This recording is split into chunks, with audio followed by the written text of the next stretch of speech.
The Power of Your Subconscious Mind, by Dr. Joseph Murphy. Chapter 1, The Treasure House Within You. Infinite riches are all around you if you will open your mental eyes and behold the treasure house of infinity within you. There is a gold mine within you from which you can extract everything you need to live life gloriously, joyously, and abundantly. Many are sound asleep because they do not know about this gold mine of infinite intelligence and boundless love within themselves. Whatever you want, you can draw forth. A magnetized piece of steel will lift about 12 times its own weight. And if you demagnetize this same piece of steel, it will not even lift a feather. Similarly, there are two types of men. There is the magnetized man who is full of confidence and faith. He knows that he is born to win and to succeed. Then, there is the type of man who is demagnetized. He is full of fears and doubts. Opportunities come, and he says, I might fail.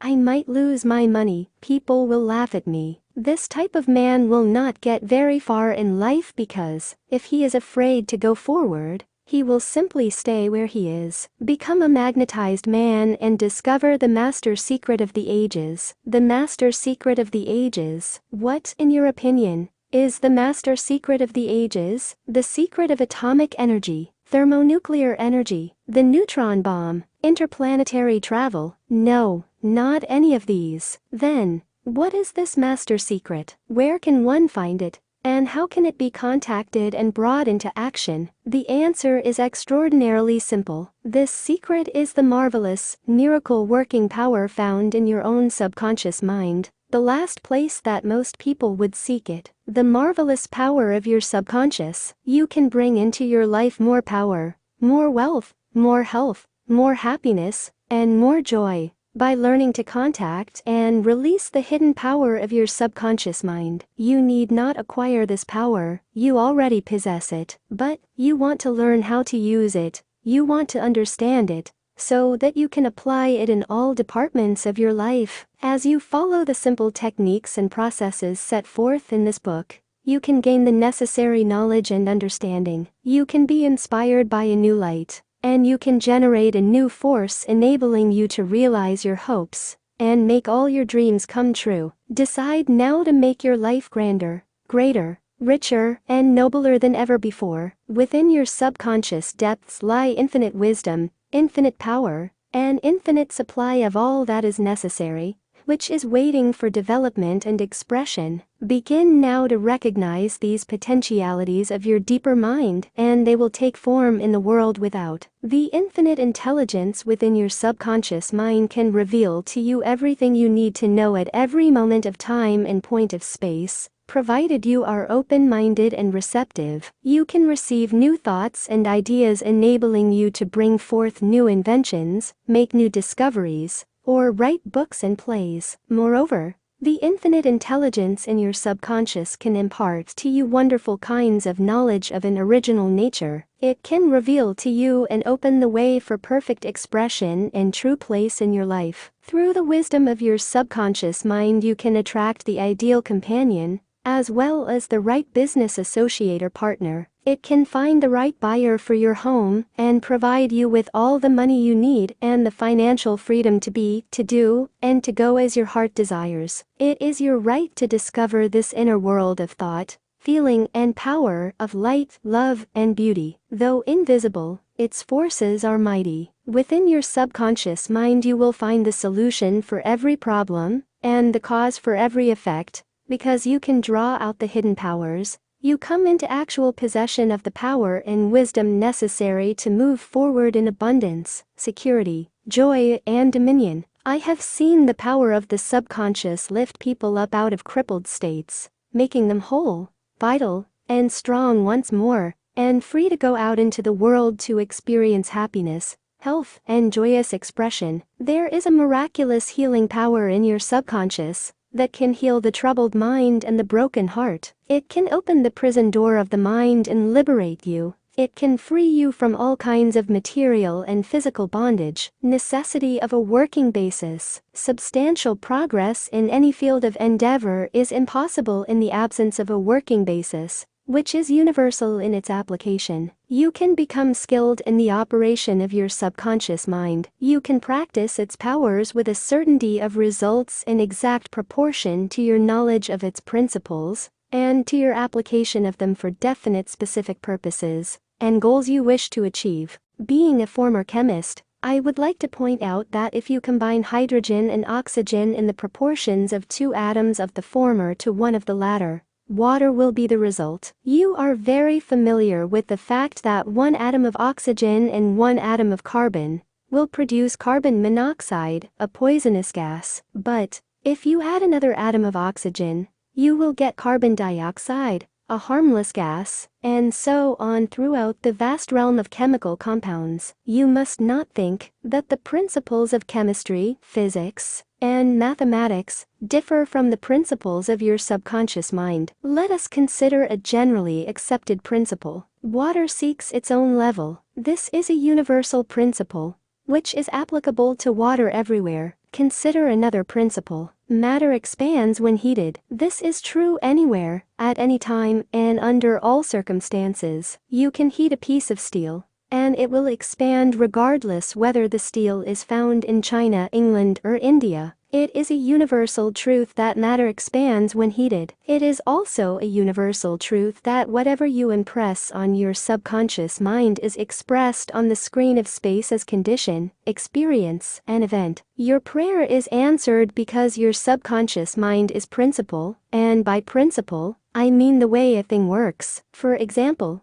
the principle of electricity is that it works from a higher to a lower potential. You do not change the principle of electricity when you use it, but by cooperating with nature, you can bring forth marvelous inventions and discoveries, which bless humanity in countless ways. Your subconscious mind is principle and works according to the law of belief. You must know what belief is, why it works, and how it works. Your Bible says in a simple, clear, and beautiful way, "Whosoever shall say unto this mountain, Be thou removed, and be thou cast into the sea, and shall not doubt in his heart, but shall believe that those things which he saith shall come to pass, he shall have whatsoever he saith." Mark 11:23. The law of your mind is the law of belief. This means to believe in the way your mind works, to believe in belief itself. The belief of your mind is the thought of your mind that is simple, just that and nothing else. All your experiences, events, conditions, and acts are the reactions of your subconscious mind to your thoughts. Remember, it is not the thing believed in, but the belief in your own mind, which brings about the result. Cease believing in the false beliefs, opinions, superstitions, and fears of mankind. Begin to believe in the eternal verities and truths of life, which never change. Then, you will move onward, upward, and Godward. Whoever reads this book and applies the principles of the subconscious mind herein set forth, will be able to pray scientifically and effectively for himself and for others. Your prayer is answered according to the universal law of action and reaction. Thought is incipient action. The reaction is the response from your subconscious mind, which corresponds with the nature of your thought. Busy your mind with the concepts of harmony, health, peace, and goodwill, and wonders will happen in your life. The duality of mind. You have only one mind,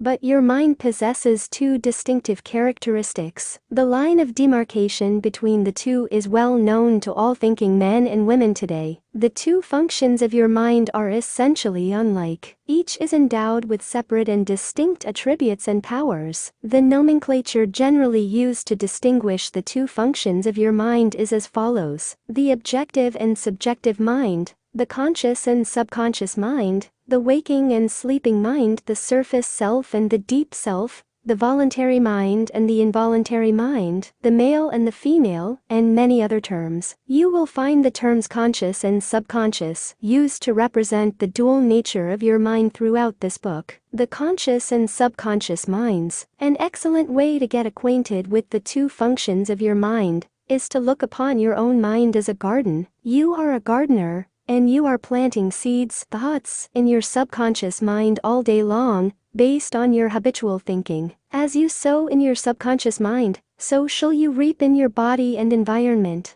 Begin now to sow thoughts of peace, happiness, right action, goodwill, and prosperity. Think quietly and with interest on these qualities, and accept them fully in your conscious reasoning mind. Continue to plant these wonderful seeds, thoughts, in the garden of your mind, and you will reap a glorious harvest. Your subconscious mind may be likened to the soil, which will grow all kinds of seeds, good or bad. Do men gather grapes of thorns, or figs of thistles? Every thought is, therefore, a cause, and every condition is an effect. For this reason, it is essential that you take charge of your thoughts, so as to bring forth only desirable conditions. When your mind thinks correctly, when you understand the truth, when the thoughts deposited in your subconscious mind are constructive, harmonious, and peaceful, the magic working power of your subconscious will respond and bring about harmonious conditions, agreeable surroundings, and the best of everything. When you begin to control your thought processes, you can apply the powers of your subconscious to any problem or difficulty. In other words, you will actually be consciously cooperating with the infinite power and omnipotent law which governs all things. Look around you wherever you live, and you will notice that the vast majority of mankind lives in the world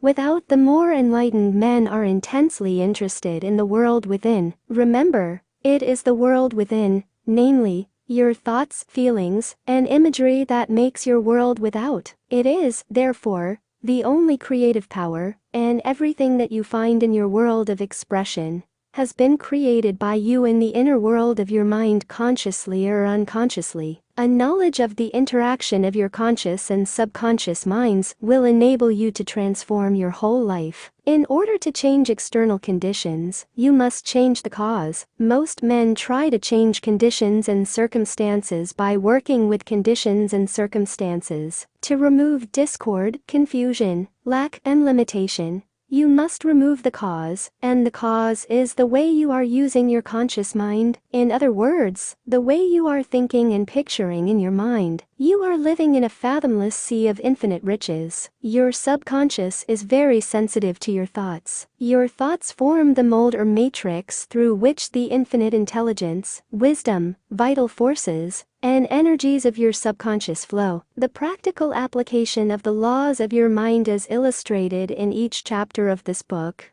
will cause you to experience abundance for poverty, wisdom for superstition and ignorance, peace for pain, joy for sadness, light for darkness, harmony for discord, faith and confidence for fear, success for failure, and freedom from the law of averages. Certainly, there can be no more wonderful blessing than these from a mental, emotional, and material standpoint. Most of the great scientists, artists, poets, singers, writers, and inventors have a deep understanding of the workings of the conscious and subconscious minds. One time Caruso, the great operatic tenor, was struck with stage fright. He said his throat was paralyzed due to spasms caused by intense fear, which constricted the muscles of his throat. Perspiration poured copiously down his face. He was ashamed because in a few minutes he had to go out on the stage, yet he was shaking with fear and trepidation. He said, "They will laugh at me, I can't sing." Then he shouted in the presence of those behind the stage, "The little me wants to strangle the big me within." He said to the little me, "Get out of here. The big me wants to sing through me." By the big me, he meant the limitless power and wisdom of his subconscious mind, and he began to shout, "Get out, get out. The big me is going to sing." His subconscious mind responded, releasing the vital forces within him. When the call came, he walked out on the stage and sang gloriously and majestically, enthralling the audience. It is obvious to you now that Caruso must have understood the two levels of mind, the conscious or rational, and the subconscious or irrational level. Your subconscious mind is reactive and responds to the nature of your thoughts. When your conscious mind, the little me, is full of fear, worry, and anxiety, the negative emotions engendered in your subconscious mind, the big me, are released and flood the conscious mind with a sense of panic, foreboding, and despair. When this happens, you can, like Caruso, speak affirmatively and with a deep sense of authority to the irrational emotions generated in your deeper mind as follows: "Be still, be quiet, I am in control." You must obey me. You are subject to my command. You cannot intrude where you do not belong. It is fascinating and intensely interesting to observe how you can speak authoritatively and with conviction to the irrational movement of your deeper self, bringing silence, harmony, and peace to your mind. The subconscious is subject to the conscious mind, and that is why it is called subconscious or subjective. Outstanding differences in modes of operation. You will perceive the main differences by the following illustrations. The conscious mind is like the navigator or captain at the bridge of a ship. He directs the ship and signals orders to men in the engine room, who in turn control all the boilers, instruments, gauges, etc. The men in the engine room do not know where they are going. They follow orders. They would go on the rocks if the man on the bridge issued faulty or wrong instructions based on his findings with the compass, sextant, or other instruments. The men in the engine room obey him because he is in charge and issues orders, which are automatically obeyed. Members of the crew do not talk back to the captain. They simply carry out orders. The captain is the master of his ship, and his decrees are carried out. Likewise, your conscious mind is the captain and the master of your ship, which represents your body, environment, and all your affairs. Your subconscious mind takes the orders you give it, based upon what your conscious mind believes and accepts as true. When you repeatedly say to people, "I can't afford it," then your subconscious mind takes you at your word and sees to it that you will not be in a position to purchase what you want. As long as you persist in saying, "I can't afford that car, that trip to Europe, that home, that fur coat or ermine wrap," you can rest assured that your subconscious mind will follow your orders, and you will go through life experiencing the lack of all these things. Last Christmas Eve, a beautiful young university student looked at an attractive and rather expensive traveling bag in a store window. She was going home to Buffalo, New York, for the holidays. She was about to say, "I can't afford that bag," when she recalled something she had heard at one of my lectures, which was, "Never finish a negative statement. Reverse it immediately, and wonders will happen in your life." She said, "That bag is mine. It is for sale. I accept it mentally, and my subconscious sees to it that I receive it." At 8 o'clock Christmas Eve, her fiancé presented her with a bag, exactly the same as the one she had looked at, and mentally identified herself with at 10 o'clock the same morning. She had filled her mind with the thought of expectancy, and released the whole thing to her deeper mind, which has the know-how of accomplishment. This young girl, a student at the University of Southern California, said to me, "I didn't have the money to buy that bag, but now I know where to find money and all the things I need, and that is in the treasure house of eternity within me." Another simple illustration is this. When you say, "I do not like mushrooms," and the occasion subsequently comes that you are served mushrooms in sauces or salads, you will get indigestion, because your subconscious mind says to you, "The boss, your conscious mind, does not like mushrooms." This is an amusing example of the outstanding differences and modes of operation of your conscious and subconscious minds. A woman may say, "I wake up at 3 o'clock. If I drink coffee at night." Whenever she drinks coffee, her subconscious mind nudges her, as if to say, "The boss wants you to stay awake tonight." Your subconscious mind works 24 hours a day and makes provisions for your benefit, pouring all the fruit of your habitual thinking into your lap. How her subconscious responded. A woman wrote me a few months ago as follows: "I am 75 years old, a widow with a grown family. I was living alone and on a pension. I heard your lectures on the powers of the subconscious mind, wherein you said that ideas could be conveyed to the subconscious mind by repetition, faith, and expectancy. I began to repeat frequently with feeling, 'I am wanted. I am happily married to a kind, loving, and spiritual-minded man. I am secure.' I kept on doing this many times a day for about 2 weeks, and one day at the corner drugstore, I was introduced to a retired pharmacist. I found him to be kind, understanding, and very religious. He was a perfect answer to my prayer. Within a week he proposed to me, and now we are on our honeymoon in Europe. I know that the intelligence within my subconscious mind brought both of us together in divine order. This woman discovered that the treasure house was within her. Her prayer was felt as true in her heart, and her affirmation sank down by osmosis into her subconscious mind, which is the creative medium. The moment she succeeded in bringing about a subjective embodiment, her subconscious mind brought about the answer through the law of attraction. Her deeper mind, full of wisdom and intelligence, brought both of them together in divine order. Be sure that you think on whatsoever things are true, whatsoever things are honest, whatsoever things are just, whatsoever things are pure, whatsoever things are lovely,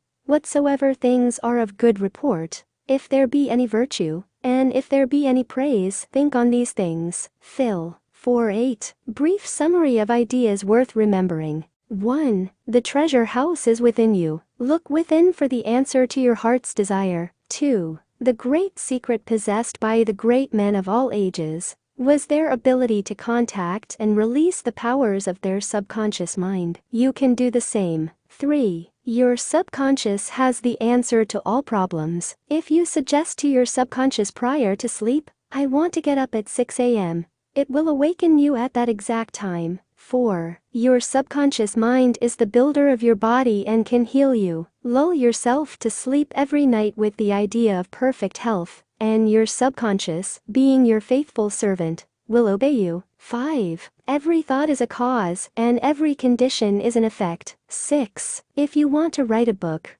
write a wonderful play, give a better talk to your audience, then convey the idea lovingly and feelingly to your subconscious mind, and it will respond accordingly. 7. You are like a captain navigating a ship. He must give the right orders, and likewise, you must give the right orders, thoughts and images, to your subconscious mind, which controls and governs all your experiences. 8. Never use the terms, "I can't afford it" or "I can't do this." Your subconscious mind takes you at your word and sees to it that you do not have the money or the ability to do what you want to do. Affirm, "I can do all things through the power of my subconscious mind." 9. The law of life is the law of belief. A belief is a thought in your mind. Do not believe in things to harm or hurt you. Believe in the power of your subconscious to heal, inspire, strengthen, and prosper you. According to your belief is it done unto you. 10. Change your thoughts, and you change destiny. Chapter 2. How your own mind works. You have a mind, and you should learn how to use it. There are two levels of your mind: the conscious or rational level, and the subconscious or irrational level. You think with your conscious mind, and whatever you habitually think sinks down into your subconscious mind, which creates according to the nature of your thoughts. Your subconscious mind is the seat of your emotions and is the creative mind. If you think good, good will follow. If you think evil, evil will follow. This is the way your mind works. The main point to remember is once the subconscious mind accepts an idea, it begins to execute it. It is an interesting and subtle truth that the law of the subconscious mind works for good and bad ideas alike. This law, when applied in a negative way, is the cause of failure, frustration, and unhappiness. However, when your habitual thinking is harmonious and constructive, you experience perfect health, success, and prosperity. Peace of mind and a healthy body are inevitable when you begin to think and feel in the right way. Whatever you claim mentally and feel is true, your subconscious mind will accept and bring forth into your experience. The only thing necessary for you to do is to get your subconscious mind to accept your idea, and the law of your own subconscious mind will bring forth the health, peace, or the position you desire. You give the command or decree, and your subconscious will faithfully reproduce the idea impressed upon it. The law of your mind is this: you will get a reaction or response from your subconscious mind, according to the nature of the thought or idea you hold in your conscious mind. Psychologists and psychiatrists point out that when thoughts are conveyed to your subconscious mind, impressions are made in the brain cells. As soon as your subconscious accepts any idea, it proceeds to put it into effect immediately. It works by association of ideas and uses every bit of knowledge that you have gathered in your lifetime to bring about its purpose. It draws on the infinite power, energy, and wisdom within you. It lines up all the laws of nature to get its way. Sometimes it seems to bring about an immediate solution to your difficulties, but at other times it may take days, weeks, or longer. Its ways are past finding out. Conscious and subconscious terms differentiated. You must remember that these are not two minds. They are merely two spheres of activity within one mind. Your conscious mind is the reasoning mind. It is that phase of mind which chooses. For example, you choose your books, your home, and your partner in life. You make all your decisions with your conscious mind. On the other hand, without any conscious choice on your part, your heart is kept functioning automatically, and the process of digestion, circulation, and breathing are carried on by your subconscious mind through processes independent of your conscious control. Your subconscious mind accepts what is impressed upon it or what you consciously believe. It does not reason things out like your conscious mind, and it does not argue with you controversially. Your subconscious mind is like the soil, which accepts any kind of seed, good or bad. Your thoughts are active and might be likened unto seeds. Negative, destructive thoughts continue to work negatively in your subconscious mind, and in due time will come forth into outer experience, which corresponds with them. Remember, your subconscious mind does not engage in proving whether your thoughts are good or bad, true or false, but it responds according to the nature of your thoughts or suggestions. For example, if you consciously assume something is true, even though it may be false, your subconscious mind will accept it as true and proceed to bring about results which must necessarily follow, because you consciously assumed it to be true. Experiments by psychologists. Innumerable experiments by psychologists and others on persons in the hypnotic state have shown that the subconscious mind is incapable of making selections and comparisons, which are necessary for a reasoning process. They have shown repeatedly that your subconscious mind will accept any suggestions, however false. Having once accepted any suggestion, it responds according to the nature of the suggestion given. To illustrate the amenability of your subconscious mind to suggestion, if a practiced hypnotist suggests to one of his subjects that he is Napoleon Bonaparte, or even a cat or a dog, he will act out the part with inimitable accuracy. His personality becomes changed for the time being. He believes himself to be whatever the operator tells him he is. A skilled hypnotist may suggest to one of his students in the hypnotic state that his back itches, to another that his nose is bleeding, to another that he is a marble statue, to another that he is freezing, and the temperature is below zero. Each one will follow out the line of his particular suggestion, totally oblivious to all his surroundings, which do not pertain to his idea. These simple illustrations portray clearly the difference between your conscious reasoning mind and your subconscious mind, which is impersonal, non-selective, and accepts as true whatever your conscious mind believes to be true. Hence, the importance of selecting thoughts, ideas, and premises which bless, heal, inspire, and fill your soul with joy. The terms objective and subjective mind clarified. Your conscious mind is sometimes referred to as your objective mind, because it deals with outward objects. The objective mind takes cognizance of the objective world. Its media of observation are your 5 physical senses. Your objective mind is your guide and director in your contact with your environment. You gain knowledge through your 5 senses. Your objective mind learns through observation, experience, and education. As previously pointed out, the greatest function of the objective mind is that of reasoning. Suppose you are one of the thousands of tourists who come to Los Angeles annually. You would come to the conclusion that it is a beautiful city based upon your observation of the parks, pretty gardens, majestic buildings, and lovely homes. This is the working of your objective mind. Your subconscious mind is oftentimes referred to as your subjective mind. Your subjective mind takes cognizance of its environment by means independent of the 5 senses. Your subjective mind perceives by intuition. It is the seat of your emotion and the storehouse of memory. Your subjective mind performs its highest functions when your objective senses are in abeyance. In a word, it is that intelligence which makes itself manifest when the objective mind is suspended or in a sleepy, drowsy state. Your subjective mind sees without the use of the natural organs of vision. It has the capacity of clairvoyance and clairaudience. Your subjective mind can leave your body, travel to distant lands, and bring back information oftentimes of the most exact and truthful character. Through your subjective mind, you can read the thoughts of others,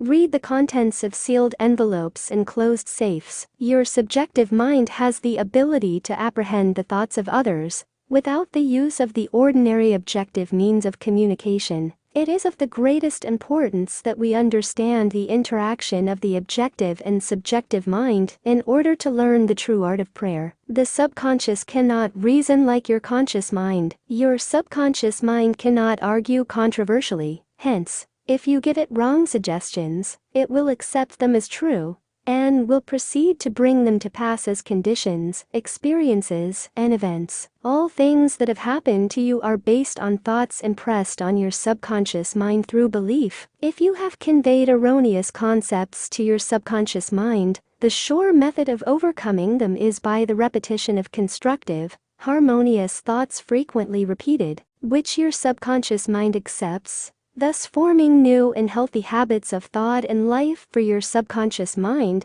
is the seat of habit. The habitual thinking of your conscious mind establishes deep grooves in your subconscious mind. This is very favorable for you if your habitual thoughts are harmonious, peaceful, and constructive. If you have indulged in fear, worry, and other destructive forms of thinking, the remedy is to recognize the omnipotence of your subconscious mind and decree freedom, happiness, and perfect health. Your subconscious mind, being creative and one with your divine source, will proceed to create the freedom and happiness which you have earnestly decreed. The tremendous power of suggestion. You must realize by now that your conscious mind is the watchman at the gate, and its chief function is to protect your subconscious mind from false impressions. You are now aware of one of the basic laws of mind. Your subconscious mind is amenable to suggestion. As you know, your subconscious mind does not make comparisons or contrasts. Neither does it reason and think things out for itself. This latter function belongs to your conscious mind. It simply reacts to the impressions given to it by your conscious mind. It does not show a preference for one course of action over another. The following is a classic example of the tremendous power of suggestion. Suppose you approach a timid-looking passenger on board ship and say to him something like this: "You look very ill. How pale you are. I feel certain you are going to be seasick. Let me help you to your cabin." The passenger turns pale. Your suggestion of seasickness associates itself with his own fears and forebodings. He accepts your aid down to the berth,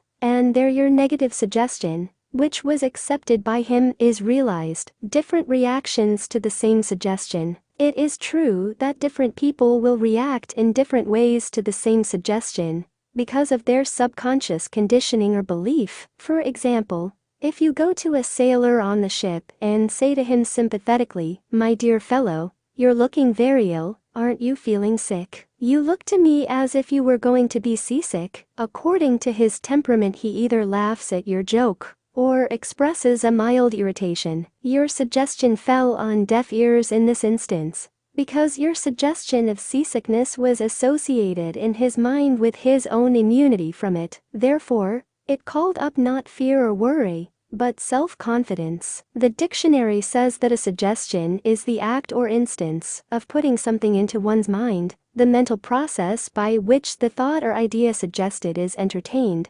accepted, or put into effect. You must remember that a suggestion cannot impose something on the subconscious mind against the will of the conscious mind. In other words, your conscious mind has the power to reject the suggestion given. In the case of the sailor, he had no fear of seasickness. He had convinced himself of his immunity, and the negative suggestion had absolutely no power to evoke fear. The suggestion of seasickness to the other passenger called forth his indwelling fear of seasickness. Each of us has his own inner fears, beliefs, opinions, and these inner assumptions rule and govern our lives. A suggestion has no power in and of itself, except it is accepted mentally by you. This causes your subconscious powers to flow in a limited and restricted way, according to the nature of the suggestion. How he lost his arm. Every 2 or 3 years I give a series of lectures at the London Truth Forum in Caxton Hall. This is a forum I founded a number of years ago.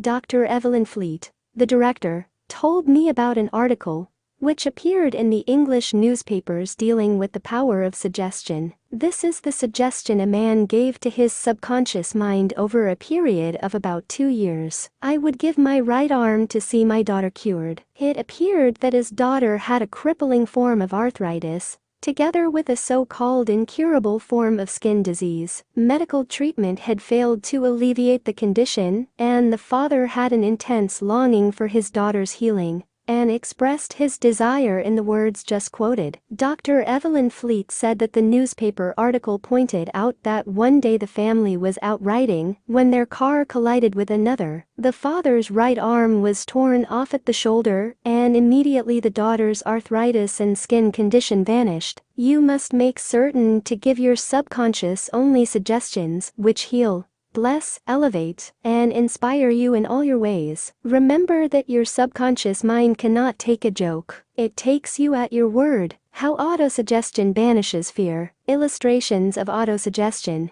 Autosuggestion means suggesting something definite and specific to oneself. Herbert Parkin. In his excellent manual of autosuggestion, Herbert Parkin, Autosuggestion, London, Fowler, 1916, records the following incident. It has its amusing side, so that one remembers it. A New York visitor in Chicago looks at his watch, which is set an hour ahead of Chicago time, and tells a Chicago friend that it is 12 o'clock. The Chicago friend, not considering the difference in time between Chicago and New York, tells the New Yorker that he is hungry, and that he must go to lunch. Autosuggestion may be used to banish various fears and other negative conditions. A young singer was invited to give an audition. She had been looking forward to the interview, but on 3 previous occasions she had failed miserably due to fear of failure. This young lady had a very good voice, but she had been saying to herself, when the time comes for me to sing,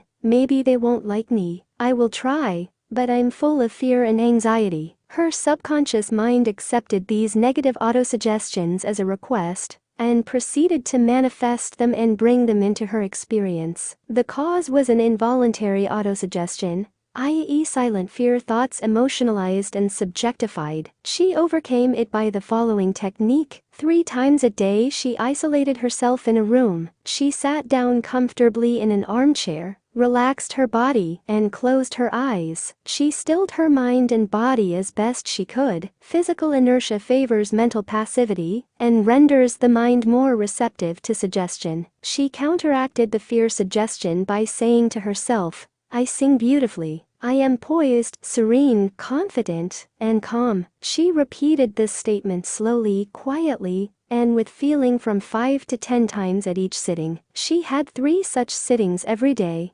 and 1 immediately prior to sleep. At the end of a week she was completely poised and confident. When the invitation to audition came, she gave a remarkable, wonderful audition. How she restored her memory. A woman aged 75 was in the habit of saying to herself, I am losing my memory. She reversed the procedure and practiced induced autosuggestion several times a day as follows. My memory from today on is improving in every department. I shall always remember whatever I need to know at every moment of time and point of space. The impressions received will be clearer and more definite. I shall retain them automatically and with ease. Whatever I wish to recall will immediately present itself in the correct form in my mind. I am improving rapidly every day, and very soon my memory will be better than it has ever been before. At the end of 3 weeks, Her memory was back to normal, and she was delighted. How he overcame a nasty temper. Many men who complained of irritability and bad temper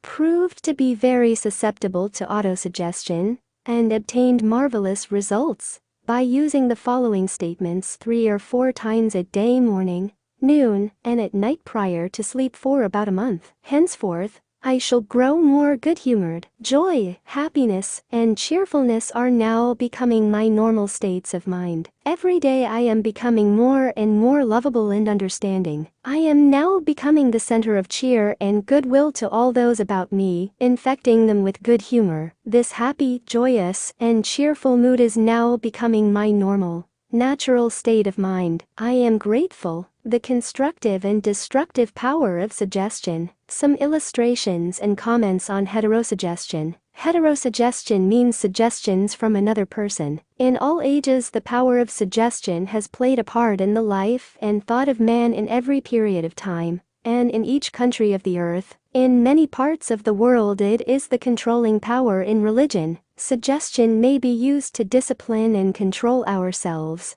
but it can also be used to take control and command over others who do not know the laws of mind. In its constructive form, it is wonderful and magnificent. In its negative aspects, it is one of the most destructive of all the response patterns of the mind, resulting in patterns of misery, failure, suffering, sickness, and disaster. Have you accepted any of these? From infancy on, the majority of us have been given many negative suggestions. Not knowing how to thwart them, we unconsciously accepted them. Here are some of the negative suggestions. You can't. You'll never amount to anything. You mustn't. You'll fail. You haven't got a chance. You're all wrong. It's no use. It's not what you know, but who you know. The world is going to the dogs. What's the use? Nobody cares. It's no use trying so hard. You're too old now. Things are getting worse and worse. Life is an endless grind. Love is for the birds. You just can't win. Pretty soon you'll be bankrupt. Watch out, you'll get the virus. You can't trust a soul, etc. Unless, as an adult, you use constructive autosuggestion,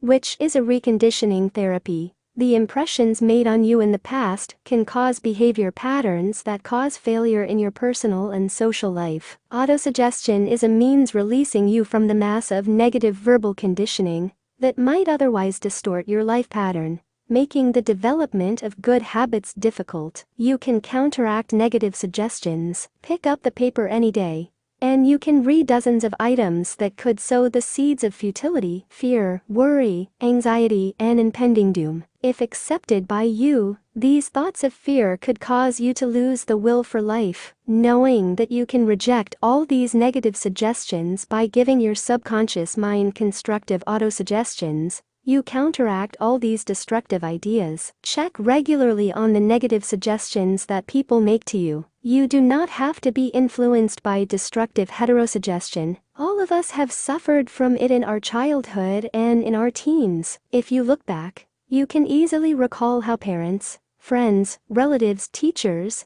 and associates contributed in a campaign of negative suggestions. Study the things said to you, and you will discover much of it was in the form of propaganda. The purpose of much of what was said was to control you or instill fear into you. This heterosuggestion process goes on in every home, office, factory, and club. You will find that many of these suggestions are for the purpose of making you think, feel, and act as others want you to, and in ways that are to their advantage. How suggestion killed a man. Here is an illustration of heterosuggestion. A relative of mine went to a crystal gazer in India, who told him that he had a bad heart, and predicted that he would die at the next new moon. He began to tell all members of his family about this prediction, and he arranged his will. This powerful suggestion entered into his subconscious mind because he accepted it completely. My relative also told me that this crystal gazer was believed to have some strange occult powers, and he could do harm or good to a person. He died as predicted, not knowing that he was the cause of his own death. I suppose many of us have heard similar stupid,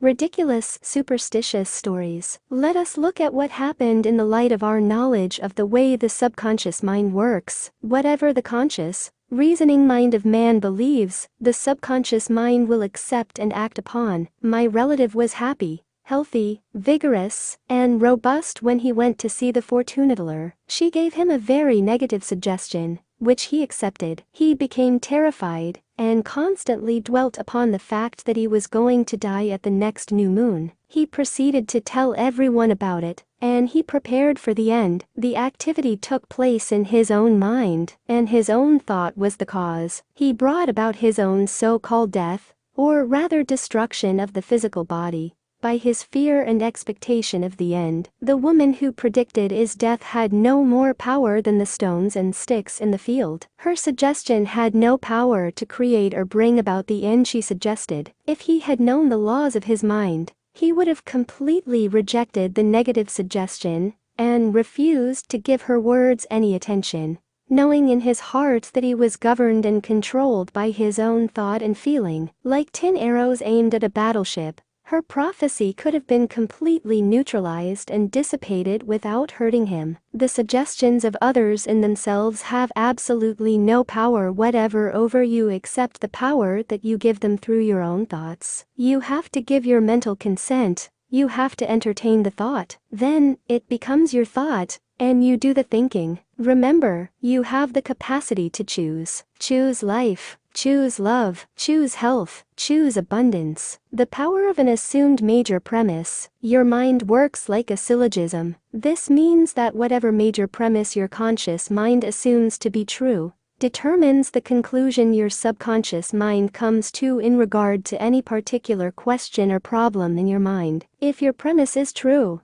the conclusion must be true, as in the following example. Every virtue is laudable. Kindness is a virtue, therefore kindness is laudable. Another example is as follows. All formed things change and pass away. The pyramids of Egypt are formed things, therefore, someday the pyramids will pass away. The first statement is referred to as the major premise, and the right conclusion must necessarily follow the right premise. A college professor, who attended some of my Science of Mind lectures in May 1962, at Town Hall, New York, said to me, "Everything in my life is topsy-turvy, and I have lost health, wealth, and friends. Everything I touch turns out wrong." I explained to him that he should establish a major premise in his thinking, that the infinite intelligence of his subconscious mind was guiding, directing, and prospering him spiritually, mentally, and materially. Then, his subconscious mind would automatically direct him wisely in his investments,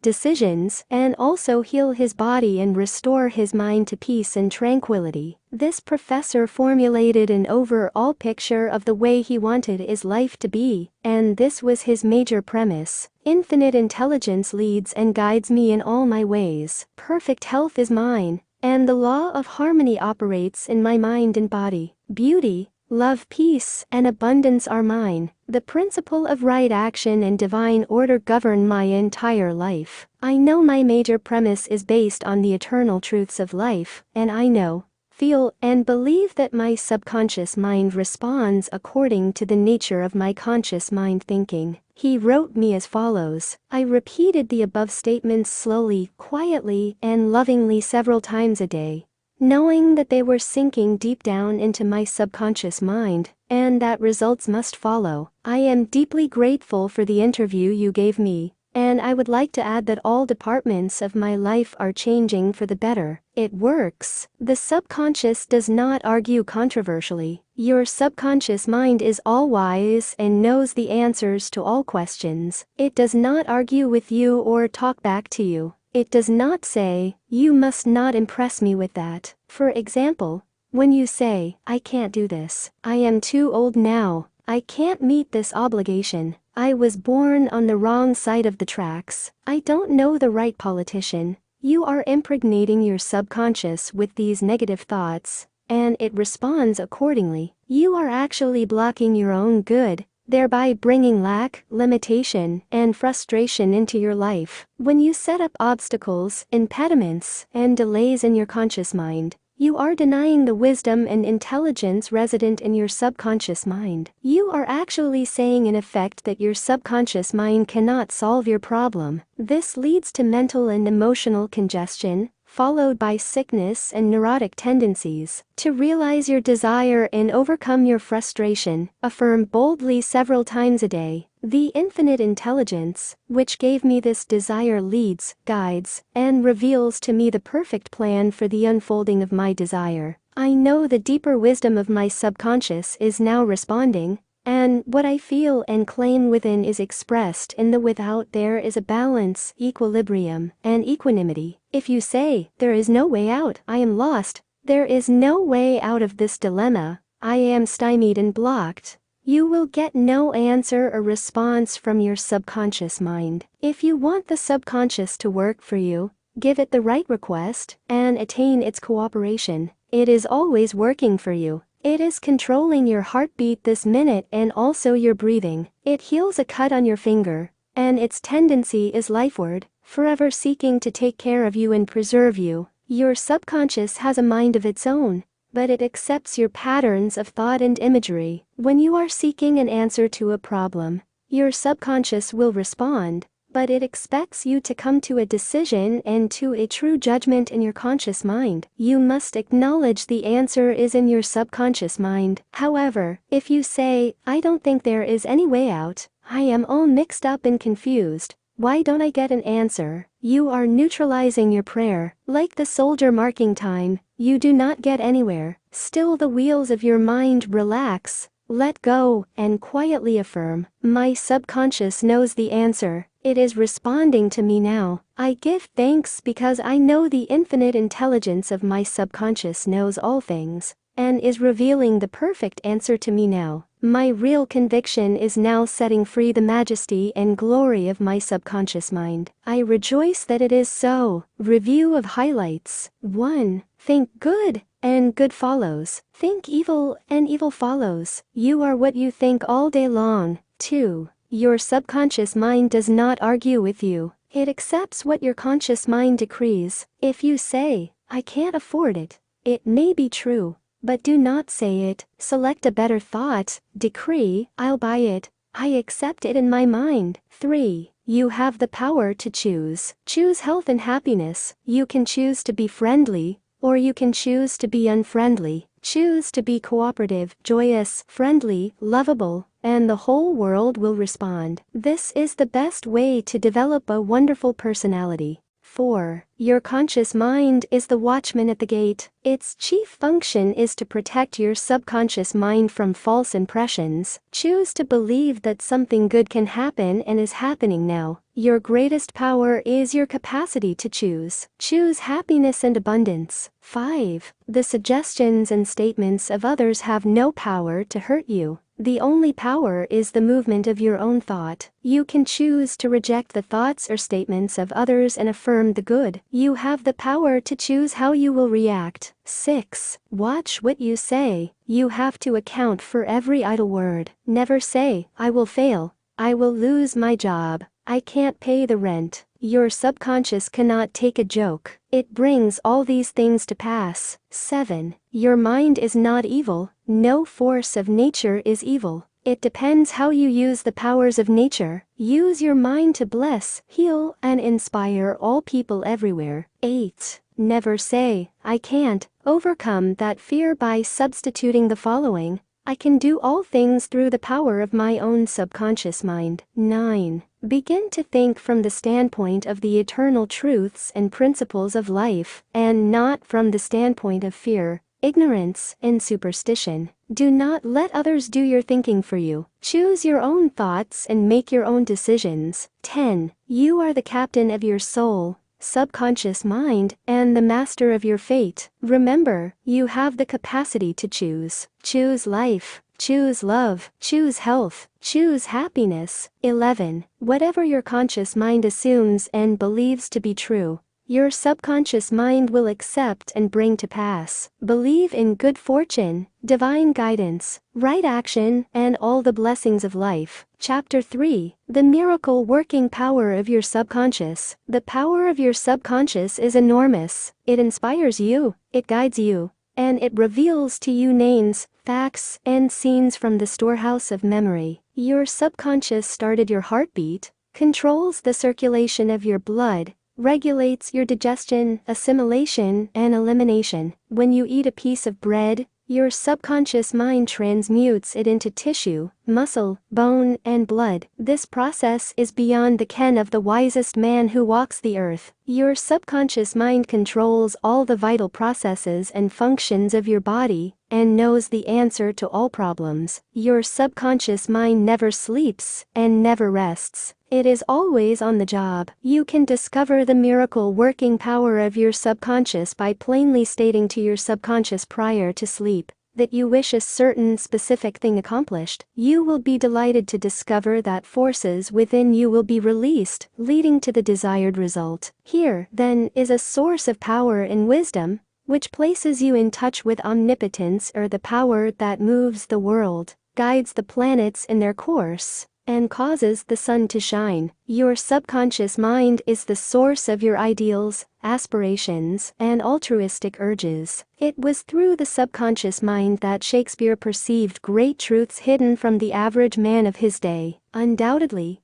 it was the response of his subconscious mind that caused the Greek sculptor Phidias to portray beauty, order, symmetry, and proportion in marble and bronze. It enabled the Italian artist Raphael to paint Madonnas, and Ludwig van Beethoven to compose symphonies. In 1955, one lectured at the Yoga Forest University, Rishikesh, India, and there I chatted with a visiting surgeon from Bombay. He told me about Dr. James Isdale, a Scotch surgeon, who worked in Bengal before ether or other modern methods of anesthesia were discovered. Between 1843 and 1846, Dr. Isdale performed about 400 major operations of all kinds, such as amputations, removal of tumors and cancerous growths, as well as operations on the eye, ear, and throat. All operations were conducted under mental anesthesia only. This Indian doctor at Rishikesh informed me that the postoperative mortality rate of patients operated on by Dr. Isdale was extremely low, probably 2 or 3%. Patients felt no pain,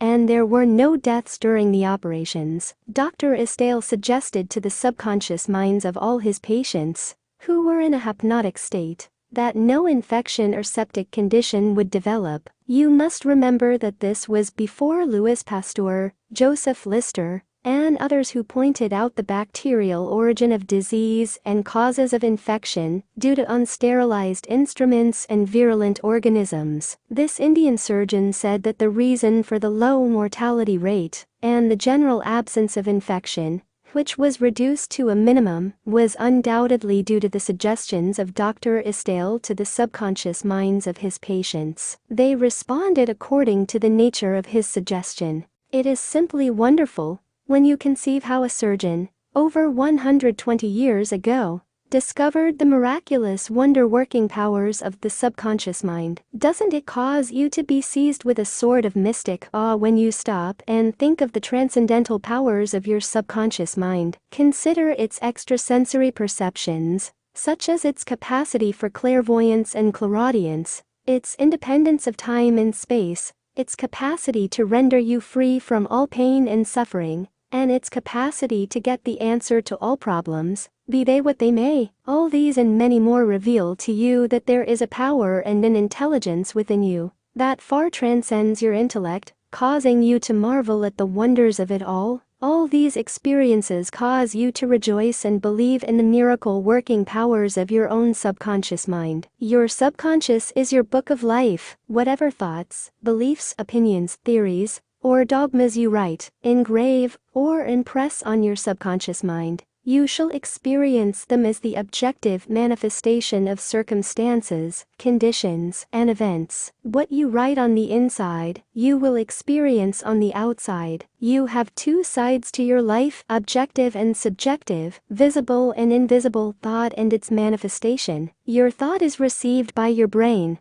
which is the organ of your conscious reasoning mind. When your conscious or objective mind accepts the thought completely, it is sent to the solar plexus, called the brain of your mind, where it becomes flesh and is made manifest in your experience. As previously outlined, your subconscious cannot argue. It acts only from what you write on it. It accepts your verdict or the conclusions of your conscious mind as final. This is why you are always writing on the book of life, because your thoughts become your experiences. The American essayist Ralph Waldo Emerson said, "Man is what he thinks all day long. What is impressed in the subconscious is expressed." William James, the father of American psychology, said that the power to move the world is in your subconscious mind. Your subconscious mind is one with infinite intelligence and boundless wisdom. It is fed by hidden springs, and is called the law of life. Whatever you impress upon your subconscious mind,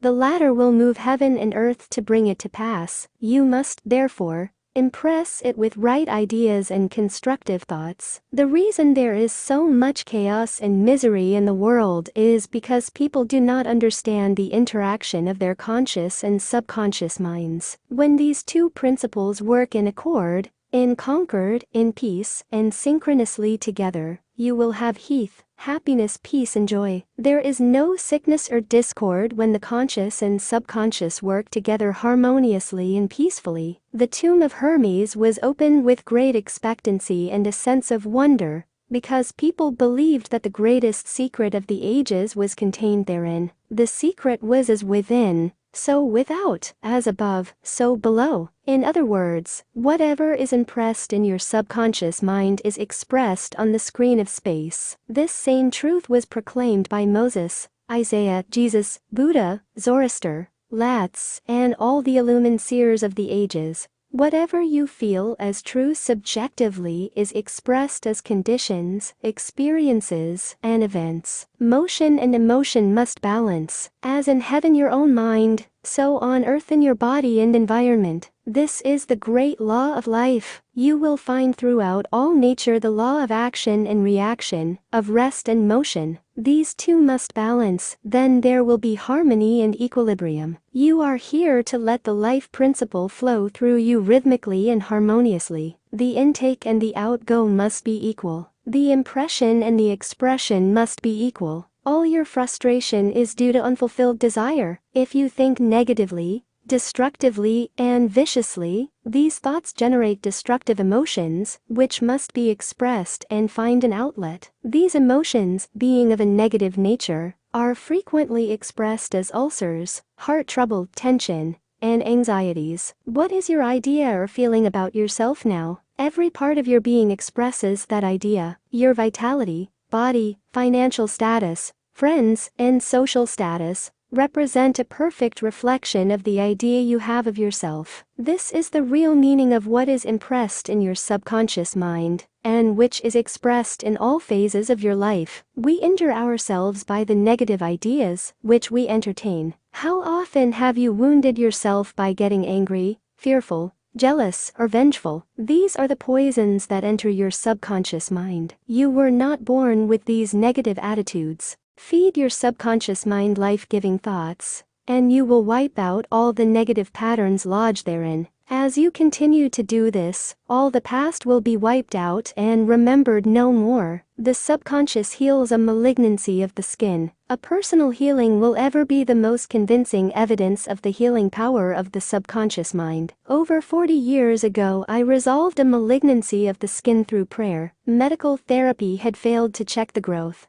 and it was getting progressively worse. A clergyman, with a deep psychological knowledge, explained to me the inner meaning of the 139th Psalm, wherein it says, "In thy book, all my members were written which in continuance were fashioned, when as yet there was none of them." He explained that the term, book, meant my subconscious mind, which fashioned and molded all my organs from an invisible cell. He also pointed out that inasmuch as my subconscious mind made my body, it could also recreate it and heal it according to the perfect pattern within it. This clergyman showed me his watch and said, "This had a maker, and the watchmaker had to have the idea first in mind before the watch became an objective reality, and if the watch was out of order, the watchmaker could fix it." My friend reminded me that the subconscious intelligence, which created my body, was like a watchmaker, and it also knew exactly how to heal, restore, and direct all the vital functions and processes of my body.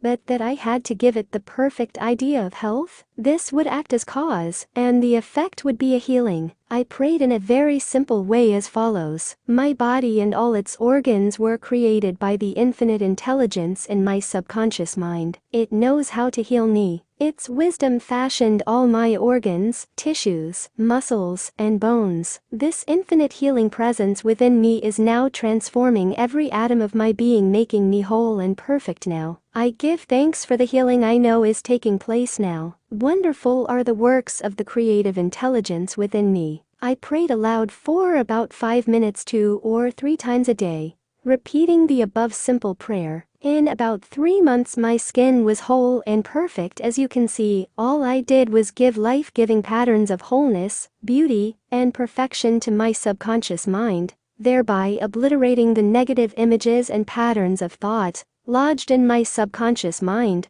which were the cause of all my trouble. Nothing appears on your body, except when the mental equivalent is first in your mind. And as you change your mind by drenching it with incessant affirmatives, you change your body. This is the basis of all healing. Marvelous are thy works, and that my soul subconscious mind knoweth right well. Psalm 139:14. How the subconscious controls all functions of the body. While you are awake or sound asleep upon your bed, the ceaseless, tireless action of your subconscious mind controls all vital functions of your body, without the help of your conscious mind. For example, while you are asleep your heart continues to beat rhythmically, your lungs do not rest, and the process of inhalation and exhalation, whereby your blood absorbs fresh air, goes on just the same as when you are awake. Your subconscious controls your digestive processes and glandular secretions, as well as all the other mysterious operations of your body. The hair on your face continues to grow whether you are asleep or awake. Scientists tell us that the skin secretes much more perspiration during sleep than during the waking hours. Your eyes, ears, and other senses are active during sleep. For instance, many of our great scientists have received answers to perplexing problems while they were asleep. They saw the answers in a dream. Oftentimes your conscious mind interferes with the normal rhythm of the heart,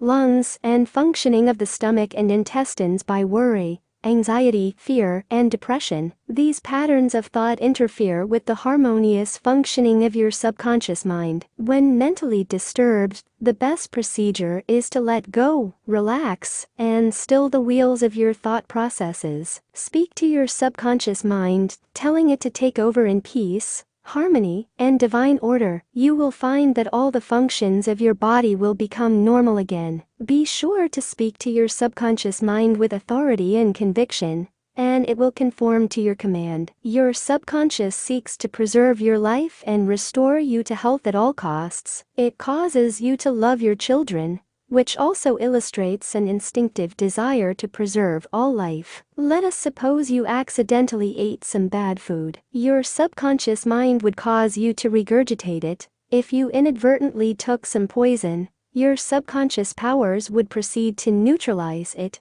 If you completely entrusted yourself to its wonder-working power, you would be entirely restored to health. How to get the subconscious to work for you? The first thing to realize is that your subconscious mind is always working. It is active night and day, whether you act upon it or not. Your subconscious is the builder of your body, but you cannot consciously perceive or hear that inner silent process. Your business is with your conscious mind and not your subconscious mind. Just keep your conscious mind busy with the expectation of the best, and make sure the thoughts you habitually think are based on whatsoever things are lovely, true, just, and of good report. Begin now to take care of your conscious mind, knowing in your heart and soul that your subconscious mind is always expressing, reproducing, and manifesting according to your habitual thinking. Remember, just as water takes the shape of the pipe it flows through, the life principle in you flows through you, according to the nature of your thoughts. Claim that the healing presence in your subconscious is flowing through you as harmony, health, peace, joy, and abundance. Think of it as a living intelligence, a lovely companion on the way. Firmly believe it is continually flowing through you, vivifying, inspiring, and prospering you. It will respond exactly this way. It is done unto you, as you believe. Healing principle of the subconscious restores atrophied optic nerves. There is the well-known, duly authenticated case of Madame Bayer of France, recorded in the archives of the medical department of Lourdes, France. She was blind. The optic nerves were atrophied and useless. She visited Lourdes and had what she termed a miraculous healing. Ruth Cranston, a Protestant young lady who investigated and wrote about healings at Lourdes in McCall's magazine, November 1955, writes about Madame Bayer as follows. At Lourdes she regained her sight incredibly, with the optic nerves still lifeless and useless, as several doctors could testify after repeated examinations. A month later, upon re-examination, it was found that the seeing mechanism had been restored to normal, but at first, so far as medical examination could tell, she was seeing with dead eyes. I have visited Lourdes several times where I, too, witnessed some healings, and of course, as we shall explain in the next chapter, there is no doubt that healings take place at many shrines throughout the world, Christian and non-Christian. Madame Bayer, to whom we just referred, was not healed by the waters of the shrine, but by her own subconscious mind, which responded to her belief. The healing principle within her subconscious mind responded to the nature of her thought. Belief is a thought in the subconscious mind. It means to accept something as true. The thought accepted executes itself automatically. Undoubtedly, Madame Bayer went to the shrine with expectancy and great faith, knowing in her heart she would receive a healing. Her subconscious mind responded accordingly, releasing the ever-present healing forces. The subconscious mind, which created the eye, can certainly bring a dead nerve back to life. What the creative principle created, it can recreate. According to your belief is it done unto you. How to convey the idea of perfect health to your subconscious mind. A Protestant minister I knew in Johannesburg, South Africa, told me the method he used to convey the idea of perfect health to his subconscious mind. He had cancer of the lung. His technique, as given to me in his own handwriting, is exactly as follows. Several times a day I would make certain that I was completely relaxed mentally and physically. I relaxed my body by speaking to it as follows. My feet are relaxed, my ankles are relaxed, my legs are relaxed, my abdominal muscles are relaxed, my heart and lungs are relaxed, my head is relaxed, my whole being is completely relaxed. After about 5 minutes I would be in a sleepy, drowsy state, and then I affirmed the following truth. The perfection of God is now being expressed through me. The idea of perfect health is now filling my subconscious mind. The image God has of me is a perfect image, and my subconscious mind recreates my body in perfect accordance with the perfect image held in the mind of God. This minister had a remarkable healing. This is a simple, easy way of conveying the idea of perfect health to your subconscious mind. Another wonderful way to convey the idea of health to your subconscious is through disciplined or scientific imagination. I told a man who was suffering from functional paralysis to make a vivid picture of himself walking around in his office, touching the desk, answering the telephone, and doing all the things he ordinarily would do if he were healed. I explained to him that this idea and mental picture of perfect health would be accepted by his subconscious mind. He lived the role and actually felt himself back in the office. He knew that he was giving his subconscious mind something definite to work upon. His subconscious mind was the film upon which the picture was impressed. One day, after several weeks of frequent conditioning of the mind with this mental picture, the telephone rang by prearrangement and kept ringing while his wife and nurse were out. The telephone was about 12 feet away, but nevertheless he managed to answer it. He was healed at that hour. The healing power of his subconscious mind responded to his mental imagery, and a healing followed. This man had a mental block, which prevented impulses from the brain reaching his legs. Therefore, he said he could not walk. When he shifted his attention to the healing power within him, the power flowed through his focused attention, enabling him to walk. Whatsoever ye shall ask in prayer, believing, ye shall receive. Matthew 21:22. Ideas worth remembering. 1. Your subconscious mind controls all the vital processes of your body and knows the answer to all problems. 2.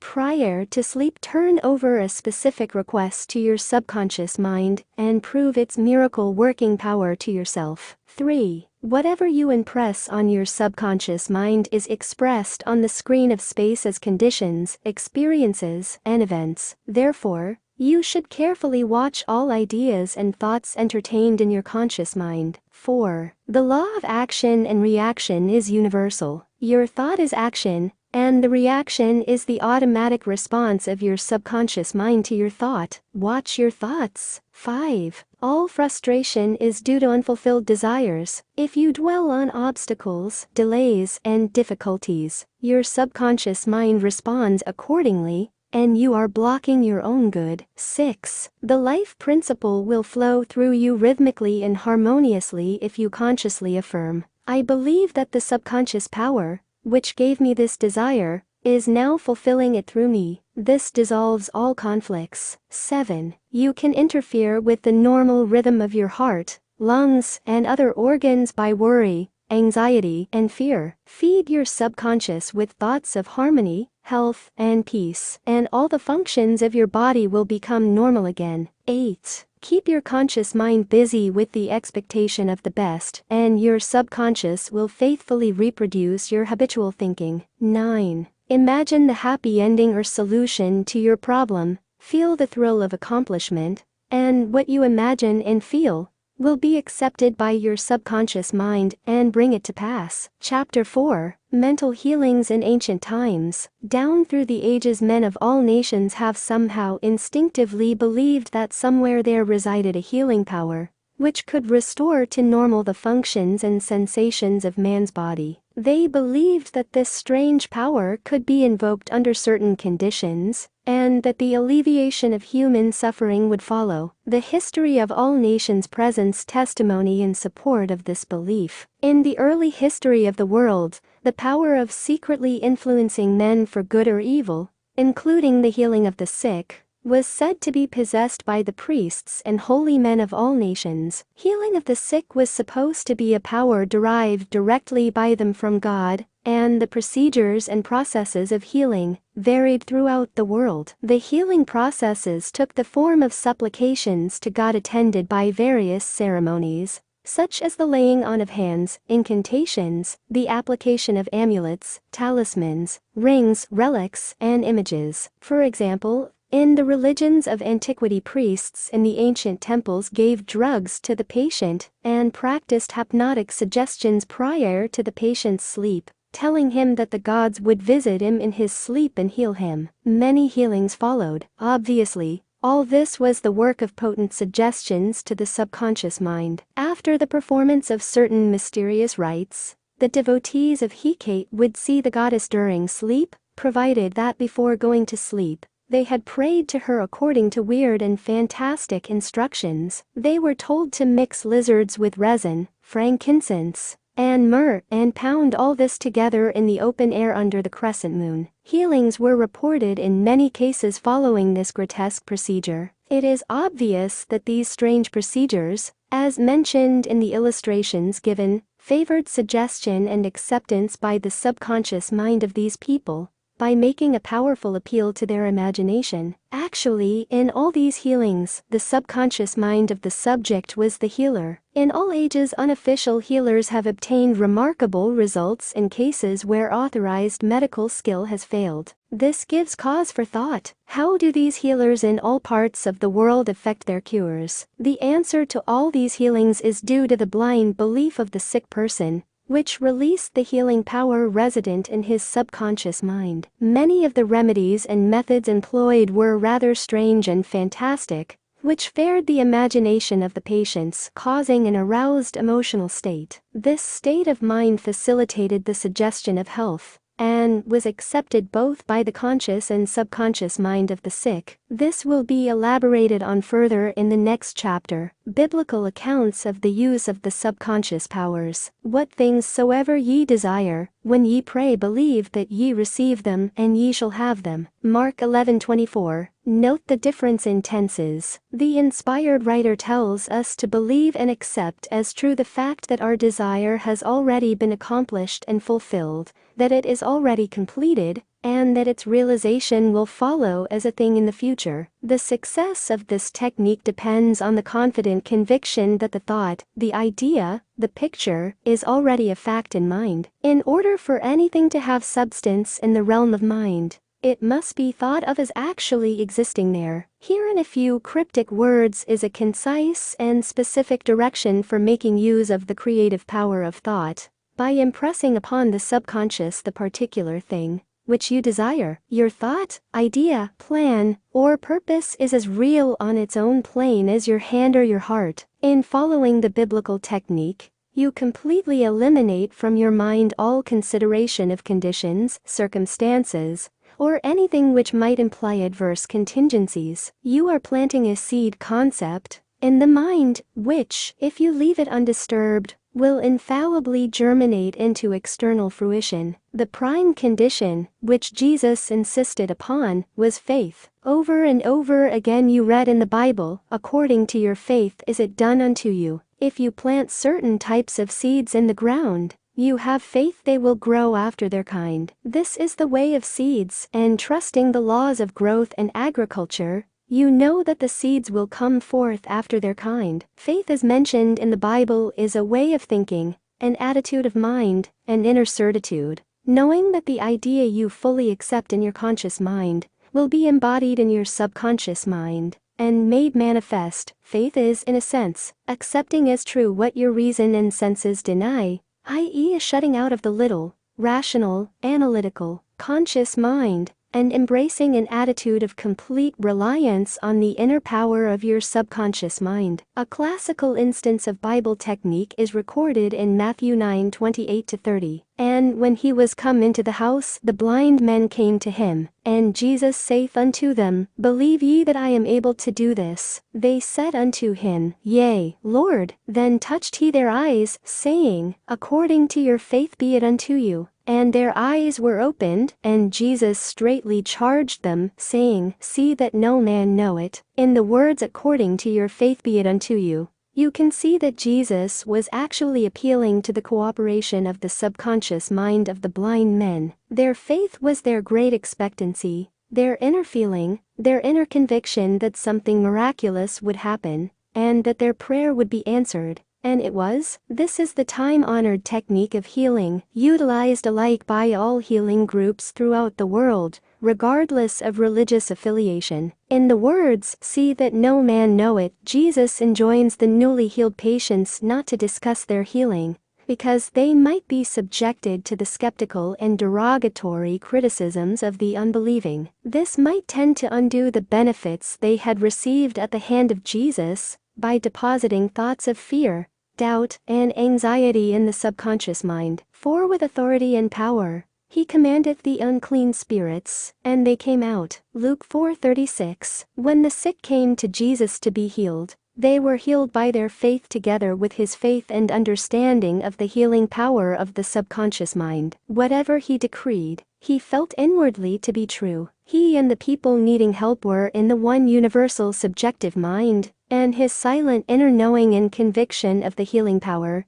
changed the negative destructive patterns in the patient's subconscious. The resultant healings were the automatic response to the internal mental change. His command was his appeal to the subconscious mind of the patients, plus his awareness, feeling, and absolute trust in the response of the subconscious mind to the words, which he spoke with authority. Miracles at various shrines throughout the world. It is an established fact that cures have taken place at various shrines throughout the world, such as in Japan, India, Europe, and America. I have visited several of the famous shrines in Japan. At the world-famous shrine called Daibutsu is a gigantic divinity of bronze, where Buddha is seated with folded hands, and the head is inclined in an attitude of profound contemplative ecstasy. It is 42 feet in height and is called the Great Buddha. Here I saw young and old making offerings at its feet. Money, fruit, rice, and oranges were offered. Candles were lit, incense was burned, and prayers of petition recited. The guide explained the chant of a young girl as she murmured a prayer,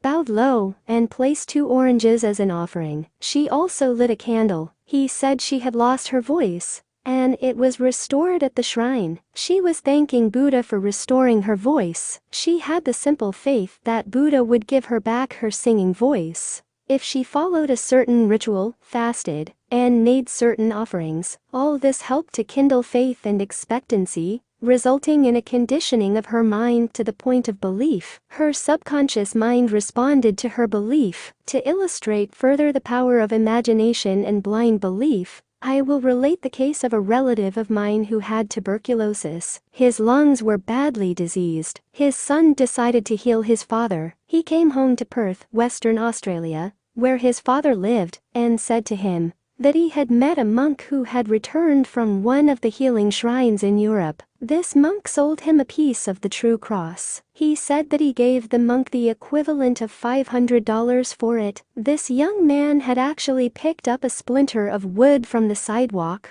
went to the jeweler's, and had it set in a ring, so that it looked real. He told his father that many were healed just by touching the ring or the cross. He inflamed and fired his father's imagination to the point that the old gentleman snatched the ring from him, placed it over his chest, prayed silently, and went to sleep. In the morning he was healed. All the clinic's tests proved negative. You know, of course, it was not the splinter of wood from the sidewalk that healed him. It was his imagination aroused to an intense degree, plus the confident expectancy of a perfect healing. Imagination was joined to faith or subjective feeling, and the union of the two brought about a healing. The father never learned of the trick that had been played upon him. If he had, he probably would have had a relapse. He remained completely cured and passed away 15 years later at the age of 89. One universal healing principle. It is a well-known fact that all of the various schools of healing effect cures of the most wonderful character. The most obvious conclusion, which strikes your mind, is that there must be some underlying principle, which is common to them all, namely, the subconscious mind, and the one process of healing is faith. It will now be in order to recall to your mind once more the following fundamental truths. First, that you possess mental functions, which have been distinguished by designating one the conscious mind and the other the subconscious mind. Secondly, your subconscious mind is constantly amenable to the power of suggestion. Furthermore, your subconscious mind has complete control of the functions, conditions, and sensations of your body. I venture to believe that all the readers of this book are familiar with the fact that symptoms of almost any disease can be induced in hypnotic subjects by suggestion. For example, a subject in the hypnotic state can develop a high temperature, flushed face, or chills, according to the nature of the suggestion given. By experiment, you can suggest to the person that he is paralyzed and cannot walk. It will be so. By illustration,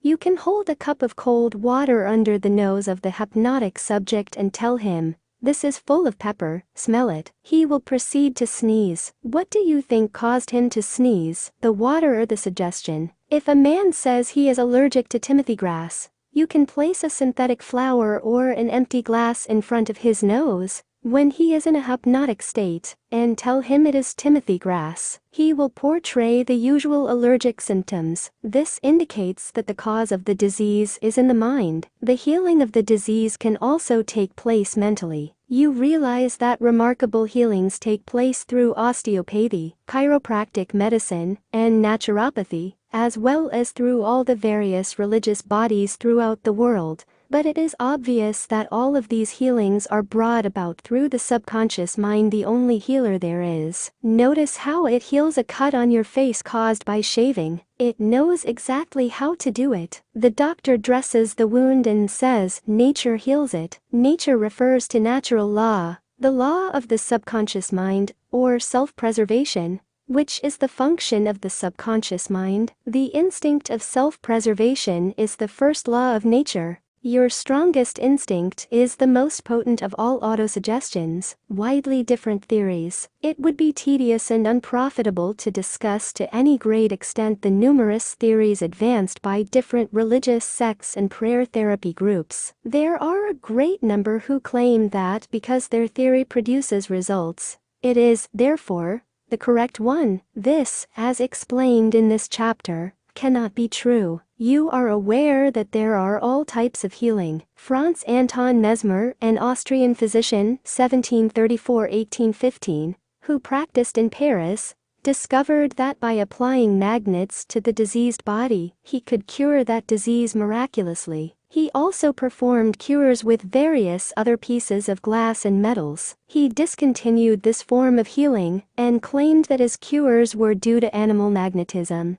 theorizing that this substance was projected from the healer to the patient. His method of treating disease from then on was by hypnotism, which was called mesmerism in his day. Other physicians said that all his healings were due to suggestion and nothing else. All of these groups, such as psychiatrists, psychologists, osteopaths, chiropractors, physicians, and all the churches, are using the one universal power resident in the subconscious mind. Each may proclaim the healings are due to their theory. The process of all healing is a definite positive, mental attitude, an inner attitude, or a way of thinking, called faith. Healing is due to a confident expectancy, which acts as a powerful suggestion to the subconscious mind, releasing its healing potency. One man does not heal by a different power than another. It is true he may have his own theory or method. There is only one process of healing, and that is faith. There is only one healing power, namely, your subconscious mind. Select the theory and method you prefer. You can rest assured, if you have faith, you shall get results. Views of Paracelsus. Philippus Paracelsus, a famous Swiss alchemist and physician, who lived from 1493 to 1541, was a great healer in his day. He stated what is now an obvious scientific fact when he uttered these words: "Whether the object of your faith be real or false, you will nevertheless obtain the same effects." Thus, if I believed in St. Peter's statue as I should have believed in St. Peter himself, I shall obtain the same effects that I should have obtained from St. Peter. But that is superstition. Faith, however, produces miracles, and whether it is true or false faith, it will always produce the same wonders. The views of Paracelsus were also entertained in the 16th century by Pietro Pomponazzi, an Italian philosopher and contemporary of Paracelsus, who said, "We can easily conceive the marvelous effects which confidence and imagination can produce, particularly when both qualities are reciprocated between the subjects and the person who influences them." The cures attributed to the influence of certain relics are the effect of their imagination and confidence. Quacks and philosophers know that if the bones of any skeleton were put in place of the saint's bones, the sick would nonetheless experience beneficial effects. If they believed that they were veritable relics, then, if you believe in the bones of saints to heal, or if you believe in the healing power of certain waters, you will get results because of the powerful suggestion given to your subconscious mind. It is the latter that does the healing. Bernheim's experiments. Hippolyte Bernheim, professor of medicine at Nancy, France, 1910 to 1919, was the expounder of the fact that the suggestion of the physician to the patient was exerted through the subconscious mind. Bernheim, in his Suggestive Therapeutics, page 197, tells a story of a man with paralysis of the tongue, which had yielded to no form of treatment. His doctor told the patient that he had a new instrument with which he promised to heal him. He introduced a pocket thermometer into the patient's mouth. The patient imagined it to be the instrument which was to save him. In a few moments he cried out joyfully that he could once more move his tongue freely. Among our cases, continues Bernheim, facts of the same sort will be found. A young girl came into my office, having suffered from complete loss of speech for nearly 4 weeks. After making sure of the diagnosis, I told my students that loss of speech sometimes yielded instantly to electricity, which might act simply by its suggestive influence. I sent for the induction apparatus. I applied my hand over the larynx and moved a little and said, "Now you can speak aloud." In an instant I made her say A then B then Maria. She continued to speak distinctly. The loss of voice had disappeared. Here Bernheim is showing the power of faith and expectancy on the part of the patient, which acts as a powerful suggestion to the subconscious mind. Producing a blister by suggestion. Bernheim states that he produced a blister on the back of a patient's neck by applying a postage stamp and suggesting to the patient that it was a fly plaster. This has been confirmed by the experiments and experiences of many doctors in many parts of the world, which leave no doubt that structural changes are a possible result of oral suggestion to patients. The cause of bloody stigmata. In Hudson's Law of Psychic Phenomena, page 153, he states, hemorrhages and bloody stigmata may be induced in certain subjects by means of suggestion. Dr. M. Buru put a subject into the somnambulistic condition and gave him the following suggestion: at 4 o'clock this afternoon, after the hypnosis, you will come into my office, sit down in the armchair, cross your arms upon your breast, and your nose will begin to bleed. At the hour appointed the young man did as directed. Several drops of blood came from the left nostril. On another occasion the same investigator traced the patient's name on both his forearms with the dull point of an instrument. Then when the patient was in the somnambulistic condition, he said, at 4 o'clock this afternoon you will go to sleep, and your arms will bleed along the lines which I have traced, and your name will appear written on your arms in letters of blood. He was watched at 4 o'clock and seen to fall asleep. On the left arm the letters stood out in bright relief, and in several places there were drops of blood. The letters were still visible 3 months afterward, although they had gradually grown faint. These facts demonstrate at once the correctness of the 2 fundamental propositions previously stated, namely, the constant amenability of the subconscious mind to the power of suggestion and the perfect control which the subconscious mind exercises over the functions, sensations, and conditions of the body. All the foregoing phenomena dramatize vividly abnormal conditions induced by suggestion, and are conclusive proof that as a man thinketh in his heart subconscious mind, so is he. Healing points in review. 1. Remind yourself frequently that the healing power is in your own subconscious mind. 2.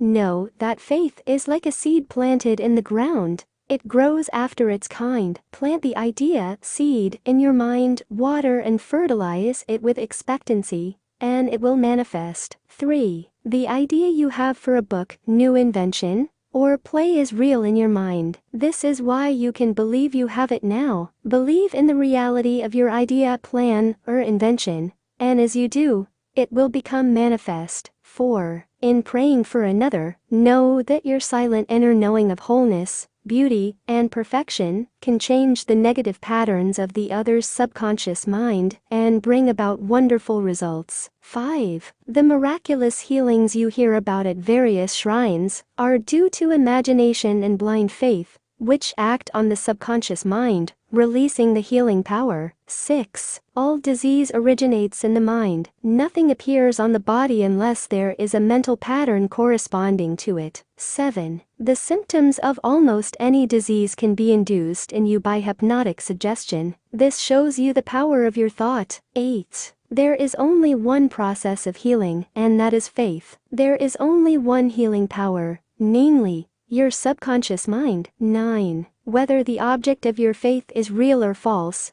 you will get results. Your subconscious mind responds to the thought in your mind. Look upon faith as a thought in your mind, and that will suffice. Chapter 5. Mental Healings in Modern Times. Everyone is definitely concerned with the healing of bodily conditions and human affairs. What is it that heals? Where is this healing power? These are questions asked by everyone. The answer is that this healing power is in the subconscious mind of each person, and a changed mental attitude on the part of the sick person releases this healing power. No mental or religious science practitioner, psychologist, psychiatrist, or medical doctor ever healed a patient. There is an old saying, the doctor dresses the wound, but God heals it. The psychologist or psychiatrist proceeds to remove the mental blocks in the patient, so that the healing principle may be released, restoring the patient to health. Likewise, the surgeon removes the physical block, enabling the healing currents to function normally. No physician, surgeon, or mental science practitioner claims that he healed the patient. The one healing power is called by many names: nature, life, God, creative intelligence, and subconscious power. As previously outlined, there are many different methods used to remove the mental, emotional, and physical blocks,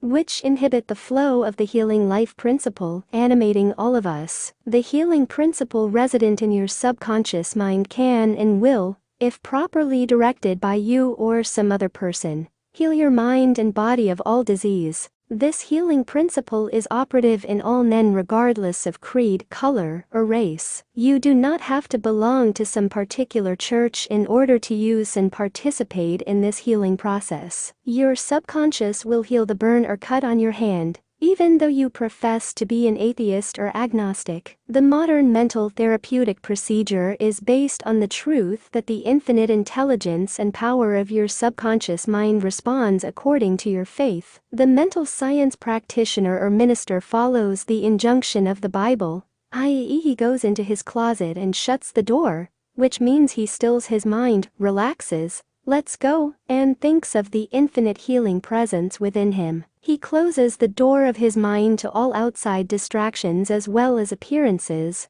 and then he quietly and knowingly turns over his request or desire to his subconscious mind, realizing that the intelligence of his mind will answer him according to his specific needs. The most wonderful thing to know is this: imagine the end desired and feel its reality. Then the infinite life principle will respond to your conscious choice and your conscious request. This is the meaning of believe you have received, and you shall receive. This is what the modern mental scientist does when he practices prayer therapy. One process of healing. There is only one universal healing principle operating through everything: the cat, the dog, the tree, the grass, the wind, the earth, for everything is alive. This life principle operates through the animal, vegetable, and mineral kingdoms as instinct and the law of growth. Man is consciously aware of this life principle, and he can consciously direct it to bless himself in countless ways. There are many different approaches, techniques, and methods in using the universal power, but there is only one process of healing, which is faith, for according to your faith is it done unto you. The law of belief. All religions of the world represent forms of belief, and these beliefs are explained in many ways. The law of life is belief. What do you believe about yourself, life, and the universe? It is done unto you as you believe. Belief is a thought in your mind, which causes the power of your subconscious to be distributed into all phases of your life, according to your thinking habits. You must realize the Bible is not talking about your belief in some ritual, ceremony, form, institution, man, or formula. It is talking about belief itself. The belief of your mind is simply the thought of your mind. If thou canst believe, all things are possible to him that believeth. Mark 9:23. It is foolish to believe in something to hurt or harm you. Remember,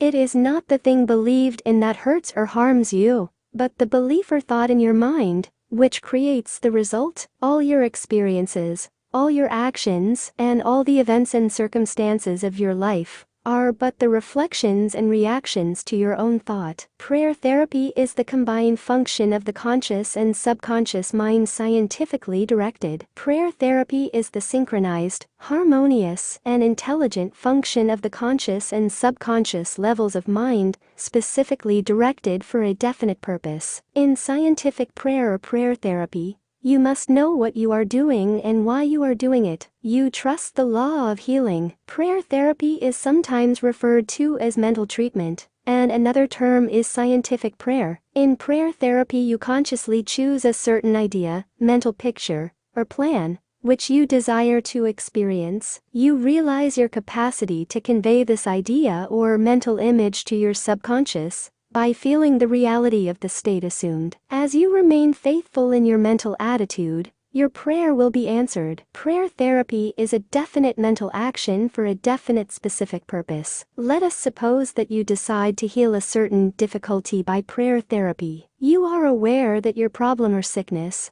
whatever it may be, must be caused by negative thoughts charged with fear and lodged in your subconscious mind, and that if you can succeed in cleansing your mind of these thoughts, you will get a healing. You, therefore, turn to the healing power within your own subconscious mind, and remind yourself of its infinite power and intelligence, and its capacity to heal all conditions. As you dwell on these truths, your fear will begin to dissolve, and the recollection of these truths also corrects the erroneous beliefs. You give thanks for the healing that you know will come, and then you keep your mind off the difficulty until you feel guided, after an interval, to pray again. While you are praying, you absolutely refuse to give any power to the negative conditions, or to admit for a second that the healing will not come. This attitude of mind brings about the harmonious union of the conscious and subconscious mind, which releases the healing power. Faith healing. What it means and how blind faith works. What is popularly termed faith healing is not the faith mentioned in the Bible, which means a knowledge of the interaction of the conscious and subconscious mind. A faith healer is one who heals without any real scientific understanding of the powers and forces involved. He may claim that he has a special gift of healing, and the sick person's blind belief in him or his powers may bring results. The voodoo doctor in South Africa and other parts of the world may heal by incantations, or a person may be healed by touching the so-called bones of saints, or anything else, which cause the patients to honestly believe in the method or process. Any method which causes you to move from fear and worry to faith and expectancy will heal. There are many persons, each of whom claims that because his personal theory produces results, it is, therefore, the correct one. This, as already explained in this chapter, cannot be true. To illustrate how blind faith works, you will recall our discussion of the Swiss physician, Franz Anton Mesmer. In 1776 he claimed many cures when he stroked diseased bodies with artificial magnets. Later on he threw away his magnets and evolved the theory of animal magnetism. This he held to be a fluid, which pervades the universe, but is most active in the human organism. He claimed that this magnetic fluid, which was going forth from him to his patients, healed them. People flocked to him, and many wonderful cures were effected. Mesmer moved to Paris, and while there the government appointed a commission composed of physicians and members of the Academy of Science, of which Benjamin Franklin was a member, to investigate his cures. The report admitted the leading facts claimed by Mesmer, but held that there was no evidence to prove the correctness of his magnetic fluid theory, and said the effects were due to the imagination of the patients. Soon after this, Mesmer was driven into exile, and died in 1815. Shortly afterwards, Dr. Braid of Manchester undertook to show that magnetic fluid had nothing to do with the production of the healings of Dr. Mesmer. Dr. Braid discovered that patients could be thrown into hypnotic sleep by suggestion, during which many of the well-known phenomena ascribed to magnetism by Mesmer could be produced. You can readily see that all these cures were undoubtedly brought about by the active imagination of the patients, together with a powerful suggestion of health to their subconscious minds. All this could be termed blind faith, as there was no understanding in those days as to how the cures were brought about, subjective faith and what it means. You will recall the proposition, which need not be repeated at length, that the subjective or subconscious mind of an individual is as amenable to the control of his own conscious or objective mind as it is by the suggestions of another. It follows that whatever may be your objective belief, if you will assume to have faith actively or passively, your subconscious mind will be controlled by the suggestion, and your desire will be fulfilled. The faith required in mental healings is a purely subjective faith, and it is attainable upon the cessation of active opposition on the part of the objective or conscious mind.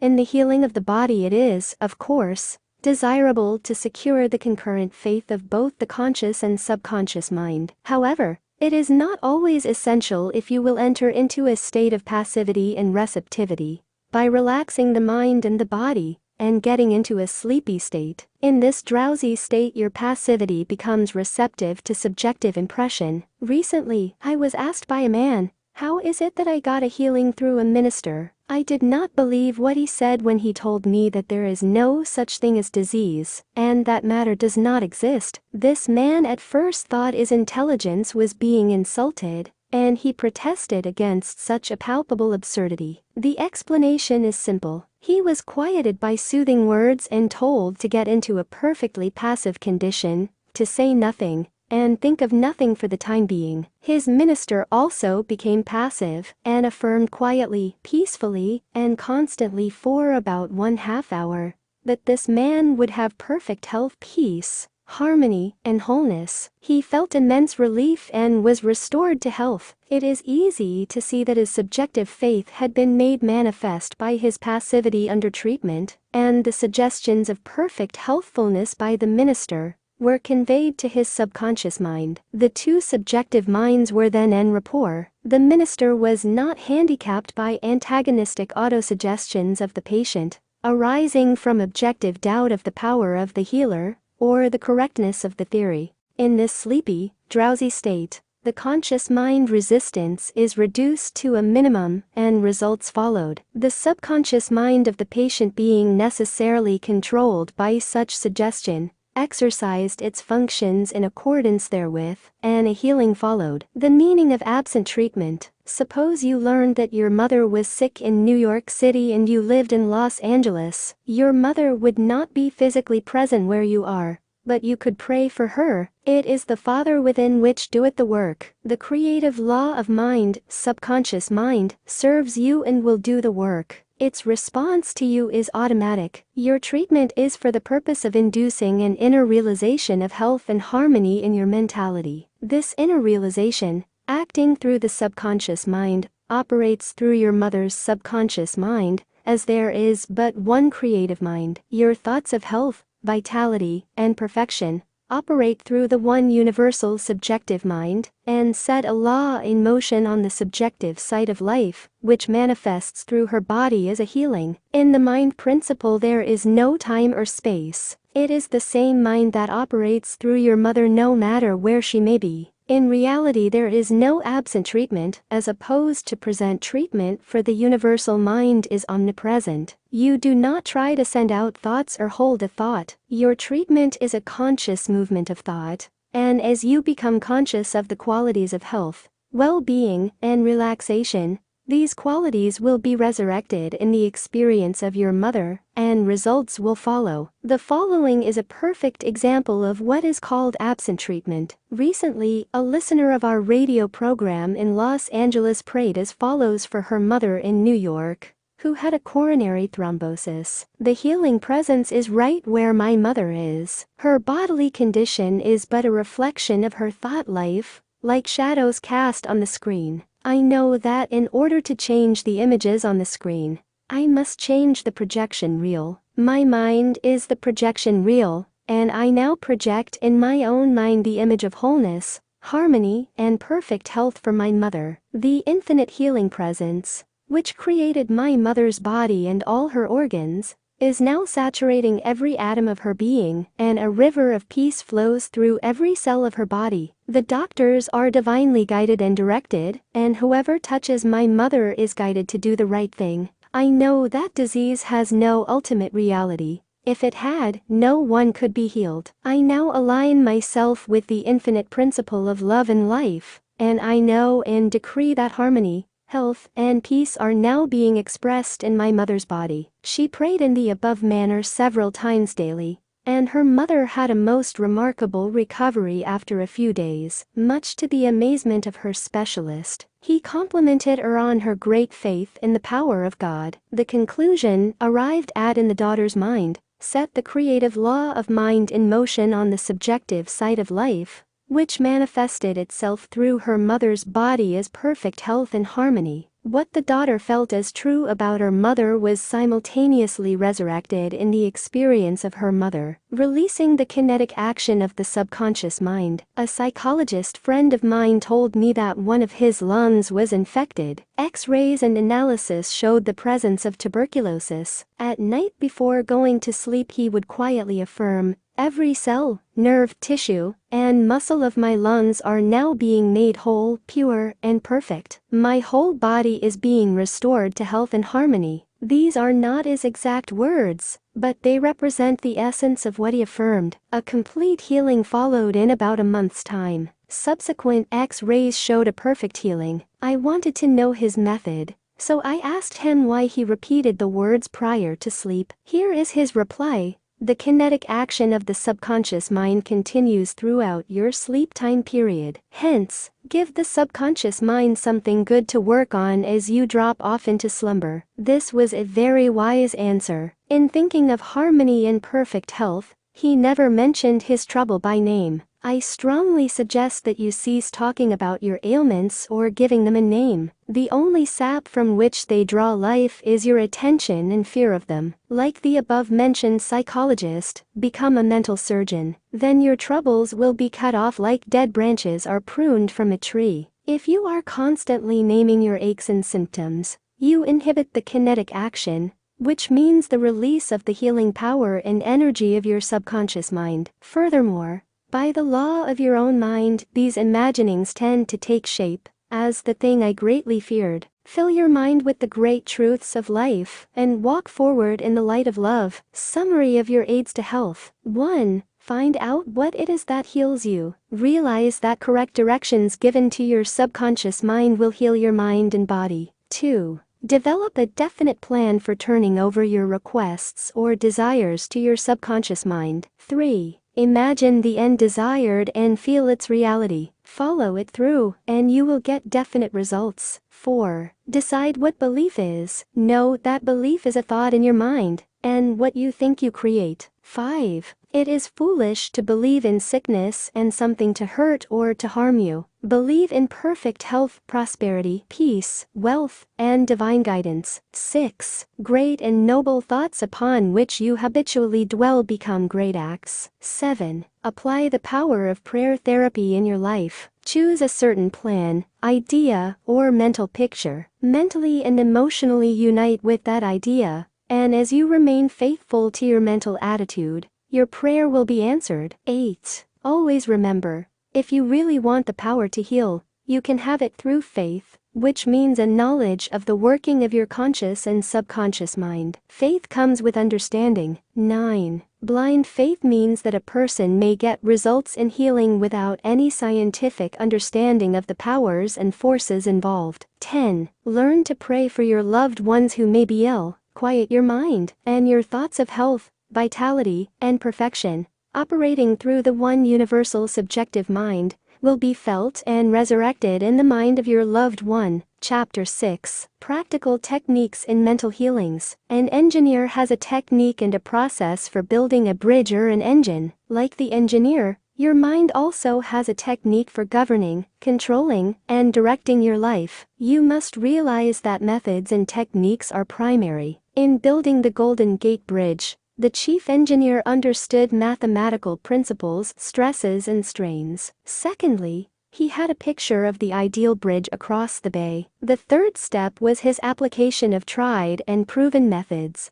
by which the principles were implemented until the bridge took form, and we drive on it. There also are techniques and methods by which your prayers are answered. If your prayer is answered, There is a way in which it is answered, and this is a scientific way. Nothing happens by chance. This is a world of law and order. In this chapter you will find practical techniques for the unfolding and nurture of your spiritual life. Your prayers must not remain up in the air like a balloon. They must go somewhere and accomplish something in your life. When we come to analyze prayer, we discover there are many different approaches and methods. We will not consider in this book the formal, ritual prayers used in religious services. These have an important place in group worship. We are immediately concerned with the methods of personal prayer, as it is applied in your daily life, and as it is used to help others. Prayer is the formulation of an idea concerning something we wish to accomplish. Prayer is the soul's sincere desire. Your desire is your prayer. It comes out of your deepest needs, and it reveals the things you want in life. Blessed are they that hunger and thirst after righteousness, for they shall be filled. That is really prayer. Life's hunger and thirst for peace, harmony, health, joy, and all the other blessings of life. The passing over technique for impregnating the subconscious. This consists essentially in inducing the subconscious mind to take over your request,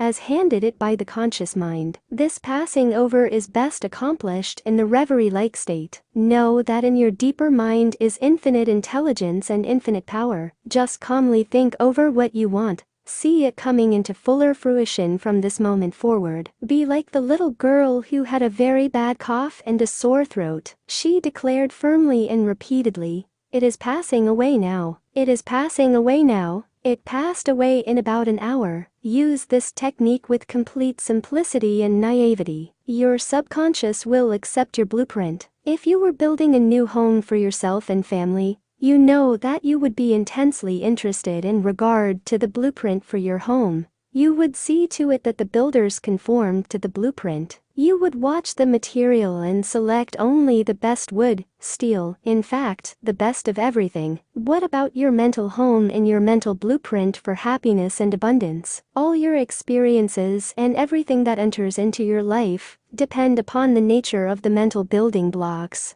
which you use in the construction of your mental home. If your blueprint is full of mental patterns of fear, worry, anxiety, or lack, and if you are despondent, doubtful, and cynical, then the texture of the mental material you are weaving into your mind will come forth as more toil, care, tension, anxiety, and limitation of all kinds. The most fundamental and the most far-reaching activity in life is that which you build into your mentality every waking hour. Your word is silent and invisible, nevertheless, it is real. You are building your mental home all the time, and your thought and mental imagery represent your blueprint. Hour by hour, moment by moment, you can build radiant health, success, and happiness by the thoughts you think, the ideas which you harbor, the beliefs that you accept, and the scenes that you rehearse in the hidden studio of your mind. This stately mansion, upon the construction of which you are perpetually engaged, is your personality,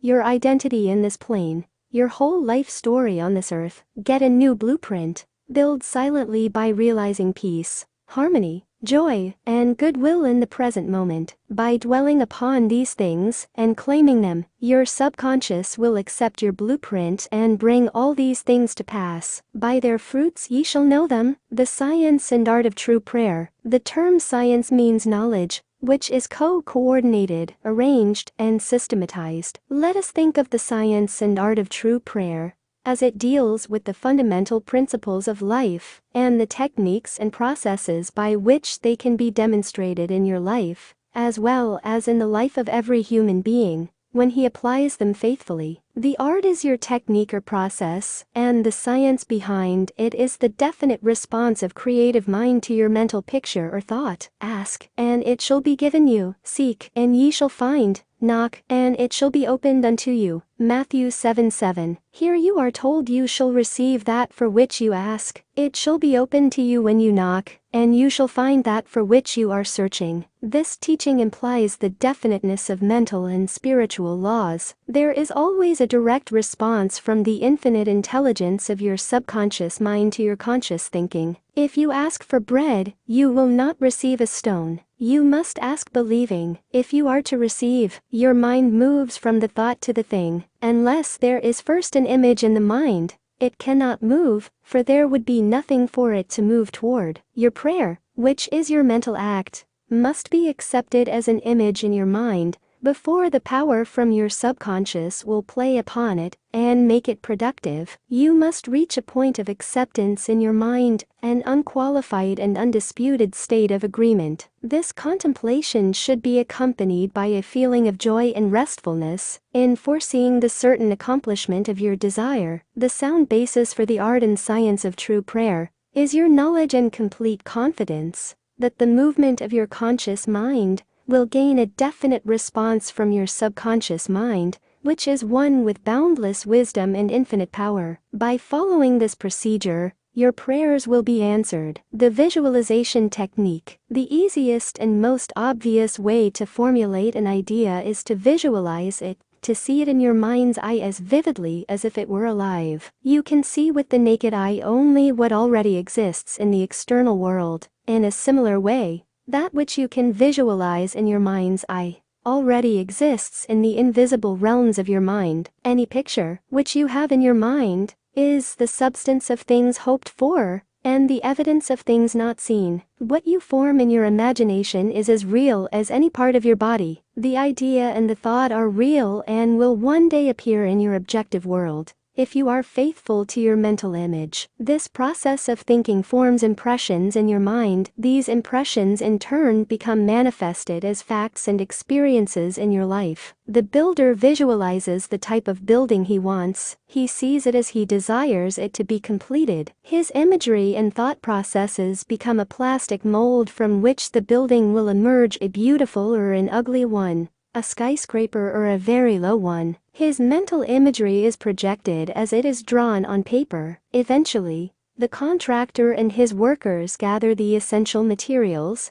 and the building progresses until it stands finished, conforming perfectly to the mental patterns of the architect. I use the visualization technique prior to speaking from the platform. I quiet the wheels of my mind in order that I may present to the subconscious mind my images of thought. Then, I picture the entire auditorium and the seats filled with men and women, and each one of them illumined and inspired by the infinite healing presence within each one. I see them as radiant, happy, and free. Having first built up the idea in my imagination, I quietly sustain it there as a mental picture, while I imagine I hear men and women saying, "I am healed, I feel wonderful, I've had an instantaneous healing, I'm transformed." I keep this up for about 10 minutes or more, knowing and feeling that each person's mind and body are saturated with love, wholeness, beauty, and perfection. My awareness grows to the point where in my mind I can actually hear the voices of the multitude proclaiming their health and happiness.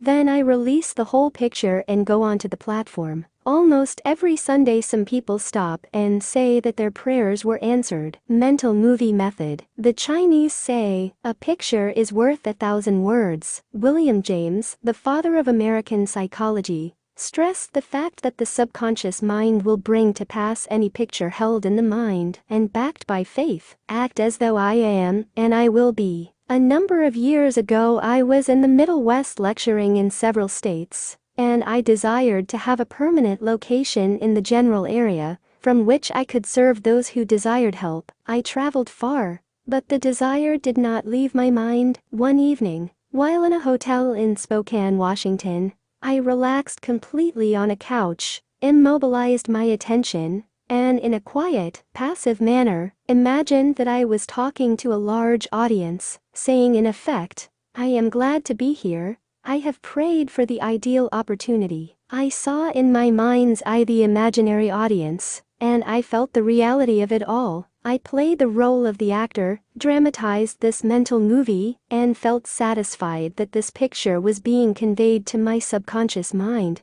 which would bring it to pass in its own way. The next morning, on awakening, I felt a great sense of peace and satisfaction, and in a few days' time, I received a telegram asking me to take over an organization in the Midwest, which I did, and I enjoyed it immensely for several years. The method outlined here appeals to many who have described it as the mental movie method. I have received numerous letters from people who listen to my radio talks and weekly public lectures, telling me of the wonderful results they get using this technique in the sale of their property. I suggest to those who have homes or property for sale that they satisfy themselves in their own mind that their price is right. Then I claim that the infinite intelligence is attracting to them the buyer who really wants to have the property and who will love it and prosper in it. After having done this, I suggest that they quiet their mind, relax, let go, and get into a drowsy, sleepy state, which reduces all mental effort to a minimum. Then, they are to picture the check in their hands, rejoice in the check, give thanks for the check, and go off to sleep, feeling the naturalness of the whole mental movie created in their own mind. They must act as though it were an objective reality, and the subconscious mind will take it as an impression, and through the deeper currents of the mind, the buyer and the seller are brought together. A mental picture held in the mind, backed by faith, will come to pass. The Baudouin technique. Charles Baudouin was a professor at the Rousseau Institute in France. He was a brilliant psychotherapist and a research director of the New Nancy School of Healing, who in 1910 taught that the best way to impress the subconscious mind was to enter into a drowsy, sleepy state, or a state akin to sleep, in which all effort was reduced to a minimum. Then in a quiet, passive, receptive way, by reflection, he would convey the idea to the subconscious. The following is his formula, a very simple way of securing this impregnation of the subconscious mind, is to condense the idea, which is to be the object of suggestion, to sum it up in a brief phrase, which can be readily graven on the memory, and to repeat it over and over again as a lullaby. Some years ago, a young lady in Los Angeles was engaged in a prolonged bitter family lawsuit over a will. Her husband had bequeathed his entire estate to her, and his sons and daughters by a previous marriage were bitterly fighting to break the will. The Baudouin technique was outlined to her, and this is what she did. She relaxed her body in an armchair, entered into the sleepy state, and, as suggested, condensed the idea of her need into a phrase consisting of 6 words easily graven on the memory. It is finished in divine order. The significance to her of these words meant that infinite intelligence operating through the laws of her subconscious mind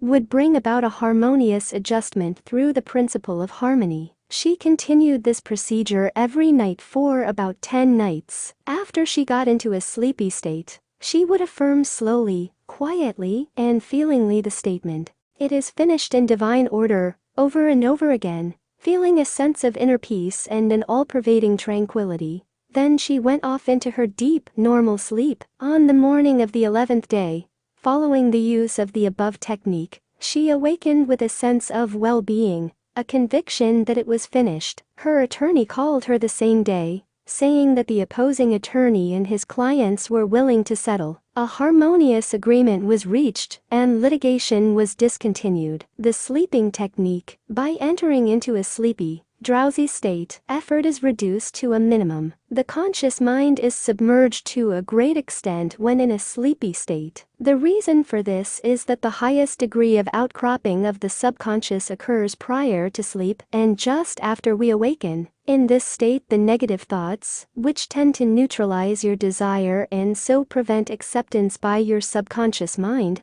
are no longer present. Suppose you want to get rid of a destructive habit, assume a comfortable posture, relax your body, and be still. Get into a sleepy state, and in that sleepy state, say quietly, over and over again as a lullaby, "I am completely free from this habit. Harmony and peace of mind reign supreme." Repeat the above slowly, quietly, and lovingly for 5 or 10 minutes, night and morning. Each time you repeat the words, the emotional value becomes greater. When the urge comes to repeat the negative habit, repeat the above formula out loud by yourself. By this means you induce the subconscious to accept the idea, and a healing follows. The thank you technique. In the Bible, Paul recommends that we make known our requests with praise and thanksgiving. Some extraordinary results follow this simple method of prayer. The thankful heart is always close to the creative forces of the universe, causing countless blessings to flow toward it.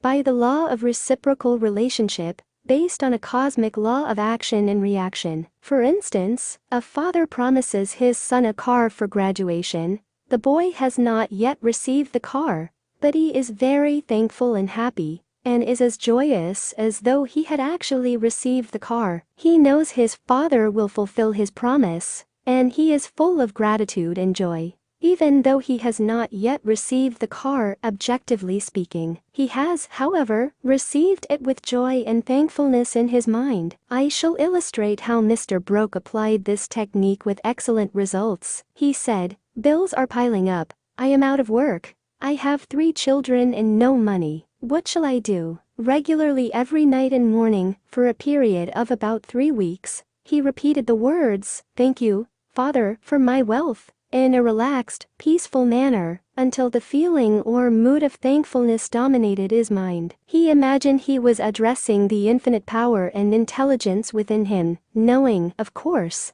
that he could not see the creative intelligence or infinite mind. He was seeing with the inner eye of spiritual perception, realizing that his thought image of wealth was the first cause, relative to the money, position, and food he needed. His thought feeling was the substance of wealth, untrammeled by antecedent conditions of any kind. By repeating, "Thank you, Father," over and over again, his mind and heart were lifted up to the point of acceptance, and when fear, thoughts of lack, poverty, and distress came into his mind, he would say, "Thank you, Father," as often as necessary. He knew that as he kept up the thankful attitude, he would recondition his mind to the idea of wealth, which is what happened. The sequel to his prayer is very interesting. After praying in the above-mentioned manner, he met a former employer of his on the street, whom he had not seen for 20 years. The man offered him a very lucrative position and advanced him $500 on a temporary loan. Today, Mr. Broke is vice-president of the company for which he works. His recent remark to me was,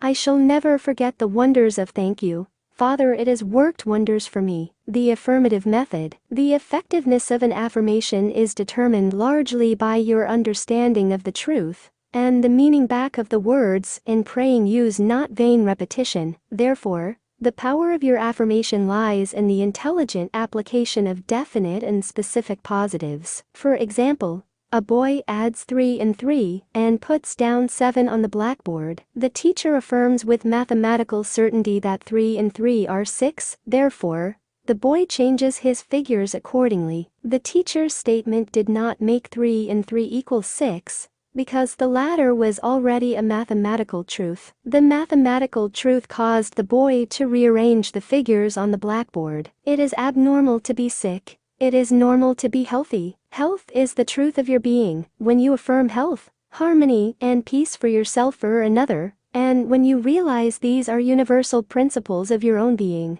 you will rearrange the negative patterns of your subconscious mind, based on your faith and understanding of that which you affirm. The result of the affirmative process of prayer depends on your conforming to the principles of life, regardless of appearances. Consider for a moment that there is a principle of mathematics and none of error. There is a principle of truth, but none of dishonesty. There is a principle of intelligence, but none of ignorance. There is a principle of harmony and none of discord. There is a principle of health, but none of disease, and there is a principle of abundance, but none of poverty. The affirmative method was chosen by the author for use on his sister, who was to be operated on for the removal of gallstones in a hospital in England. The condition described was based on the diagnosis of hospital tests, and the usual X-ray procedures. She asked me to pray for her. We were separated geographically about 6,500 miles,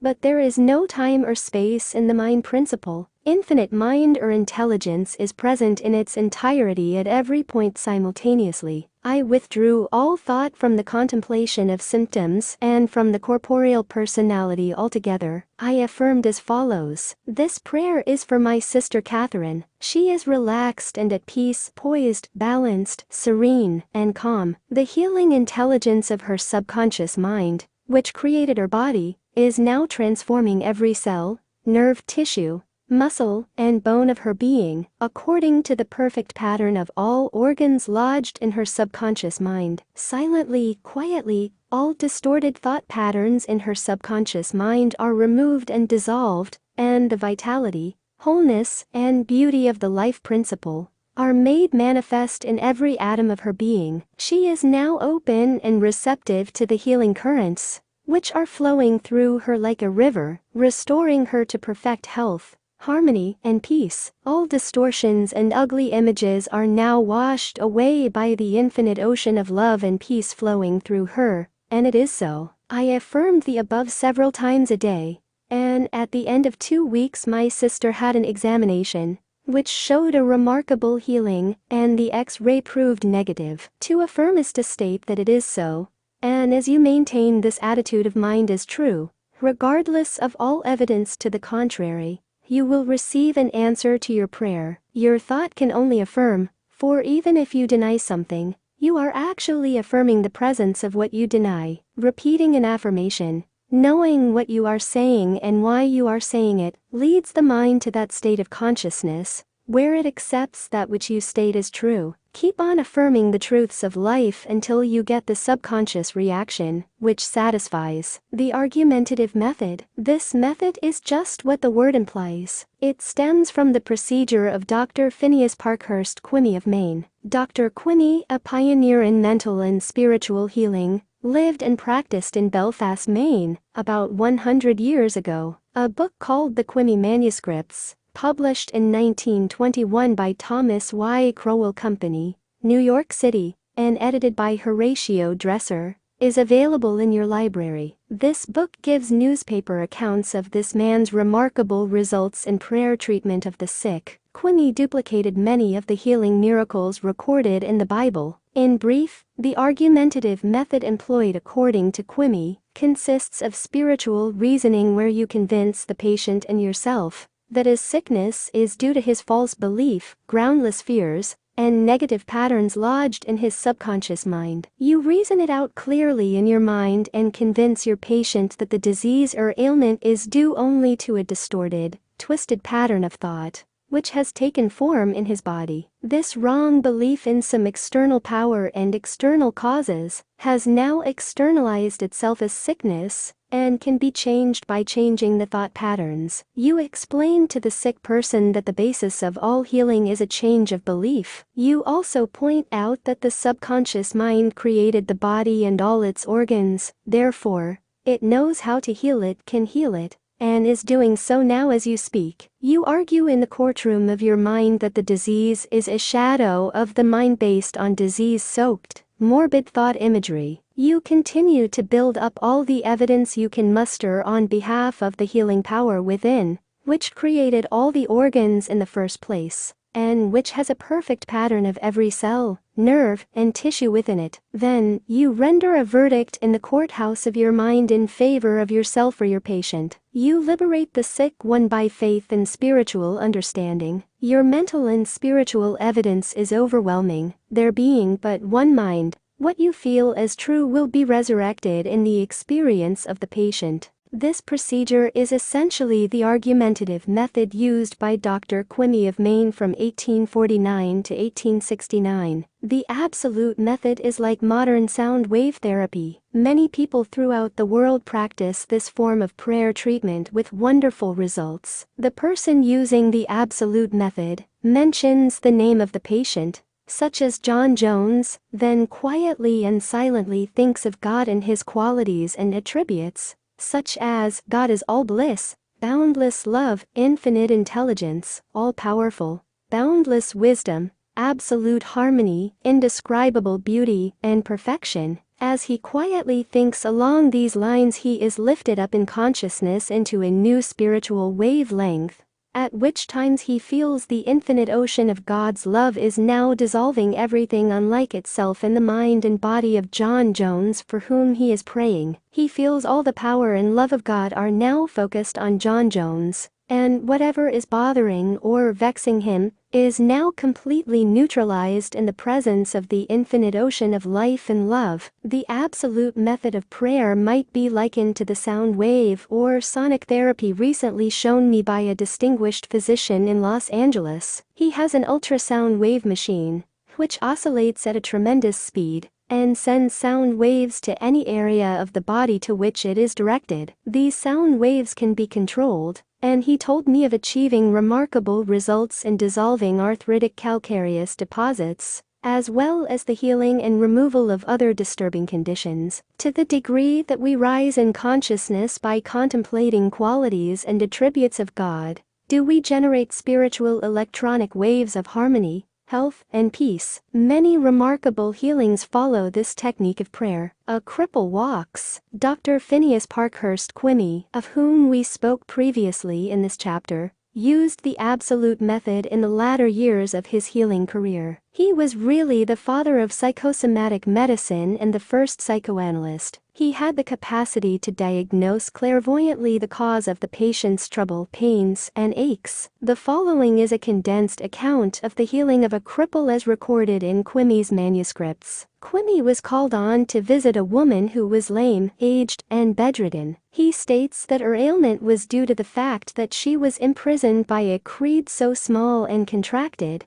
that she could not stand upright and move about. She was living in the tomb of fear and ignorance. Furthermore, she was taking the Bible literally, and it frightened her. In this tomb, Quimby said, was the presence and power of God trying to burst the bands, break through the bonds, and rise from the dead. When she would ask others for an explanation of some passage of the Bible, the answer would be a stone. Then she would hunger for the bread of life. Dr. Quimby diagnosed her case as a mind cloudy and stagnated, due to excitation and fear caused by the inability to see clearly the meaning of the passage of the Bible, which she had been reading. This showed itself in the body by her heavy and sluggish feeling, which would terminate as paralysis. At this point Quimby asked her what was meant in the Bible verses. Yet a little while am I with you, and then I go unto him that sent me. Ye shall seek me, and shall not find me. And where I am, thither ye cannot come. John 7:33-34. She replied that it meant Jesus went to heaven. Quimby explained what it really meant by telling her that being with her a little while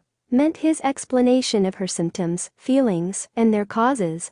I.e., he had compassion and sympathy for her momentarily, but he could not remain in that mental state. The next step was to go to him that sent us, which, as Quimby pointed out, was the creative power of God in all of us. Quimby immediately traveled in his mind and contemplated the divine ideal, i.e. the vitality, intelligence, harmony, and power of God functioning in the sick person. This is why he said to the woman, therefore, where I go you cannot come, for you are in your narrow, restricted belief, and I am in health. This prayer and explanation produced an instantaneous sensation, and a change came over her mind. She walked without her crutches. Quimby said it was one of the most singular of all his healings. She was, as it were, dead to error, and to bring her to life or truth was to raise her from the dead. Quimby quoted the resurrection of Christ, and applied it to her own Christ or health. This produced a powerful effect on her. He also explained to her that the truth, which she accepted, was the angular idea, which rolled away the stone of fear, ignorance, and superstition, thereby releasing the healing power of God, which made her whole. The decree method. Power goes into our word according to the feeling and faith behind it. When we realize the power that moves the world is moving on our behalf and is backing up our word, our confidence and assurance grow. You do not try and add power to power, therefore, there must be no mental striving. coercion, force, or mental wrestling. A young girl used the decree method on a young man who was constantly phoning her, pressing her for dates, and meeting her at her place of business. She found it very difficult to get rid of him. She decreed as follows: I release unto God, he is in his true place at all times. I am free, and he is free. I now decree that my words go forth into infinite mind, and it brings it to pass. It is so. She said he vanished,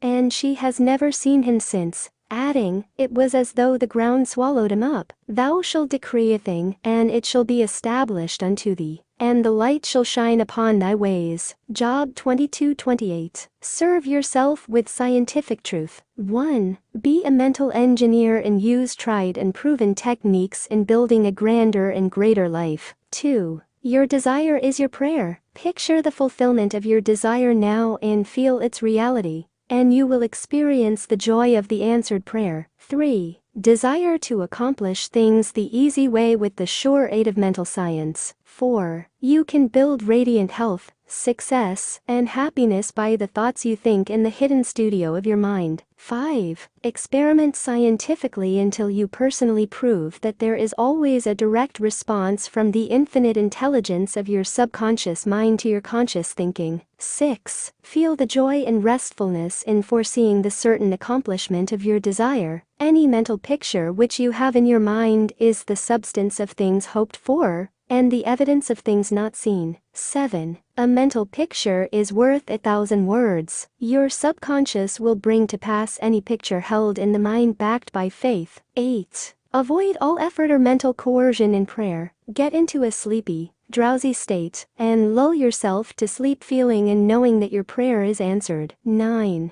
Remember that the thankful heart is always close to the riches of the universe. 10. To affirm is to state that it is so, and as you maintain this attitude of mind as true, regardless of all evidence to the contrary, you will receive an answer to your prayer. 11. Generate electronic waves of harmony, health, and peace by thinking of the love and the glory of God. 12. What you decree and feel as true will come to pass. Decree harmony, health, peace, and abundance. Chapter 7. The tendency of the subconscious is lifeward. Over 90% of your mental life is subconscious, so men and women who fail to make use of this marvelous power live within very narrow limits. Your subconscious processes are always lifeward and constructive. Your subconscious is the builder of your body and maintains all its vital functions. It is on the job 24 hours a day and never sleeps. It is always trying to help and preserve you from harm. Your subconscious mind is in touch with infinite life and boundless wisdom,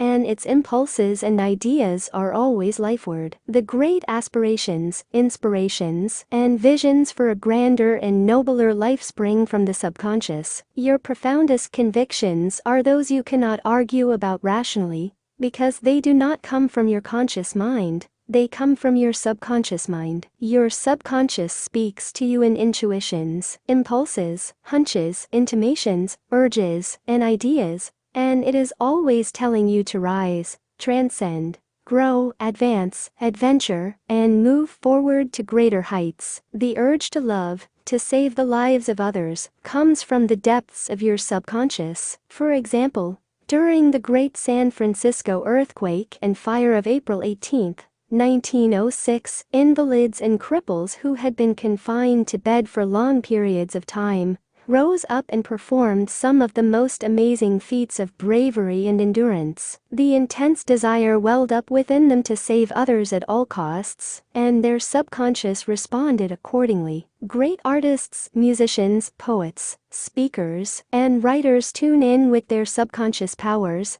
and become animated and inspired. For example, Robert Louis Stevenson, before he went to sleep, used to charge his subconscious with the task of evolving stories for him while he slept. He was accustomed to ask his subconscious to give him a good, marketable thriller when his bank account was low. Stevenson said the intelligence of his deeper mind gave him the story piece by piece, like a cereal. This shows how your subconscious will speak lofty and wise sayings through you, which your conscious mind knows nothing about. Mark Twain confided to the world on many occasions that he never worked in his life. All his humor and all his great writings were due to the fact that he tapped the inexhaustible reservoir of his subconscious mind. How the body portrays the workings of the mind. The interaction of your conscious and subconscious mind requires a similar interaction between the corresponding system of nerves. The cerebrospinal system is the organ of the conscious mind, and the sympathetic system is the organ of the subconscious mind. The cerebrospinal system is the channel through which you receive conscious perception by means of your 5 physical senses,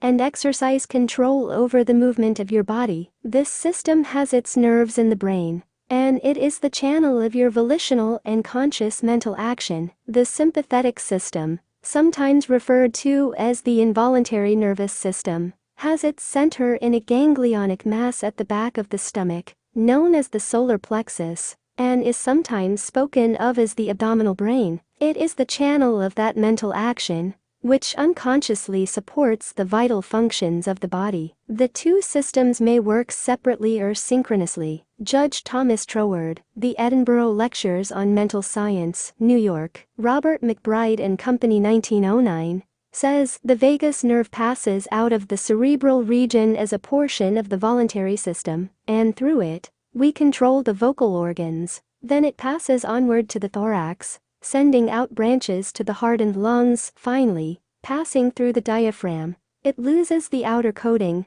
which distinguishes the nerves of the voluntary system, and becomes identified with those of the sympathetic system, so forming a connecting link between the two, and making the man physically a single entity. Similarly, different areas of the brain indicate their connection with the objective and subjective activities of the mind respectively, and speaking in a general way, we may assign the frontal portion of the brain to the former, and the posterior portion to the latter, while the intermediate portion partakes of the character of both. A rather simple way of looking at the mental and physical interaction is to realize that your conscious mind grasps an idea, which induces a corresponding vibration in your voluntary system of nerves. This in turn causes a similar current to be generated in your involuntary system of nerves, thus handling the idea over to your subconscious mind, which is the creative medium. This is how your thoughts become things. Every thought entertained by your conscious mind and accepted as true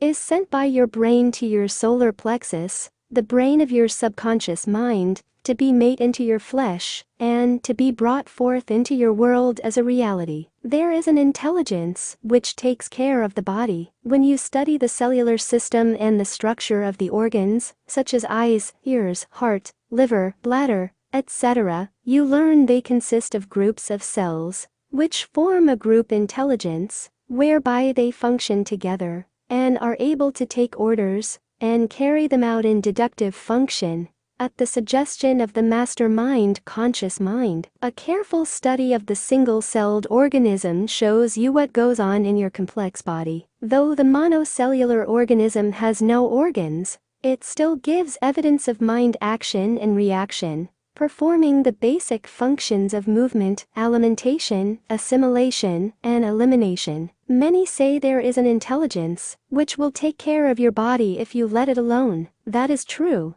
But the difficulty is that the conscious mind always interferes with its 5 sense evidence based on outer appearances, leading to the sway of false beliefs, fears, and mere opinion. When fear, false beliefs, and negative patterns are made to register in your subconscious mind through psychological, emotional conditioning, there is no other course open to the subconscious mind, except to act on the blueprint specifications offered it. The subconscious mind works continually for the common good. The subjective self within you works continuously for the general good, reflecting an innate principle of harmony behind all things. Your subconscious mind has its own will, and it is a very real something in itself. It acts night and day whether you act upon it or not. It is the builder of your body, but you cannot see, hear, or feel it building, as all this is a silent process. Your subconscious has a life of its own, which is always moving toward harmony, health, and peace. This is the divine norm within it, seeking expression through you at all times. How man interferes with the innate principle of harmony. To think correctly, scientifically, we must know the truth. To know the truth is to be in harmony with the infinite intelligence and power of your subconscious mind, which is always moving lifeward. Every thought or action, which is not harmonious, whether through ignorance or design, will result in discord and limitation of all kinds. Scientists inform us that you build a new body every 11 months. So you are really only 11 months old from a physical standpoint. If you build defects back into your body by thoughts of fear, anger, jealousy, and ill will, you have no one to blame but yourself. You are the sum total of your own thoughts. You can keep from entertaining negative thought and imagery. The way to get rid of darkness is with light. The way to overcome cold is with heat. The way to overcome the negative thought is to substitute the good thought. Affirm the good, and the bad will vanish. Why it's normal to be healthy, vital, and strong. It's abnormal to be sick. The average child born into the world is perfectly healthy with all its organs functioning perfectly. This is the normal state, and we should remain healthy, vital, and strong. The instinct of self-preservation is the strongest instinct of your nature, and it constitutes a most potent, ever-present, and constantly operative truth inherent in your nature. It is, therefore, obvious that all your thoughts, ideas, and beliefs must operate with greater potentiality when they are in harmony with the innate life principle in you, which is forever seeking to preserve and protect you along all lines. It follows from this that normal conditions can be restored with greater ease and certainty than abnormal conditions can be induced. It is abnormal to be sick. It simply means you are going against the stream of life and thinking negatively. The law of life is the law of growth. All nature testifies to the operation of this law by silently, constantly expressing itself in the law of growth. Where there is growth and expression, there must be life. Where there is life, there must be harmony. And where there is harmony, there is perfect health. If your thought is in harmony with the creative principle of your subconscious mind, you are in tune with the innate principle of harmony. If you entertain thoughts which are not in accordance with the principle of harmony, these thoughts cling to you, harass you, worry you, and finally bring about disease, and if persisted in, possibly death. In the healing of disease, you must increase the inflow and distribution of the vital forces of your subconscious mind throughout your system. This can be done by eliminating thoughts of fear, worry, anxiety, jealousy, hatred, and every other destructive thought, which tends to tear down and destroy your nerves and glands, body tissue, which controls the elimination of all waste material. Pott's disease cured. In the Nautilus magazine of March 1917, there appears an article about a boy suffering from Pott's disease, or tuberculosis of the spine, who had a remarkable healing. His name was Frederick Elias Andrews of Indianapolis, now minister of Unity School of Christianity, Kansas City, Missouri. His physician pronounced him incurable. He began to pray, and from a crooked, twisted cripple going about on hands and knees, he became a strong, straight, well-formed man. He created his own affirmation, mentally absorbing the qualities he needed. He affirmed over and over again many times a day, "I am whole, perfect, strong, powerful, loving, harmonious, and happy." He persevered and said that this prayer was the last utterance on his lips at night, and the first in the morning. He prayed for others also by sending out thoughts of love and health. This attitude of mind and way of prayer returned to him multiplied many times. His faith and perseverance paid off with big dividends. When thoughts of fear, anger, jealousy, or envy drew his attention, he would immediately start his counteracting force of affirmation going in his mind. His subconscious mind responded according to the nature of his habitual thinking. This is the meaning of the statement in the Bible, "Go thy way, thy faith hath made thee whole." Mark 10:52. How faith in your subconscious powers makes you whole. A young man, who came to my lectures on the healing power of the subconscious mind, had severe eye trouble which his doctor said necessitated an operation. He said to himself, My subconscious made my eyes, and it can heal me." Each night, as he went to sleep, he entered into a drowsy, meditative state, the condition akin to sleep. His attention was immobilized and focused on the eye doctor. He imagined the doctor was in front of him and he plainly heard, or imagined he heard, the doctor saying to him, "A miracle has happened." He heard this over and over again every night for perhaps 5 minutes or so before going to sleep. At the end of 3 weeks he again went to the ophthalmologist who had previously examined his eyes, and the physician said to this man, "This is a miracle." What happened? This man impressed his subconscious mind using the doctor as an instrument or a means of convincing it or conveying the idea. Through repetition, his subconscious mind made his eye, within it was the perfect pattern, and immediately it proceeded to heal the eye. This is another example of how faith in the healing power of your subconscious can make you whole. Pointers to review. 1. Your subconscious is the builder of your body and is on the job 24 hours a day. You interfere with its life-giving patterns by negative thinking. 2. Charge your subconscious with the task of evolving an answer to any problem prior to sleep,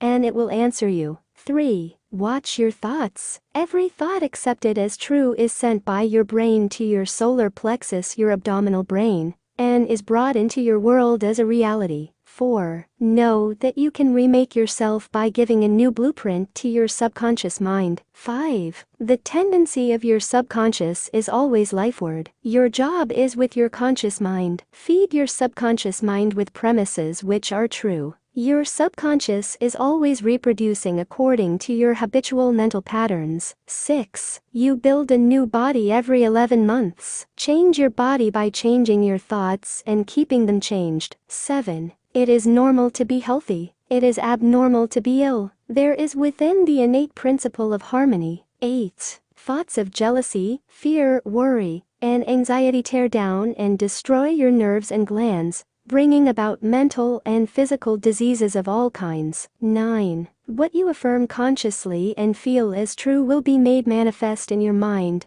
body and affairs. Affirm the good and enter into the joy of living. Chapter 8. How to get the results you want. The principal reasons for failure are lack of confidence and too much effort. Many people block answers to their prayers by failing to fully comprehend the workings of their subconscious mind. When you know how your mind functions, you gain a measure of confidence. You must remember, whenever your subconscious mind accepts an idea, it immediately begins to execute it. It uses all its mighty resources to that end, and mobilizes all the mental and spiritual laws of your deeper mind. This law is true for good or bad ideas. Consequently, if you use it negatively, it brings trouble, failure, and confusion. When you use it constructively, it brings guidance, freedom, and peace of mind. The right answer is inevitable when your thoughts are positive, constructive, and loving. From this, it is perfectly obvious that the only thing you have to do in order to overcome failure is to get your subconscious to accept your idea or request by feeling its reality now, and the law of your mind will do the rest. Turn over your request with faith and confidence, and your subconscious will take over and answer for you. You will always fail to get results by trying to use mental coercion. Your subconscious mind does not respond to coercion, it responds to your faith or conscious mind acceptance. Your failure to get results may also arise from such statements as, "Things are getting worse. I will never get an answer. I see no way out. It is hopeless. I don't know what to do. I'm all mixed up." When you use such statements, you get no response or cooperation from your subconscious mind. Like a soldier marking time, you neither go forward nor backward. In other words, you don't get anywhere. If you get into a taxi and give a half-dozen different directions to the driver in 5 minutes, he would become hopelessly confused, and probably would refuse to take you anywhere. It is the same when working with your subconscious mind. There must be a clear-cut idea in your mind. You must arrive at the definite decision that there is a way out, a solution to the vexing problem in sickness. Only the infinite intelligence within your subconscious knows the answer. When you come to that clear-cut conclusion in your conscious mind, your mind is then made up, and according to your belief is it done unto you. Easy does it. A house owner once remonstrated with a furnace repairman for charging $200 for fixing the boiler. The mechanic said, "I charged 5 cents for the missing bolt, and $119.95 for knowing what was wrong." Similarly, your subconscious mind is the master mechanic, the all-wise one, who knows ways and means of healing any organ of your body, as well as your affairs. Decree health, and your subconscious will establish it. But relaxation is the key. Easy does it. Do not be concerned with details and means, but know the end result. Get the feel of the happy solution to your problem. Whether it is health, finances, or employment, remember how you felt after you had recovered from a severe state of illness. Bear in mind that your feeling is the touchstone of all subconscious demonstration. Your new idea must be felt subjectively in a finished state, not the future, but as coming about now. Infer no opponent, use imagination and not willpower. In using your subconscious mind, you infer no opponent, you use no willpower, you imagine the end and the freedom state. You will find your intellect trying to get in the way, but persist in maintaining a simple, childlike, miracle-making faith. Picture yourself without the ailment or problem. Imagine the emotional accompaniment of the freedom state you crave. Cut out all red tape from the process. The simple way is the best. How disciplined imagination works wonders. A wonderful way to get a response from your subconscious mind is through disciplined or scientific imagination. As previously pointed out, your subconscious mind is the builder of the body and controls all its vital functions. The Bible says, "Whatsoever ye shall ask in prayer, believing, ye shall receive." To believe is to accept something as true, or to live in the state of being it. As you sustain this mood, you shall experience the joy of the answered prayer. The 3 steps to success in prayer. The usual procedure is as follows. 1. Take a look at the problem. 2. Turn to the solution or way out known only to the subconscious mind. 3. Rest in a sense of deep conviction that it is done. Do not weaken your prayer by saying, "I wish I might be healed. I hope so." Your feeling about the work to be done is the boss. Harmony is yours. Know that health is yours. Become intelligent by becoming a vehicle for the infinite healing power of the subconscious mind. Pass on the idea of health to your subconscious mind to the point of conviction, then relax. Get yourself off your hands. Say to the condition and circumstance, "This too shall pass." Through relaxation you impress your subconscious mind,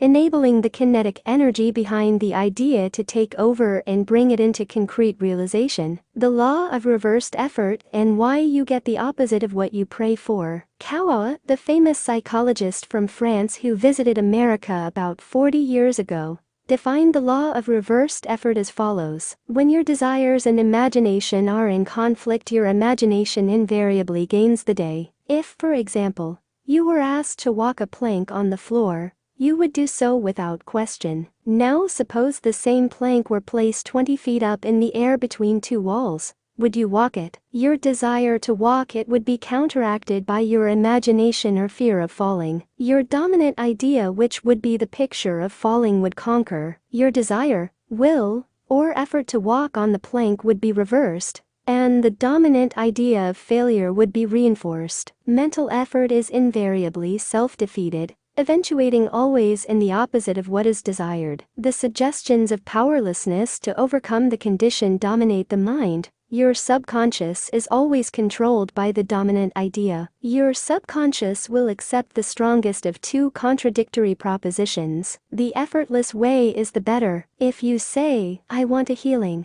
but I can't get it. I try so hard. I force myself to pray. I use all the willpower I have," you must realize that your error lies in your effort. Never try to compel the subconscious mind to accept your idea by exercising willpower. Such attempts are doomed to failure, and you get the opposite of what you prayed for. The following is a rather common experience. Students, when taking examinations and reading through their papers, find that all their knowledge has suddenly deserted them. Their minds become appalling blanks. and they are unable to recall one relevant thought. The more they grit their teeth and summon the powers of the will, the further the answers seem to flee. But, when they have left the examination room and the mental pressure relaxes, the answers they were seeking flow tantalizingly back into their minds. Trying to force themselves to remember was the cause of their failure. This is an example of the law of reversed effort, whereby you get the opposite of what you asked or prayed for. The conflict of desire and imagination must be reconciled. To use mental force is to presuppose that there is opposition. When your mind is concentrated on the means to overcome a problem, it is no longer concerned with the obstacle. Matthew 18:19 says, "If two of you shall agree on earth as touching anything that they shall ask, it shall be done for them of my Father which is in heaven." Who are these two? It means the harmonious union or agreement between your conscious and subconscious on any idea, desire, or mental image. When there is no longer any quarrel in either part of your mind, your prayer will be answered. The two agreeing may also be represented as you and your desire, your thought and feeling, your idea and emotion, your desire and imagination. You avoid all conflict between your desires and imagination by entering into a drowsy, sleepy state, which brings all effort to a minimum. The conscious mind is submerged to a great extent when in a sleepy state. The best time to impregnate your subconscious is prior to sleep. The reason for this is that the highest degree of outcropping of the subconscious occurs prior to sleep and just after we awaken. In this state, the negative thoughts and imagery which tend to neutralize your desire and so prevent acceptance by your subconscious mind no longer present themselves. When you imagine the reality of the fulfilled desire and feel the thrill of accomplishment, your subconscious brings about the realization of your desire. A great many people solve all their dilemmas and problems by the play of their controlled, directed, and disciplined imagination, knowing that whatever they imagine and feel is true will and must come to pass. The following will clearly illustrate how a young girl overcame the conflict between her desire and her imagination. She desired a harmonious solution to her legal problem, yet her mental imagery was constantly on failure, loss, bankruptcy, and poverty. It was a complicated lawsuit, and there was one postponement after another with no solution in sight. At my suggestion, she got into a sleepy, drowsy state each night prior to sleep, and she began to imagine the happy ending, feeling it to the best of her ability. She knew that the image in her mind had to agree with her heart's desire. Prior to sleep, she began to dramatize as vividly as possible her lawyer having an animated discussion with her regarding the outcome. She would ask him questions, and he would answer her appropriately. He would say to her over and over again, "There has been a perfect, harmonious solution. The case has been settled out of court." During the day, when fear thoughts came into her mind, she would run her mental movie with gestures, voice, and sound equipment. She could easily imagine the sound of his voice, smile, and mannerism. She ran this mental picture so often, it became a subjective pattern, a regular train track. At the end of a few weeks, her attorney called her and confirmed objectively what she had been imagining and feeling as true subjectively. This is really what the psalmist meant when he wrote, "Let the words of my mouth, your thoughts, mental images, good and the meditations of my heart, your feeling, nature, emotion be acceptable in thy sight. O Lord, the law of your subconscious mind, my strength, and my Redeemer." The power and wisdom of your subconscious mind can redeem you from sickness, bondage, and misery. Psalm 19:14, ideas worth remembering. 1. Mental coercion or too much effort shows anxiety and fear which block your answer. Easy does it. 2. When your mind is relaxed and you accept an idea, your subconscious goes to work to execute the idea. 3. Think and plan independently of traditional methods. Know that there is always an answer and a solution to every problem. 4. Do not be overly concerned with the beating of your heart, with the breathing of your lungs, or the functions of any part of your anatomy. Lean heavily upon your subconscious and proclaim frequently that divine right action is taking place. 5. The feeling of health produces health. The feeling of wealth produces wealth. How do you feel? 6. Imagination is your most powerful faculty. Imagine what is lovely and of good report. You are what you imagine yourself to be. 7. You avoid conflict between your conscious and subconscious in the sleepy state. Imagine the fulfillment of your desire over and over again prior to sleep. Sleep in peace and wake in joy. Chapter 9. How to use the power of your subconscious for wealth. If you are having financial difficulties, if you are trying to make ends meet,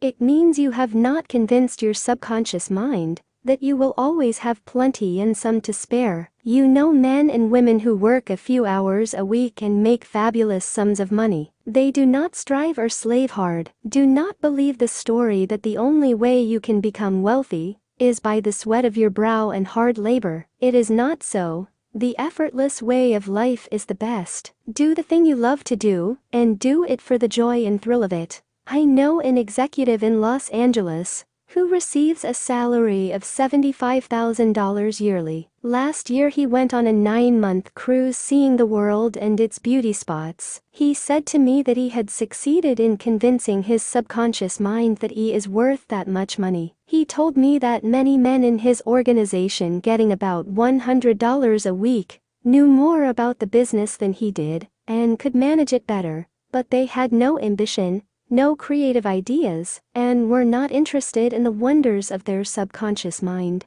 Wealth is of the mind. Wealth is simply a subconscious conviction on the part of the individual. You will not become a millionaire by saying, "I am a millionaire. I am a millionaire." You will grow into a wealth consciousness by building into your mentality the idea of wealth and abundance, your invisible means of support. The trouble with most people is that they have no invisible means of support. When business falls away, the stock market drops, or they lose their investments, they seem helpless. The reason for such insecurity is that they do not know how to tap the subconscious mind. They are unacquainted with the inexhaustible storehouse within. A man with a poverty type mind finds himself in poverty-stricken conditions. Another man with a mind filled with ideas of wealth is surrounded with everything he needs. It was never intended that man should lead a life of indigence. You can have wealth, everything you need, and plenty to spare. Your words have power to cleanse your mind of wrong ideas and to instill right ideas in their place. The ideal method for building a wealth consciousness. Perhaps you are saying as you read this chapter, "I need wealth and success." This is what you do. Repeat for about 5 minutes to yourself 3 or 4 times a day. Wealth, success. These words have tremendous power. They represent the inner power of the subconscious mind. Anchor your mind on this substantial power within you. Then conditions and circumstances corresponding to their nature and quality will be manifested in your life. You are not saying, "I am wealthy." You are dwelling on real powers within you. There is no conflict in the mind when you say wealth. Furthermore, the feeling of wealth will well up within you as you dwell on the idea of wealth. The feeling of wealth produces wealth. Keep this in mind at all times. Your subconscious mind is like a bank, a sort of universal financial institution. It magnifies whatever you deposit or impress upon it, whether it is the idea of wealth or of poverty. Choose wealth. Why your affirmations for wealth fail. I have talked to many people during the past 35 years whose usual complaint is, "I have said for weeks and months, I am wealthy, I am prosperous, and nothing has happened." I discovered that when they said, "I am prosperous, I am wealthy," they felt within that they were lying to themselves. One man told me, "I have affirmed that I am prosperous until I am tired. Things are now worse." I knew when I made the statement that it was obviously not true. His statements were rejected by the conscious mind, and the very opposite of what he outwardly affirmed and claimed was made manifest. Your affirmation succeeds best when it is specific, and when it does not produce a mental conflict or argument. Hence the statements made by this man made matters worse, because they suggested his lack. Your subconscious accepts what you really feel to be true. not just idle words or statements. The dominant idea or belief is always accepted by the subconscious mind. How to avoid mental conflict? The following is the ideal way to overcome this conflict for those who have this difficulty. Make this practical statement frequently, particularly prior to sleep. By day and by night I am being prospered in all of my interests. This affirmation will not arouse any argument, because it does not contradict your subconscious mind's impression of financial lack. I suggested to one businessman whose sales and finances were very low and who was greatly worried, that he sit down in his office, become quiet, and repeat this statement over and over again. My sales are improving every day. This statement engaged the cooperation of the conscious and subconscious mind. Results followed. Don't sign blank checks. You sign blank checks when you make such statements as, there is not enough to go around. There is a shortage. I will lose the house because of the mortgage, etc. If you are full of fear about the future, you are also writing a blank check and attracting negative conditions to you. Your subconscious mind takes your fear and negative statement as your request and proceeds in its own way to bring obstacles, delays, lack, and limitation into your life. Your subconscious gives you compound interest. To him that hath the feeling of wealth, more wealth shall be added. To him that hath the feeling of lack, more lack shall be added. Your subconscious multiplies and magnifies whatever you deposit in it. Every morning as you awaken, deposit thoughts of prosperity, success, wealth, and peace. Dwell upon these concepts. Busy your mind with them as often as possible. These constructive thoughts will find their way as deposits in your subconscious mind and bring forth abundance and prosperity. Why nothing happened? I can hear you saying, oh, I did that and nothing happened. You did not get results because you indulged in fear thoughts perhaps 10 minutes later and neutralized the good you had affirmed. When you place a seed in the ground, you do not dig it up. You let it take root and grow. Suppose, for example, you are going to say, I shall not be able to make that payment. Before you get further than, I shall, stop the sentence and dwell on a constructive statement, such as, by day and by night,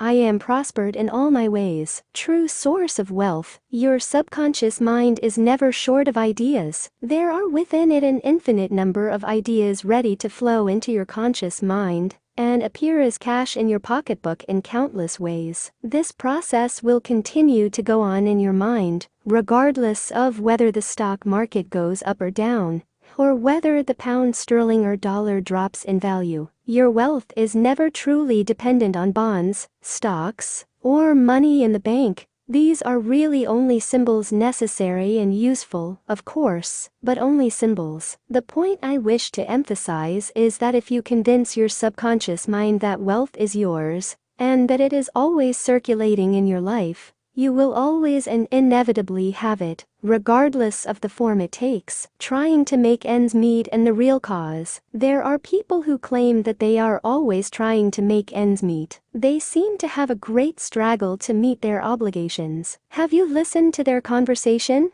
In many instances their conversation runs along this vein. They are constantly condemning those who have succeeded in life and who have raised their heads above the crowd. Perhaps they are saying, oh, that fellow has a racket. He is ruthless. He is a crook. This is why they lack. They are condemning the thing they desire and want. The reason they speak critically of their more prosperous associates is because they are envious and covetous of the other's prosperity. The quickest way to cause wealth to take wings and fly away is to criticize and condemn others who have more wealth than you. A common stumbling block to wealth. There is one emotion which is the cause of the lack of wealth in the lives of many. Most people learn this the hard way. It is envy. For example, if you see a competitor depositing large sums of money in the bank, and you have only a meager amount to deposit, does it make you envious? The way to overcome this emotion is to say to yourself, isn't it wonderful? I rejoice in that man's prosperity. I wish for him greater and greater wealth. To entertain envious thoughts is devastating because it places you in a very negative position. Therefore, wealth flows from you instead of to you. If you are ever annoyed or irritated by the prosperity or great wealth of another, claim immediately that you truly wish for him greater wealth in every possible way. This will neutralize the negative thoughts in your mind and cause an ever greater measure of wealth to flow to you by the law of your own subconscious mind, rubbing out a great mental block to wealth. If you are worried and critical about someone whom you claim is making money dishonestly, cease worrying about him. You know such a person is using the law of mind negatively. The law of mind takes care of him. Be careful not to criticize him for the reasons previously indicated. Remember, the block or obstacle to wealth is in your own mind. You can now destroy that mental block. This you may do by getting on mental good terms with everyone. Sleep and grow rich. As you go to sleep at night, practice the following technique. Repeat the word wealth quietly, easily, and feelingly. Do this over and over again, just like a lullaby. Lull yourself to sleep with the one word, wealth. You should be amazed at the result. Wealth should flow to you in avalanches of abundance. This is another example of the magic power of your subconscious mind. Serve yourself with the powers of your mind. 1. Decide to be wealthy the easy way, with the infallible aid of your subconscious mind. 2. Trying to accumulate wealth by the sweat of your brow and hard labor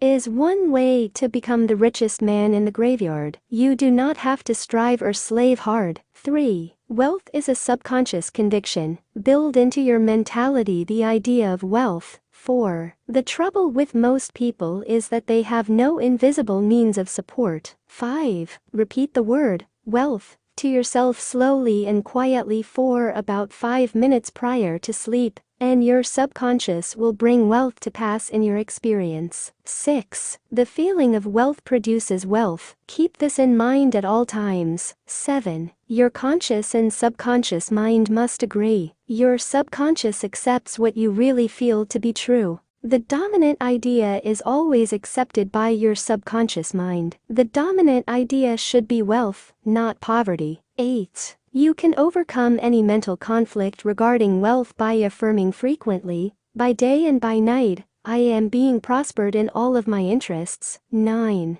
Increase your sales by repeating this statement over and over again. My sales are improving every day.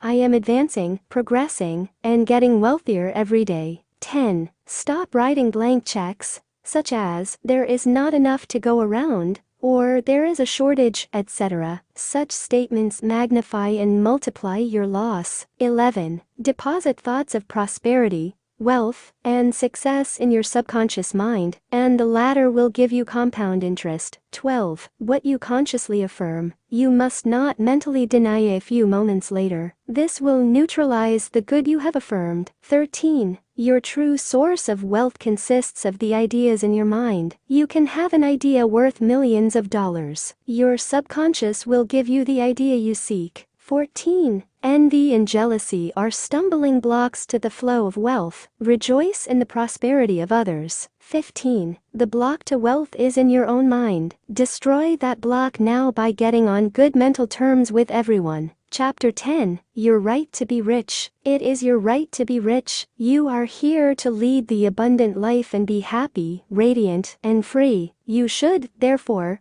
have all the money you need to lead a full, happy, and prosperous life. You are here to grow, expand, and unfold spiritually, mentally, and materially. You have the inalienable right to fully develop and express yourself along all lines. You should surround yourself with beauty and luxury. Why be satisfied with just enough to go around when you can enjoy the riches of your subconscious mind? In this chapter you can learn to make friends with money, and you should always have a surplus. Your desire to be rich is a desire for a fuller, happier, more wonderful life. It is a cosmic urge. It is not only good, but very good. Money is a symbol. Money is a symbol of exchange. It means to you not only freedom from want, but beauty, luxury, abundance, and refinement. It is merely a symbol of the economic health of the nation. When your blood is circulating freely in your body, you are healthy. When money is circulating freely in your life,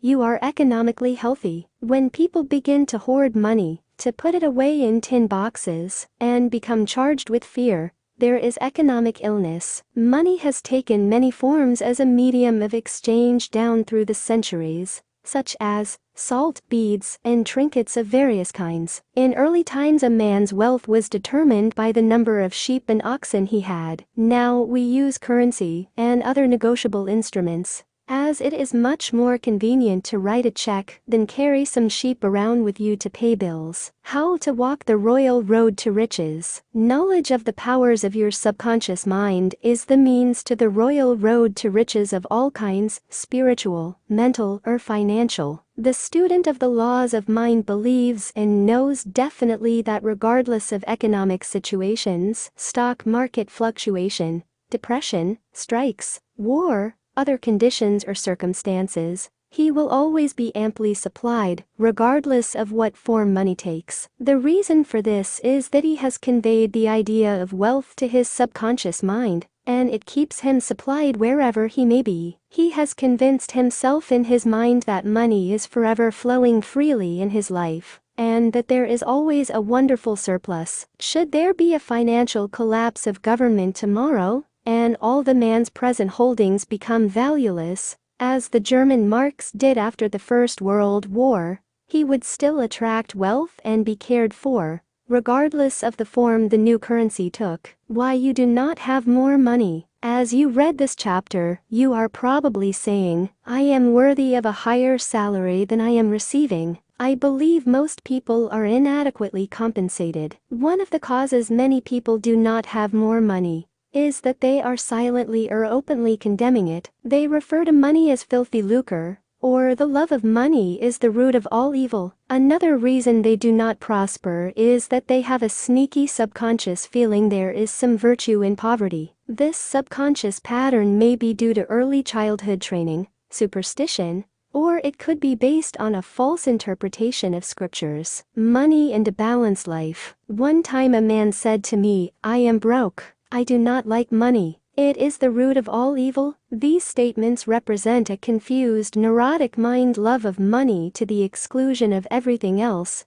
will cause you to become lopsided and unbalanced. You are here to use your power or authority wisely. Some men crave power, others crave money. If you set your heart on money exclusively and say, money is all I want, I am going to give all my attention to amassing money, nothing else matters, you can get money and attain a fortune, but you have forgotten that you are here to lead a balanced life. You must also satisfy the hunger for peace of mind, harmony, love, joy, and perfect health. By making money your sole aim, you simply made a wrong choice. You thought that was all you wanted, but you found after all your efforts that it was not only the money you needed. You also desired true expression of your hidden talents, true place in life, beauty, and the joy of contributing to the welfare and success of others. By learning the laws of your subconscious mind, you could have $1 million or many millions, if you wanted them, and still have peace of mind, harmony, perfect health, and perfect expression. Poverty is a mental disease. There is no virtue in poverty.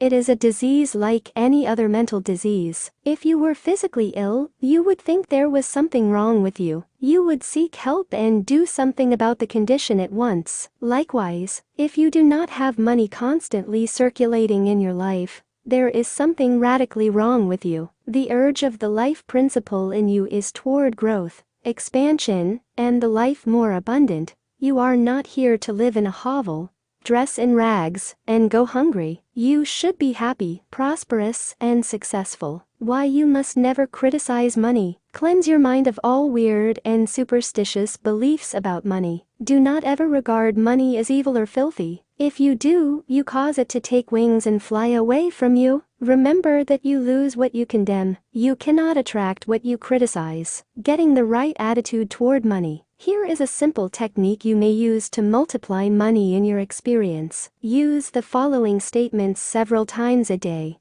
I like money. I love it. I use it wisely, constructively, and judiciously. Money is constantly circulating in my life. I release it with joy, and it returns to me multiplied in a wonderful way. It is good and very good. Money flows to me in avalanches of abundance. I use it for good only, and I am grateful for my good and for the riches of my mind. How the scientific thinker looks at money. Suppose, for example, you found gold, silver, lead, copper, or iron in the ground. Would you pronounce these things evil? All evil comes from man's darkened understanding, from his ignorance, from his false interpretation of life, and from his misuse of his subconscious mind. Uranium, lead, or some other metal could have been used as a medium of exchange. We use paper bills, checks, nickel, and silver. Surely, these are not evil. Physicists and chemists know today that the only difference between one metal and another is the number and rate of motion of electrons revolving around a central nucleus. They can now change one metal into another through a bombardment of the atoms in the powerful cyclotron. Gold under certain conditions becomes mercury. I believe that our modern scientists in the near future will be able to make gold, silver, and other metals synthetically in the chemical laboratory. The cost may be prohibitive now, but it can be done. I cannot imagine any intelligent person seeing anything evil in electrons, neutrons, protons, and isotopes. The piece of paper in your pocket is composed of atoms and molecules, with their electrons and protons arranged differently. Their number and rate of motion are different. That is the only way the paper differs from the silver in your pocket. How to attract the money you need. Many years ago I met a young boy in Australia who wanted to become a physician and surgeon, but he had no money. I explained to him how a seed deposited in the soil attracts to itself everything necessary for its unfolding,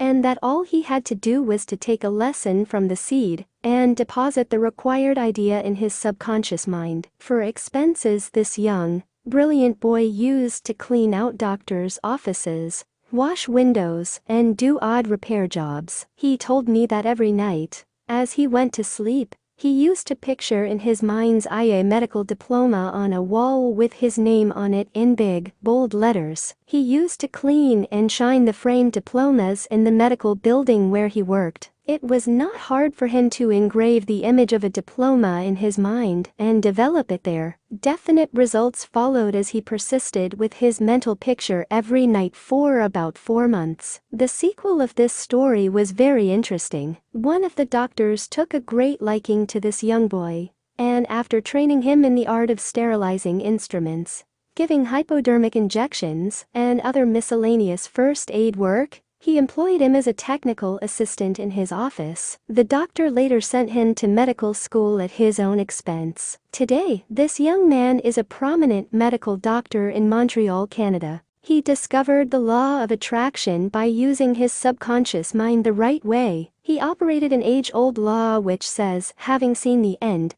you have willed the means to the realization of the end. The end in this case was to become a medical doctor. This young man was able to imagine, see, and feel the reality of being a doctor. He lived with that idea, sustained it, nourished it, and loved it until through his imagination, it penetrated the layers of his subconscious mind and became a conviction, thereby attracting to him everything necessary for the fulfillment of his dream. Why some men do not get a raise in pay. If you are working in a large organization and you are silently thinking of and resenting the fact you are underpaid, that you are not appreciated, and that you deserve more money and greater recognition, you are subconsciously severing your ties with that organization. You are setting a law in motion, and the superintendent or manager will say to you, "We have to let you go." Actually, you dismissed yourself. The manager was simply the instrument through which your own negative mental state was confirmed. It was an example of the law of action and reaction. The action was your thought, and the reaction was the response of your subconscious mind. Obstacles and impediments on the pathway to riches. I am sure you have heard men say, "That fellow has a racket. He is a racketeer. He is getting money dishonestly. He is a faker. I knew him when he had nothing. He is a crook, a thief, and a swindler." If you analyze the man who talks like that, you discover he is usually in want or suffering from some financial or physical illness. Perhaps his former college friends went up the ladder of success and excelled him. Now he is bitter and envious of their progress. In many instances, this is the cause of his downfall. Thinking negatively of these classmates and condemning their wealth causes the wealth and prosperity he is praying for to vanish and flee away. He is condemning the thing he is praying for. He is praying two ways. On the one hand, he is saying, "Wealth is flowing to me now," and in the next breath, silently or audibly, he is saying, "I resent that fellow's wealth." Always make it a special point to rejoice in the wealth of the other person. Protect your investments. If you are seeking wisdom regarding investments, or if you are worried about your stocks or bonds, quietly claim, "Infinite intelligence governs and watches over all my financial transactions, and whatsoever I do shall prosper." Do this frequently and you will find that your investments will be wise. Moreover, you will be protected from loss, as you will be prompted to sell your securities or holdings before any loss accrues to you. You cannot get something for nothing. In large stores, the management employs store detectives to prevent people from stealing. They catch a number of people every day trying to get something for nothing. All such people are living in the mental atmosphere of lack and limitation, and are stealing from themselves peace, harmony, faith, honesty, integrity,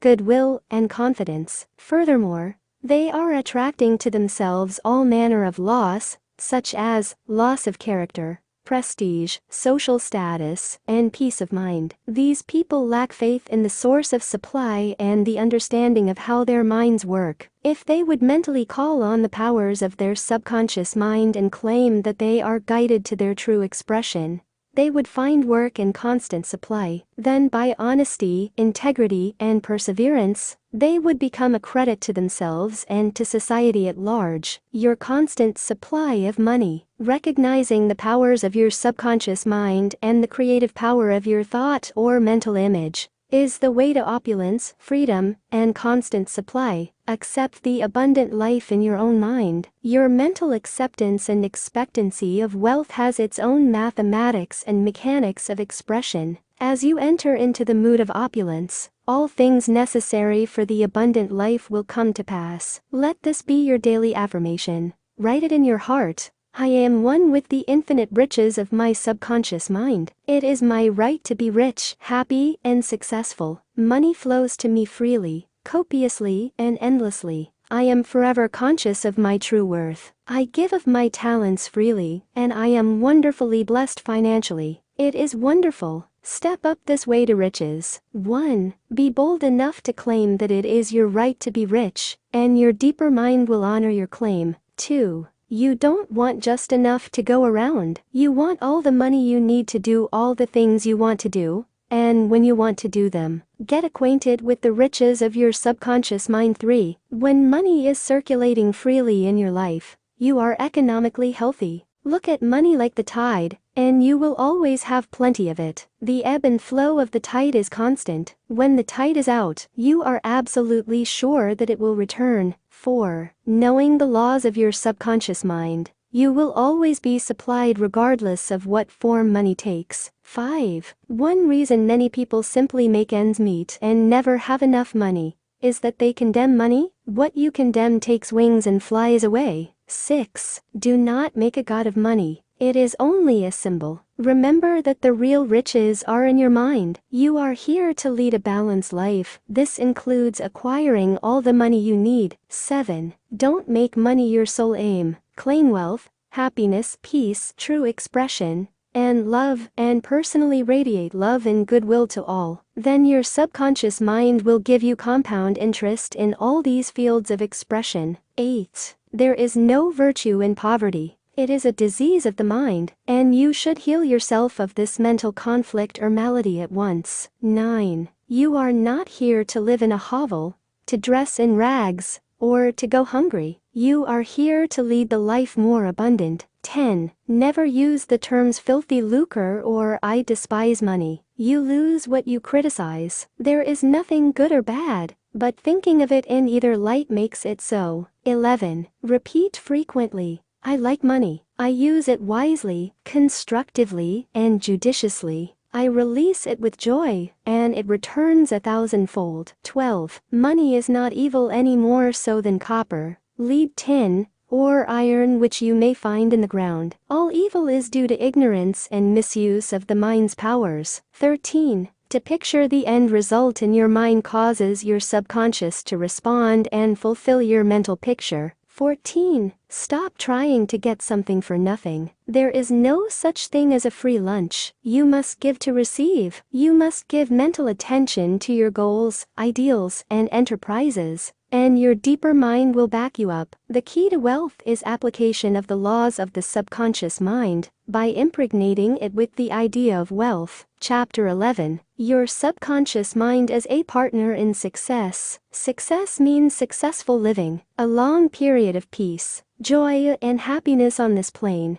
may be termed success. The eternal experience of these qualities is the everlasting life spoken of by Jesus. The real things of life, such as peace, harmony, integrity, security, and happiness, are intangible. They come from the deep self of man. Meditating on these qualities builds these treasures of heaven in our subconscious. It is where moth and rust do not consume, and where thieves do not break through and steal. Matthew 6:20. The 3 steps to success. Let us discuss 3 steps to success. First step. The first step to success is to find out the thing you love to do, then do it. Success is in loving your work, although, if a man is a psychiatrist, it is not adequate for him to get a diploma and place it on the wall. He must keep up with the times, attend conventions, and continue studying the mind and its workings. The successful psychiatrist visits clinics and reads the latest scientific articles. In other words, he is informed in the most advanced methods of alleviating human suffering. The successful psychiatrist or doctor must have the interest of his patients at heart. Someone may say,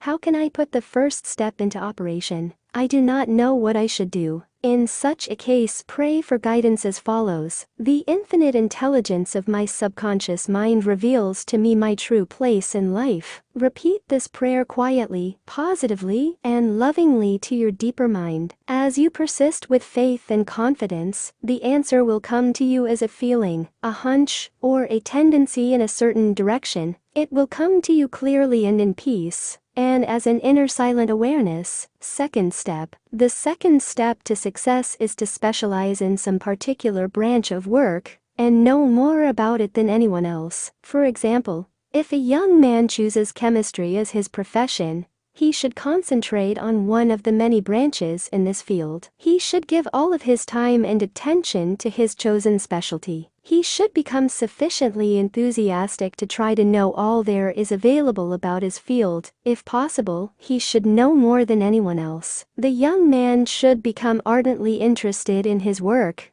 and should desire to serve the world. He that is greatest among you, let him become your servant. There is a great contrast in this attitude of mind in comparison to that of the man who only wants to make a living or just get by. Getting by is not true success. Man's motive must be greater, nobler, and more altruistic. He must serve others, thereby casting his bread upon the waters. Third step. The third step is the most important one. You must be sure that the thing you want to do does not redound to your success only. Your desire must not be selfish, it must benefit humanity. The path of a complete circuit must be formed. In other words, your idea must go forth with the purpose of blessing or serving the world. It will then come back to you pressed down, shaken together, and running over. If it is to benefit yourself exclusively, the circle or complete circuit is not formed, and you may experience a short circuit in your life,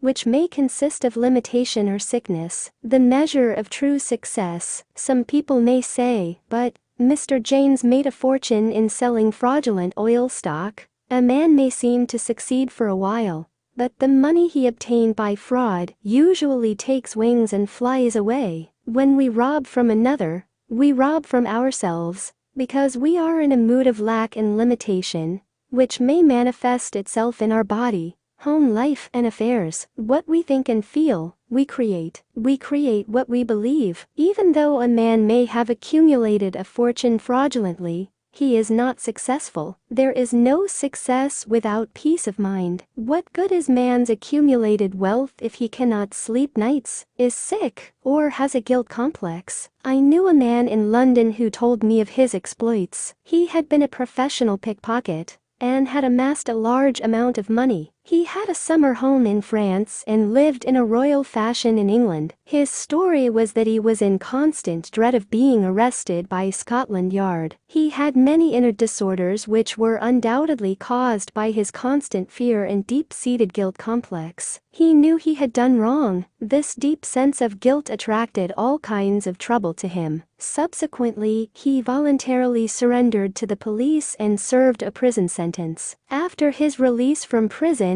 he sought psychological and spiritual counsel and became transformed. He went to work and became an honest, law-abiding citizen. He found what he loved to do and was happy. A successful person loves his work and expresses himself fully. Success is contingent upon a higher ideal than the mere accumulation of riches. The man of success is the man who possesses great psychological and spiritual understanding. Many of the great industrialists today depend upon the correct use of their subconscious minds for their success. There was an article published some years ago about Flagler, an oil magnate. He admitted that the secret of his success was his ability to see a project in its completion. For instance, in his case, he closed his eyes, imagined a big oil industry, saw trains running on tracks, heard whistles blowing, and saw smoke. Having seen and felt the fulfillment of his prayer, his subconscious mind brought about its realization. If you imagine an objective clearly, you will be provided with the necessities in ways you know not of through the wonder-working power of your subconscious mind. In considering the 3 steps to success, you must never forget the underlying power of the creative forces of your subconscious mind. This is the energy in back of all steps in any plan of success. Your thought is creative. Thought fused with feeling becomes a subjective faith or belief, and according to your belief is it done unto you. Matthew 9:29. A knowledge of a mighty force in you which is capable of bringing to pass all your desires, gives you confidence and a sense of peace. Whatever your field of action may be, you should learn the laws of your subconscious mind. When you know how to apply the powers of your mind, and when you are expressing yourself fully and giving of your talents to others, you are on the sure path to true success. If you are about God's business, or any part of it, God, by His very nature, is for you. So who can be against you? With this understanding, there is no power in heaven or on earth to withhold success from you. How he made his dream come true. A movie actor told me that he had very little education, but he had a dream as a boy of becoming a successful movie actor. Out in the field mowing hay, driving the cows home, or even when milking them, he said, I would constantly imagine I saw my name in big lights at a large theater. I kept this up for years until finally I ran away from home. I got extra jobs in the motion picture field, and the day finally came when I saw my name in great, big lights as I did when I was a boy. Then he added, I know the power of sustained imagination to bring success. His dream pharmacy became a reality. 30 years ago, I knew a young pharmacist who was receiving $40 a week plus commission on sales. After 25 years, he said to me, I will get a pension and retire. I said to this young man, why don't you own your own store? Get out of this place. Raise your sights. Have a dream for your children. Maybe your son wants to be a doctor. Perhaps your daughter desires to be a great musician. His answer was that he had no money. He began to awaken to the fact that whatever he could conceive as true, he could give conception. The first step toward his goal was his awakening to the powers of his subconscious mind, which I briefly elaborated on for his benefit. His second step was his realization that if he could succeed in conveying an idea to his subconscious mind, the latter would somehow bring it to pass. He began to imagine that he was in his own store. He mentally arranged the bottles, dispensed prescriptions, and imagined several clerks in the store waiting on customers. He also visualized a big bank balance. Mentally, he worked in that imaginary store. Like a good actor, he lived the role. Act as though I am, and I will be. This pharmacist put himself wholeheartedly into the act, living, moving, and acting on the assumption that he owned the store. The sequel was interesting. He was discharged from his position. He found new employment with a large chain store, became manager, and later on, district manager. He saved enough money in 4 years to provide a down payment on a drugstore of his own. He called it his dream pharmacy. It was, he said, exactly the store I saw in my imagination. He became a recognized success in his chosen field, and was happy doing what he loved to do, using the subconscious mind in business. Some years ago, I gave a lecture to a group of businessmen on the powers of imagination and the subconscious mind. In this lecture, I pointed out how Goethe used his imagination wisely when confronted with difficulties and predicaments. His biographers point out that he was accustomed to fill many hours quietly holding imaginary conversations. It is well known that his custom was to imagine one of his friends before him in a chair answering him in the right way. In other words, if he were concerned over any problems, he imagined his friend giving him the right or appropriate answer, accompanied with the usual gestures and tonal qualities of the voice, and he made the entire imaginary scene as real and as vivid as possible. One of the men present at Ibis' lecture was a young stockbroker. He proceeded to adopt the technique of Goethe. He began to have mental, imaginary conversations with a multimillionaire banker friend of his, who used to congratulate him on his wise and sound judgment, and compliment him on his purchase of the right stocks. He used to dramatize this imaginary conversation until he had psychologically fixed it as a form of belief in his mind. This broker's inner talking and controlled imagination certainly agreed with his aim,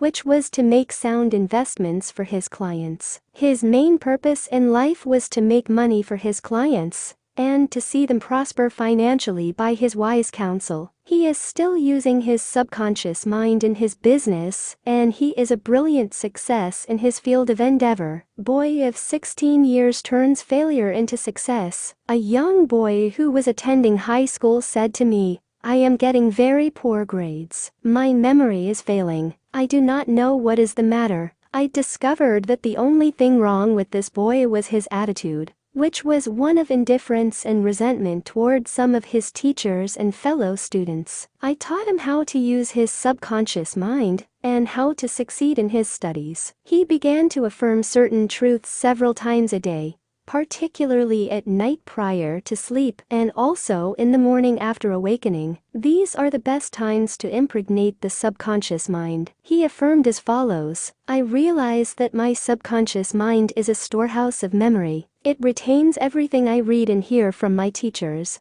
I have a perfect memory, and the infinite intelligence in my subconscious mind constantly reveals to me everything I need to know at all my examinations, whether written or oral. I radiate love and goodwill to all my teachers and fellow students. I sincerely wish for them success and all good things." This young man is now enjoying a greater freedom than he has ever known. He is now receiving all A's. He constantly imagines the teachers and his mother congratulating him on his success in his studies. How to become successful in buying and selling. In buying and selling, remember that your conscious mind is the starter and your subconscious mind is the motor. You must start the motor to enable it to perform its work. Your conscious mind is the dynamo that awakens the power of your subconscious mind. The first step in conveying your clarified desire, idea, or image to the deeper mind is to relax, immobilize the attention,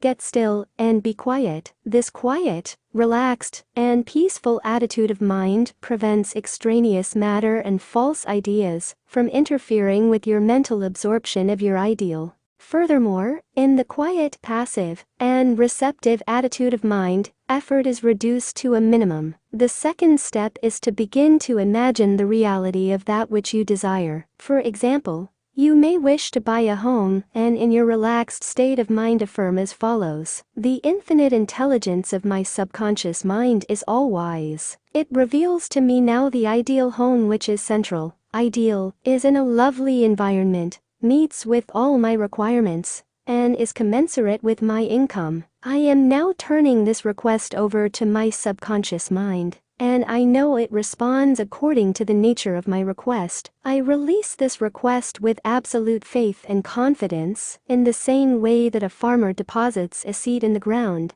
trusting implicitly in the laws of growth. The answer to your prayer may come through an advertisement in the paper, through a friend, or you may be guided directly to a particular home, which is exactly what you are seeking. There are many ways by which your prayer may be answered. The principal knowledge, in which you may place your confidence, is that the answer always comes, provided you trust the working of your deeper mind. You may wish to sell a home, land, or any kind of property. In private consultation with real estate brokers, I have told them of the way I sold my own home on Orlando Avenue in Los Angeles. Many of them have applied the technique I used with remarkable and speedy results. I placed a sign which read, "For sale by owner," in the garden in front of my home. The day after, I said to myself as I was going to sleep, "Supposing you sold your house, what would you do?" I answered my own question, and I said,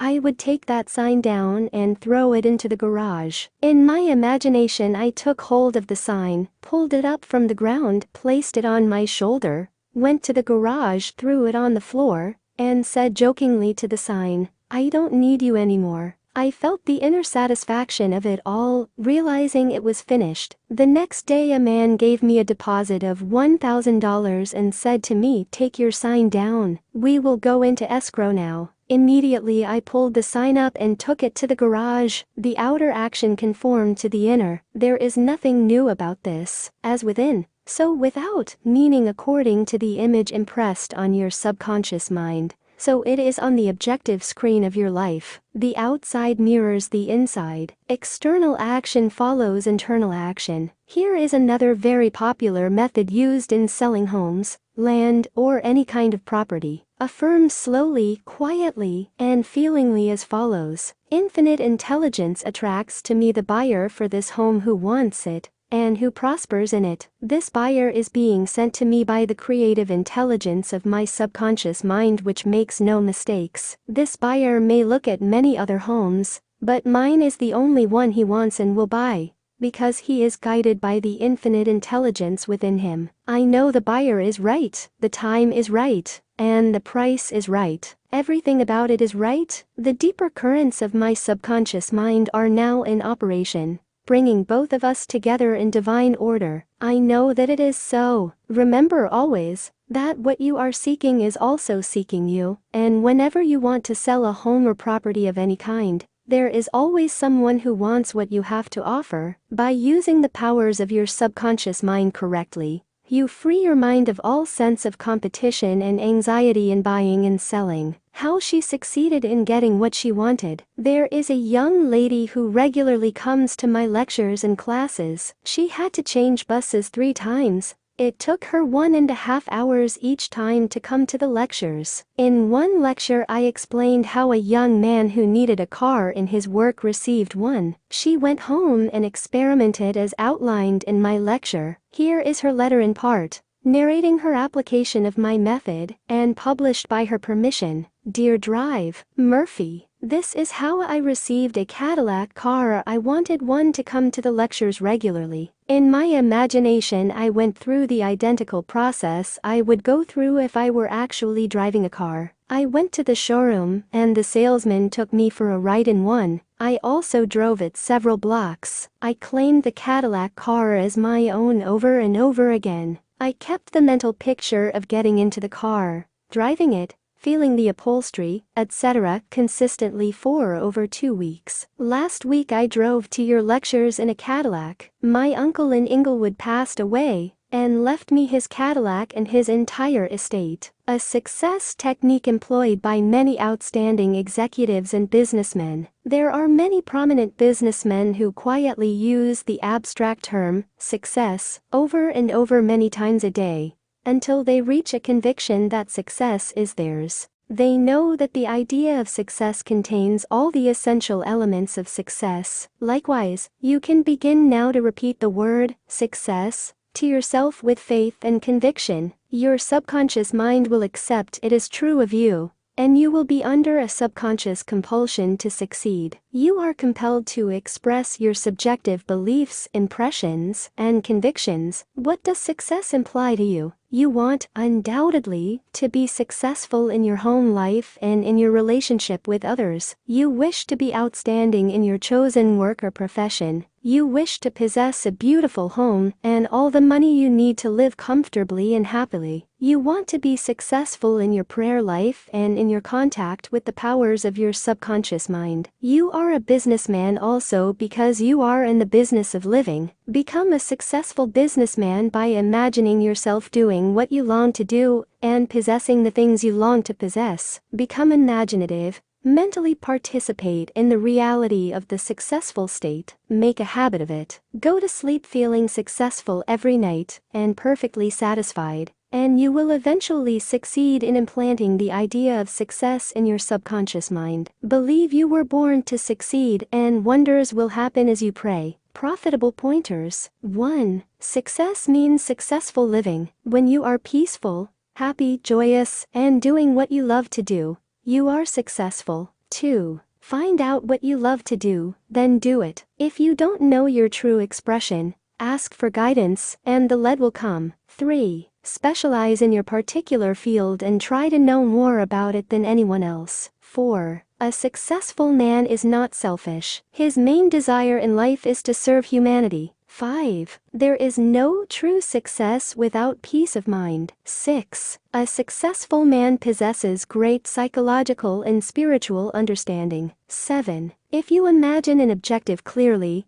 you will be provided with the necessities through the wonder-working power of your subconscious mind. 8. Your thought fused with feeling becomes a subjective belief, and according to your belief is it done unto you. 9. The power of sustained imagination draws forth the miracle-working powers of your subconscious mind. 10. If you are seeking promotion in your work, imagine your employer, supervisor, or loved one congratulating you on your promotion. Make the picture vivid and real. Hear the voice, see the gestures, and feel the reality of it all. Continue to do this frequently, and through frequent occupancy of your mind, you will experience the joy of the answered prayer. 11. Your subconscious mind is a storehouse of memory. For a perfect memory, affirm frequently, "The infinite intelligence of my subconscious mind reveals to me everything I need to know at all times, everywhere." 12. If you wish to sell a home or property of any kind,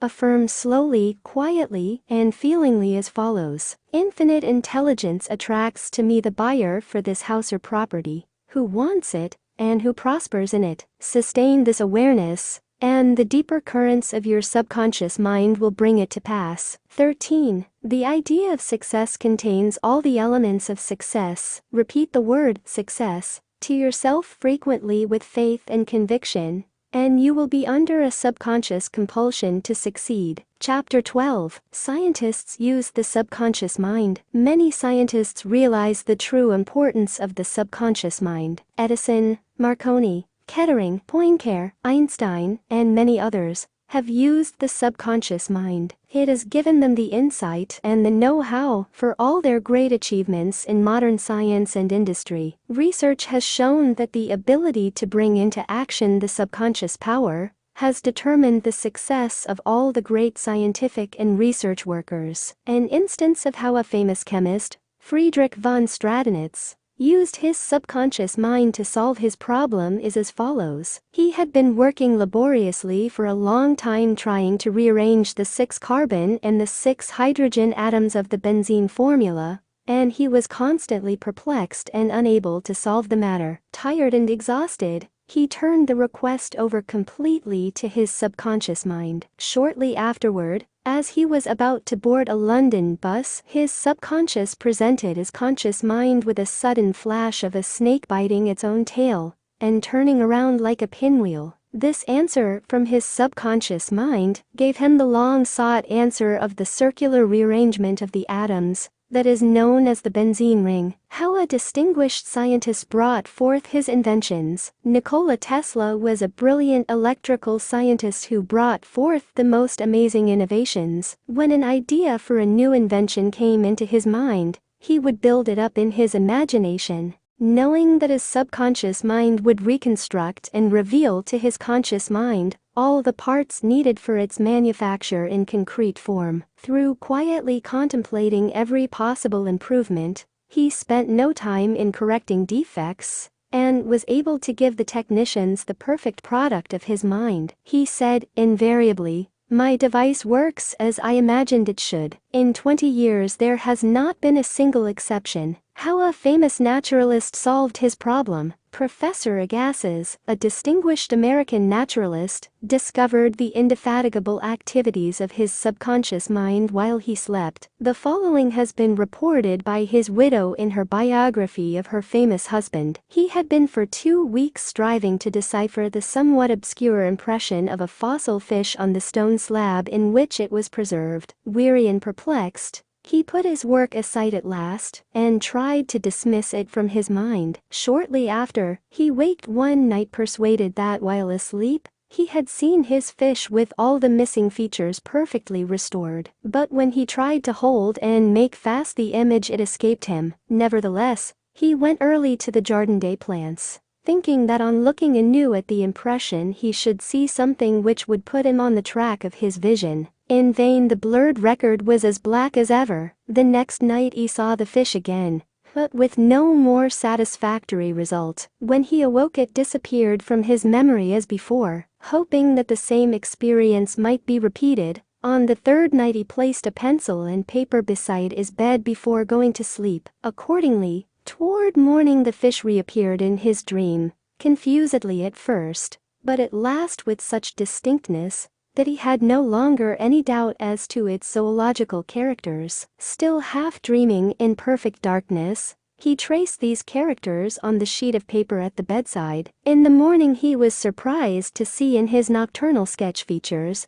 which he thought it impossible the fossil itself should reveal. He hastened to the Jardin des Plantes, and, with his drawing as a guide, succeeded in chiseling away the surface of the stone, under which portions of the fish proved to be hidden. When wholly exposed it corresponded with his dream and his drawing, and he succeeded in classifying it with ease. An outstanding physician solved the problem of diabetes. Some years ago I received a clipping from a magazine describing the origin of the discovery of insulin. This is the essence of the article as I recall it. About 40 years ago or more, Dr. Frederick Banting, a brilliant Canadian physician and surgeon, was concentrating his attention on the ravages of diabetes. At that time medical science offered no effective method of arresting the disease. Dr. Banting spent considerable time experimenting and studying the international literature on the subject. One night he was exhausted and fell asleep. While asleep, his subconscious mind instructed him to extract the residue from the degenerated pancreatic duct of dogs. This was the origin of insulin, which has helped millions of people. You will note that Dr. Banting had been consciously dwelling on the problem for some time, seeking a solution, a way out, and his subconscious responded accordingly. It does not follow that you will always get an answer overnight. The answer may not come for some time. Do not be discouraged. Keep on turning the problem over every night to the subconscious mind prior to sleep, as if you had never done it before. One of the reasons for the delay may be that you look upon it as a major problem. You may believe it will take a long time to solve it. Your subconscious mind is timeless and spaceless. Go to sleep believing you have the answer now. Do not postulate the answer in the future. Have an abiding faith in the outcome. Become convinced now as you read this book that there is an answer and a perfect solution for you. How a famous scientist and physicist escaped from a Russian concentration camp. Dr. Lothax von Blankschmidt, a member of the Rocket Society and an outstanding research electronic engineer, gives the following condensed summary of how he used his subconscious mind to free himself from certain death. at the hands of brutal guards in a Russian prison camp coal mine. He states as follows: "I was a prisoner of war in a coal mine in Russia, and I saw men dying all around me in that prison compound. We were watched over by brutal guards, arrogant officers, and sharp, fast-thinking commissars. After a short medical checkup, a quota of coal was assigned to each person. My quota was 300 pounds per day. In case any man did not fill his quota, his small food ration was cut down, and in a short time he was resting in the cemetery. I started concentrating on my escape. I knew that my subconscious mind would somehow find a way. My home in Germany was destroyed, my family wiped out. All my friends and former associates were either killed in the war or were in concentration camps. I said to my subconscious mind, I want to go to Los Angeles, and you will find the way. I had seen pictures of Los Angeles, and I remembered some of the boulevards very well as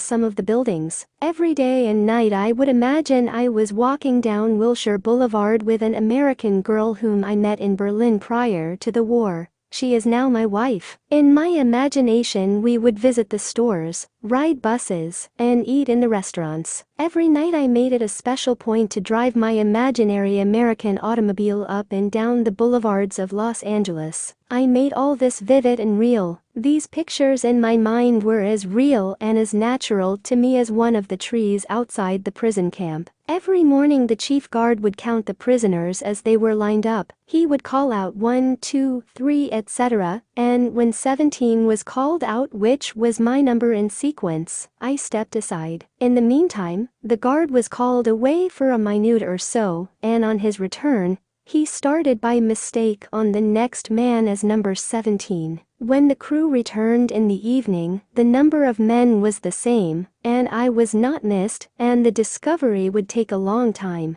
I walked out of the camp undetected and kept walking for 24 hours, resting in a deserted town the next day. I was able to live by fishing and killing some wildlife. I found coal trains going to Poland and traveled on them by night, until finally I reached Poland. With the help of friends, I made my way to Lucerne, Switzerland. One evening at the Palace Hotel, Lucerne, I had a talk with a man and his wife from the United States of America. This man asked me if I would care to be a guest at his home in Santa Monica, California. I accepted, and when I arrived in Los Angeles, I found that their chauffeur drove me along Wilshire Boulevard and many other boulevards, which I had imagined so vividly in the long months in the Russian coal mines. I recognized the buildings which I had seen in my mind so often. It actually seemed as if I had been in Los Angeles before. I had reached my goal. I will never cease to marvel at the wonders of the subconscious mind. Truly, it has ways we know not of. How archaeologists and paleontologists reconstruct ancient scenes. These scientists know that their subconscious mind has a memory of everything that has ever transpired. As they study the ancient ruins and fossils through their imaginative perception,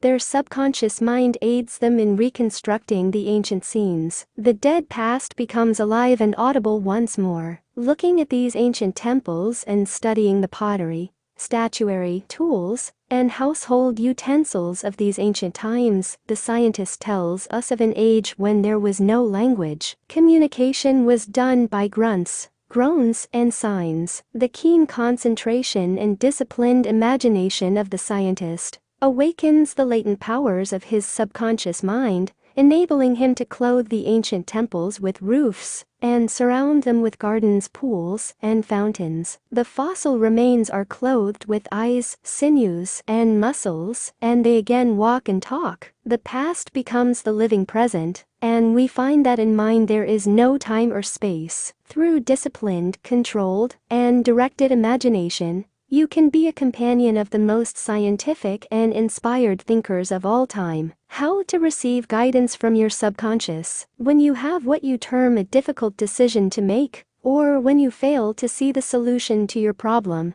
begin at once to think constructively about it. If you are fearful and worried, you are not really thinking. True thinking is free from fear. Here is a simple technique you can use to receive guidance on any subject. Quiet the mind and still the body. Tell the body to relax. It has to obey you. It has no volition, initiative, or self-conscious intelligence. Your body is an emotional disk which records your beliefs and impressions. Mobilize your attention. Focus your thought on the solution to your problem. Try to solve it with your conscious mind. Think how happy you would be about the perfect solution. Sense the feeling you would have if the perfect answer were yours now. Let your mind play with this mood in a relaxed way, then drop off to sleep. When you awaken, and you do not have the answer, get busy about something else. Probably, when you are preoccupied with something else, the answer will come into your mind like toast pops out of a toaster. In receiving guidance from the subconscious mind, the simple way is the best. This is an illustration. I once lost a valuable ring which was an heirloom. I looked everywhere for it and could not locate it. At night I talked to the subconscious in the same manner that I would talk to anyone. I said to it prior to dropping off to sleep, "You know all things, you know where that ring is, and you now reveal to me where it is." In the morning I awoke suddenly with the words ringing in my ear, "Ask Robert." I thought it very strange that I should ask Robert, a young boy about 9 years of age. However, I followed the inner voice of intuition. Robert said, "Oh, yes, I picked it up in the yard while I was playing with the boys. I placed it on the desk in my room. I did not think it worth anything, so I did not say anything about it." The subconscious mind will always answer you if you trust it. His subconscious revealed the location of his father's will. A young man who attends my lectures had this experience. His father died and apparently left no will. However, this man's sister told him that their father had confided to her that a will had been executed, which was fair to all. Every attempt to locate the will failed. Prior to sleep he talked to his deeper mind as follows. I now turn this request over to the subconscious mind. It knows just where that will is, and reveals it to me. Then he condensed his request down to one word,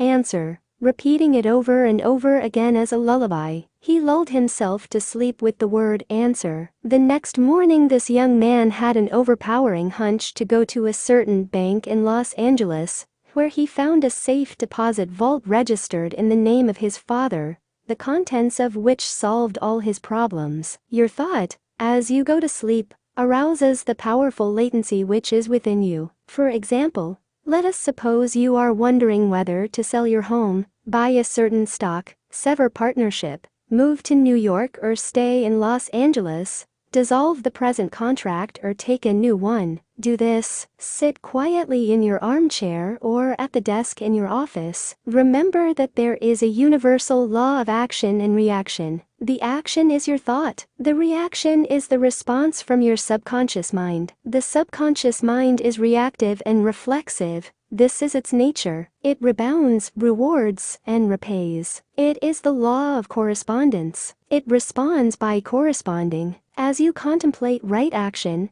you will automatically experience a reaction or response in yourself, which represents the guidance or answer of your subconscious mind. In seeking guidance, you simply think quietly about right action, which means that you are using the infinite intelligence resident in the subconscious mind to the point where it begins to use you. From there on, your course of action is directed and controlled by the subjective wisdom within you, which is all-wise and omnipotent. Your decision will be right. There will only be right action because you are under a subjective compulsion to do the right thing. I use the word compulsion because the law of the subconscious is compulsion. The secret of guidance. The secret of guidance or right action is to mentally devote yourself to the right answer until you find its response in you. The response is a feeling, an inner awareness, an overpowering hunch, whereby you know that you know. You have used the power to the point where it begins to use you. You cannot possibly fail or make one false step while operating under the subjective wisdom within you. You will find that all your ways are pleasantness and all your paths are peace. Highlights to recall: 1. Remember that the subconscious mind has determined the success and wonderful achievements of all great scientific workers. 2.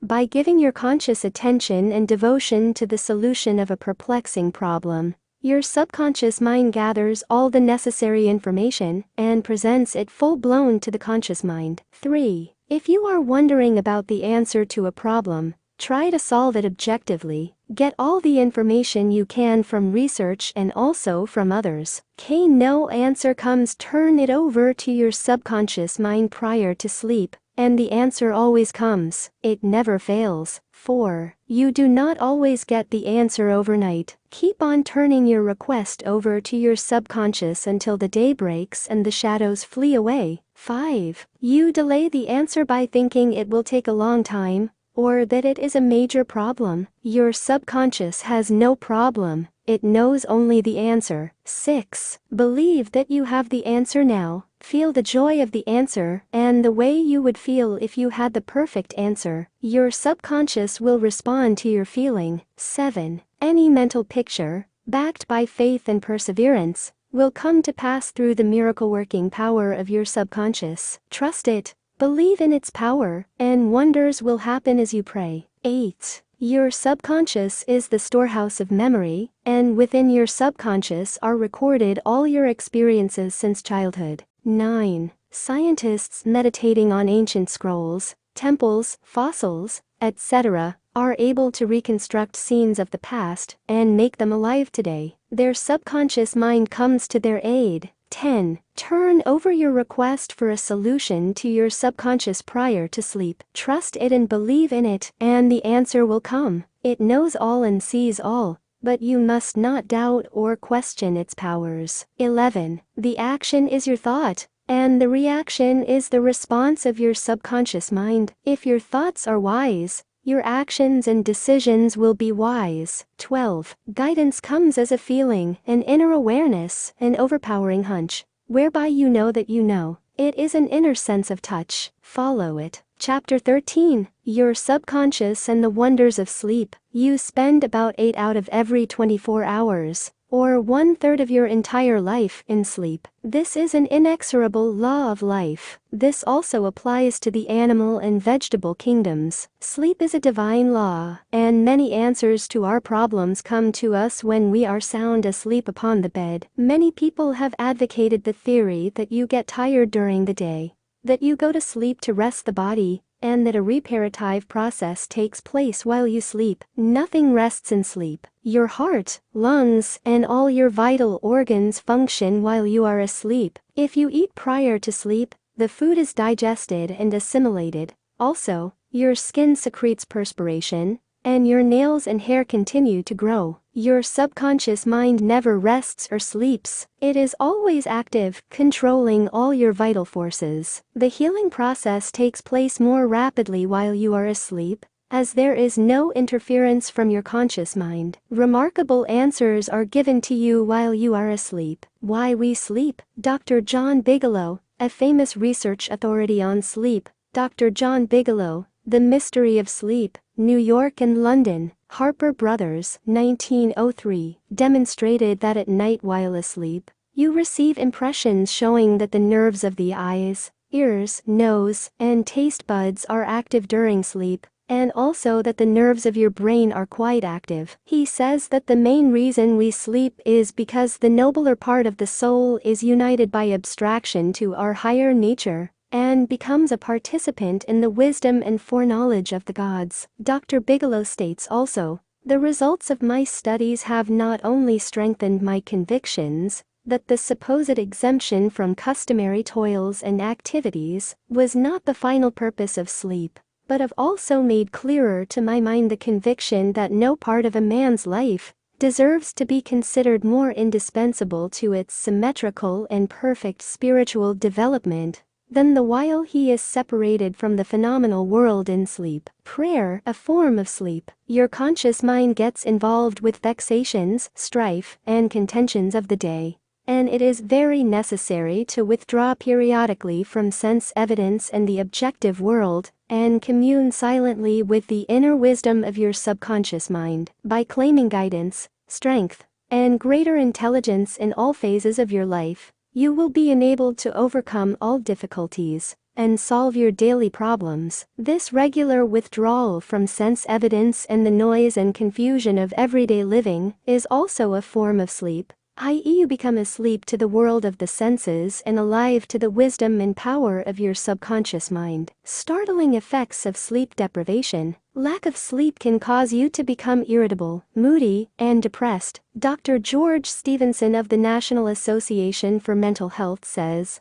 "I believe it can safely be said that all human beings need a minimum of 6 hours sleep to be healthy. Most people need more. Those who think they can get along on less are fooling themselves." Medical research scholars, investigating sleep processes and deprivation of sleep, point out that severe insomnia has preceded psychotic breakdown in some instances. Remember, you are spiritually recharged during sleep, and adequate sleep is essential to produce joy and vitality in life. You need more sleep. Robert O'Brien, in an article, "Maybe You Need More Sleep," in an issue of the Reader's Digest, reports the following experiment on sleep. For the last 3 years, experiments have been in progress at Walter Reed Army Institute of Research in Washington, D.C. Subjects, more than 100 military and civilian volunteers, have been kept awake for as long as 4 days. Thousands of tests have measured the effects on their behavior and personality. Results of these tests have given scientists astonishingly new insights into the mysteries of sleep. They now know that the tired brain apparently craves sleep so hungrily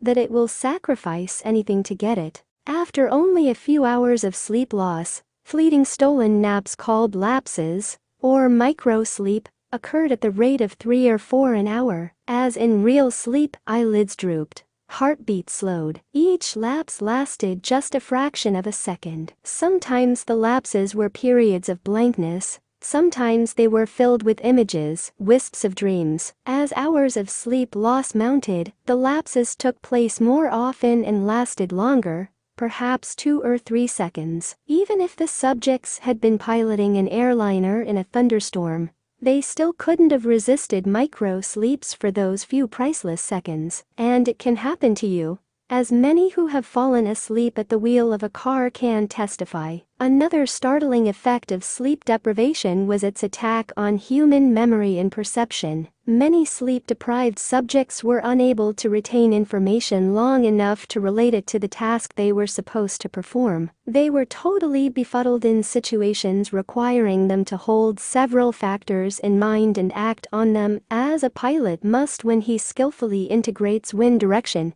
airspeed, altitude, and glide path to make a safe landing. Sleep brings counsel. A young lady in Los Angeles who listens to my morning radio talks told me that she had been offered a lucrative position in New York City at twice her present salary. She was wondering whether to accept or not and prayed prior to sleep as follows: "The creative intelligence of my subconscious mind knows what is best for me. Its tendency is always lifeward, and it reveals to me the right decision which blesses me and all concerned. I give thanks for the answer which I know will come to me." She repeated this simple prayer over and over again as a lullaby prior to sleep, and in the morning she had a persistent feeling that she should not accept the offer. She rejected the offer, and subsequent events verified her inward sense of knowing, because the company went bankrupt in a few months following their offer of employment to her. The conscious mind may be correct on the facts objectively known,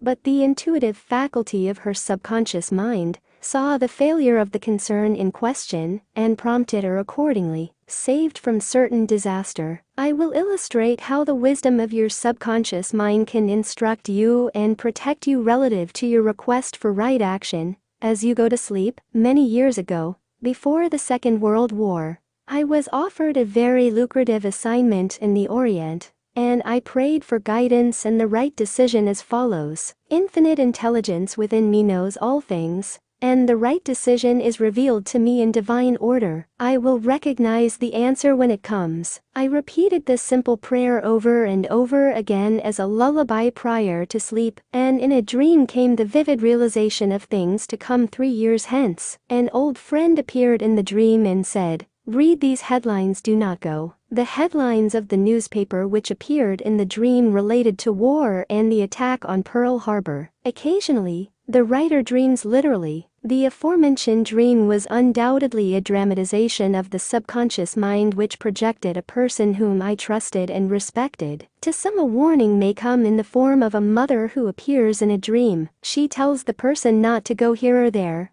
And the reason for the warning: your subconscious mind is all-wise. It knows all things. Oftentimes it will speak to you only in a voice that your conscious mind will immediately accept as true. Sometimes your subconscious will warn you in a voice which sounds like that of your mother or some loved one, which may cause you to stop on the street, and you find, if you had gone another foot, a falling object from a window might have struck you on the head. My subconscious mind is one with the universal subconscious, and it knew the Japanese were planning a war, and it also knew when the war would start. Dr. Ryan, director of the Department of Psychology at Duke University, has gathered together a vast amount of evidence showing that a great number of people all over the world see events before they happen, and in many instances are, therefore, able to avoid the tragic event which was foreseen vividly in a dream. The dream which I had showed clearly the headlines in the New York Times about 3 years prior to the tragedy of Pearl Harbor. In consequence of this dream,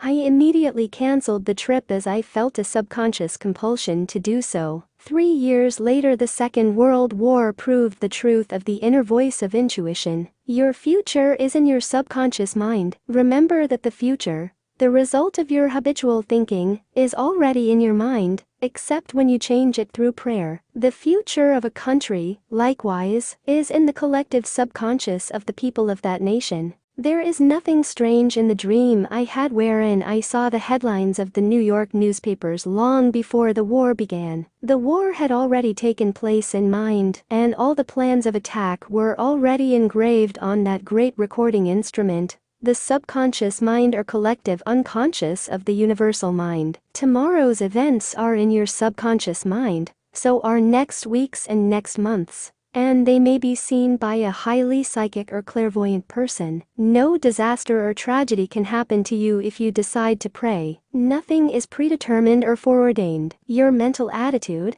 i.e. the way you think, feel, and believe, determines your destiny. You can, through scientific prayer, which is explained in a previous chapter, mold, fashion, and create your own future. Whatsoever a man soweth, that shall he also reap. A cat nap nets him $15,000. One of my students mailed me a newspaper clipping 3 or 4 years ago about a man called Ray Hammerstrom, a roller at the steel works in Pittsburgh, operated by Jones and Laughlin Steel Corporation. He received $15,000 for his dream. According to the article, the engineers could not fix a faulty switch in a newly installed bar mill, which controlled the delivery of straight bars to the cooling beds. The engineers worked on the switch about 11 or 12 times to no avail. Hammerstrom thought a lot about the problem and tried to figure out a new design which might work. Nothing worked. One afternoon he lay down for a nap, and prior to sleep, he began to think about the answer to the switch problem. He had a dream in which a perfect design for the switch was portrayed. When he awoke, he sketched his new design according to the outline of his dream. This visionary catnap won Hammerstrom a check for $15,000,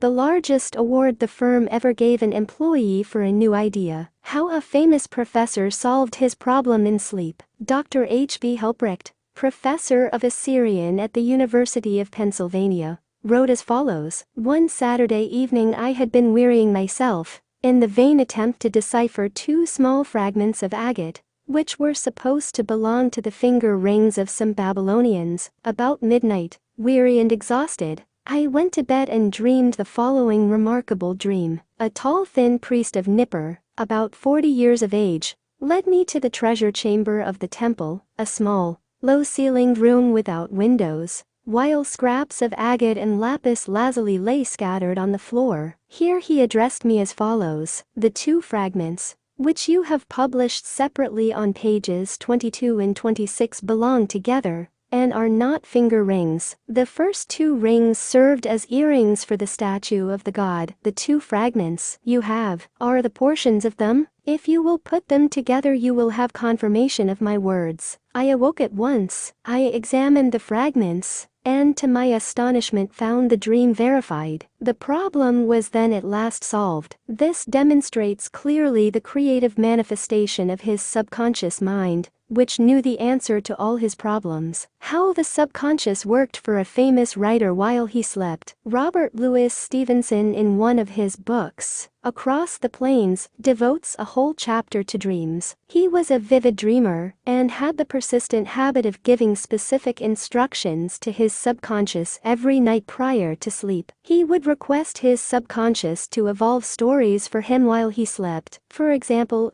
if Stevenson's funds were at a low ebb, his command to his subconscious would be something like this: "Give me a good thrilling novel which will be marketable and profitable." His subconscious responded magnificently. Stevenson says, "These little brownies, the intelligences and powers of his subconscious, can tell me a story piece by piece, like a serial, and keep me, its supposed creator, all the while in total ignorance of where they aim." And he added, "That part of my work which is done when I am up and about while he is consciously aware and awake is by no means necessarily mine, since all goes to show that the brownies have a hand in it even then. Sleep in peace and wake in joy." To those who suffer from insomnia, you will find the following prayer very effective. Repeat it slowly, quietly, and lovingly prior to sleep. My toes are relaxed. My ankles are relaxed. My abdominal muscles are relaxed.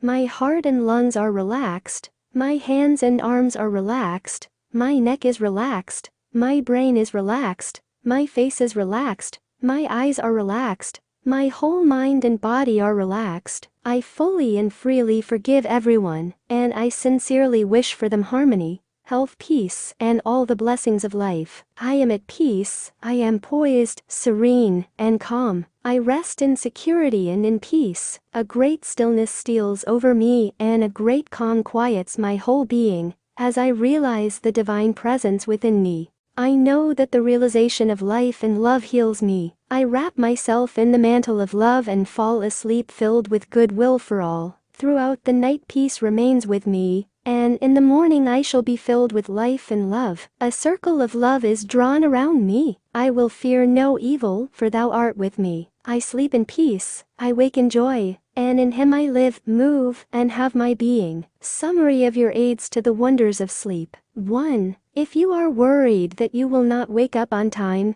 suggest to your subconscious mind prior to sleep the exact time you wish to arise, and it will awaken you. It needs no clock. Do the same thing with all problems. There is nothing too hard for your subconscious. 2. Your subconscious never sleeps. It is always on the job. It controls all your vital functions. Forgive yourself and everyone else before you go to sleep, and healing will take place much more rapidly. 3. Guidance is given you while you are asleep, sometimes in a dream. The healing currents are also released, and in the morning you feel refreshed and rejuvenated. 4. When troubled by the vexations and strife of the day, still the wheels of your mind and think about the wisdom and intelligence lodged in your subconscious mind, which is ready to respond to you. This will give you peace, strength, and confidence. 5. Sleep is essential for peace of mind and health of body. Lack of sleep can cause irritation, depression, and mental disorders. You need 8 hours sleep. 6. Medical research scholars point out that insomnia precedes psychotic breakdowns. 7. You are spiritually recharged during sleep.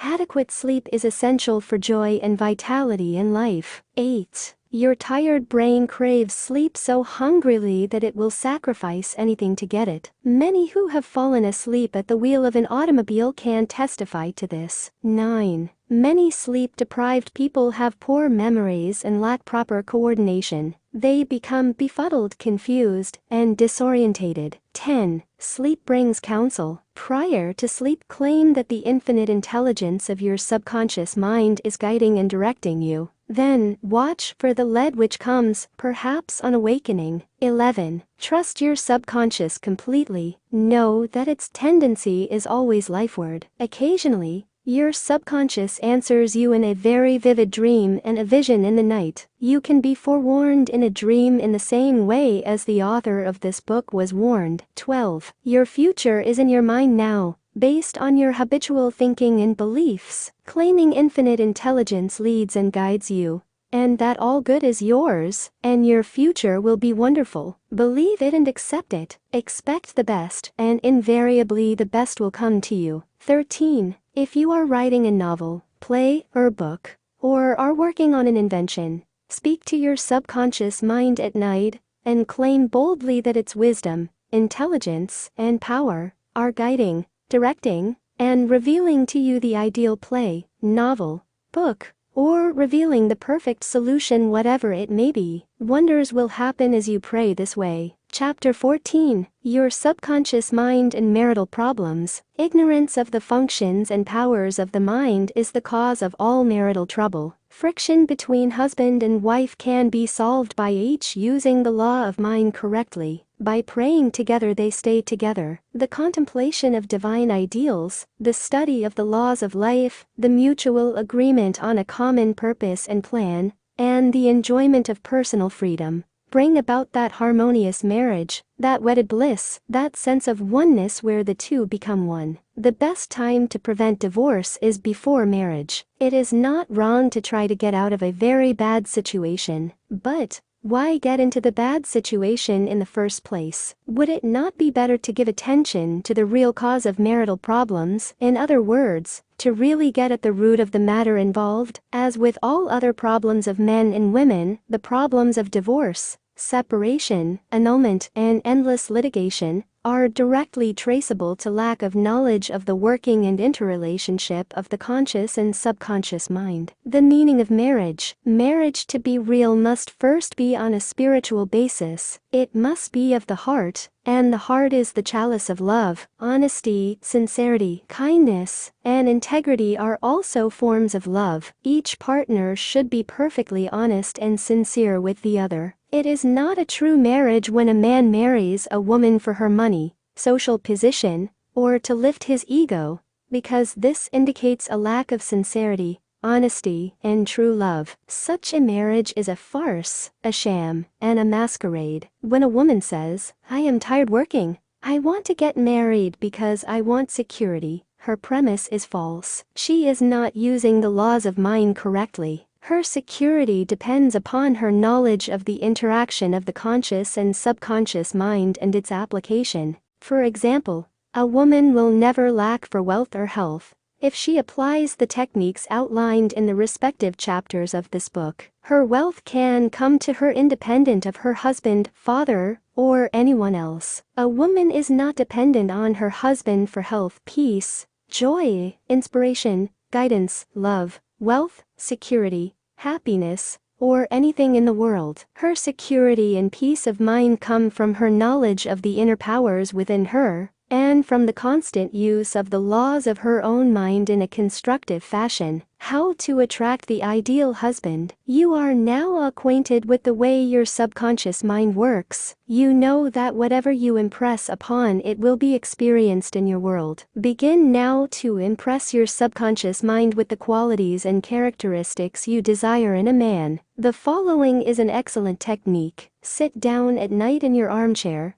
Close your eyes, let go, relax the body, become very quiet, passive, and receptive. Talk to your subconscious mind and say to it, "I am now attracting a man into my experience who is honest, sincere, loyal, faithful, peaceful, happy, and prosperous. These qualities which I admire are sinking down into my subconscious mind now. As I dwell upon these characteristics, they become a part of me and are embodied subconsciously. I know there is an irresistible law of attraction, and that I attract to me a man according to my subconscious belief. I attract that which I feel to be true in my subconscious mind. I know I can contribute to his peace and happiness, He loves my ideals, and I love his ideals. He does not want to make me over, neither do I want to make him over. There is mutual love, freedom, and respect. Practice this process of impregnating your subconscious mind. Then, you will have the joy of attracting to you a man possessing the qualities and characteristics you mentally dwelt upon. Your subconscious intelligence will open up a pathway, whereby both of you will meet, according to the irresistible and changeless flow of your own subconscious mind. Have a keen desire to give the best that is in you of love, devotion, and cooperation. Be receptive to this gift of love which you have given to your subconscious mind. How to attract the ideal wife. Affirm as follows: I now attract the right woman who is in complete accord with me. This is a spiritual union because it is divine love functioning through the personality of someone with whom I blend perfectly. I know I can give to this woman love, light, peace, and joy. I feel and believe I can make this woman's life full, complete, and wonderful. I now decree that she possesses the following qualities and attributes. She is spiritual,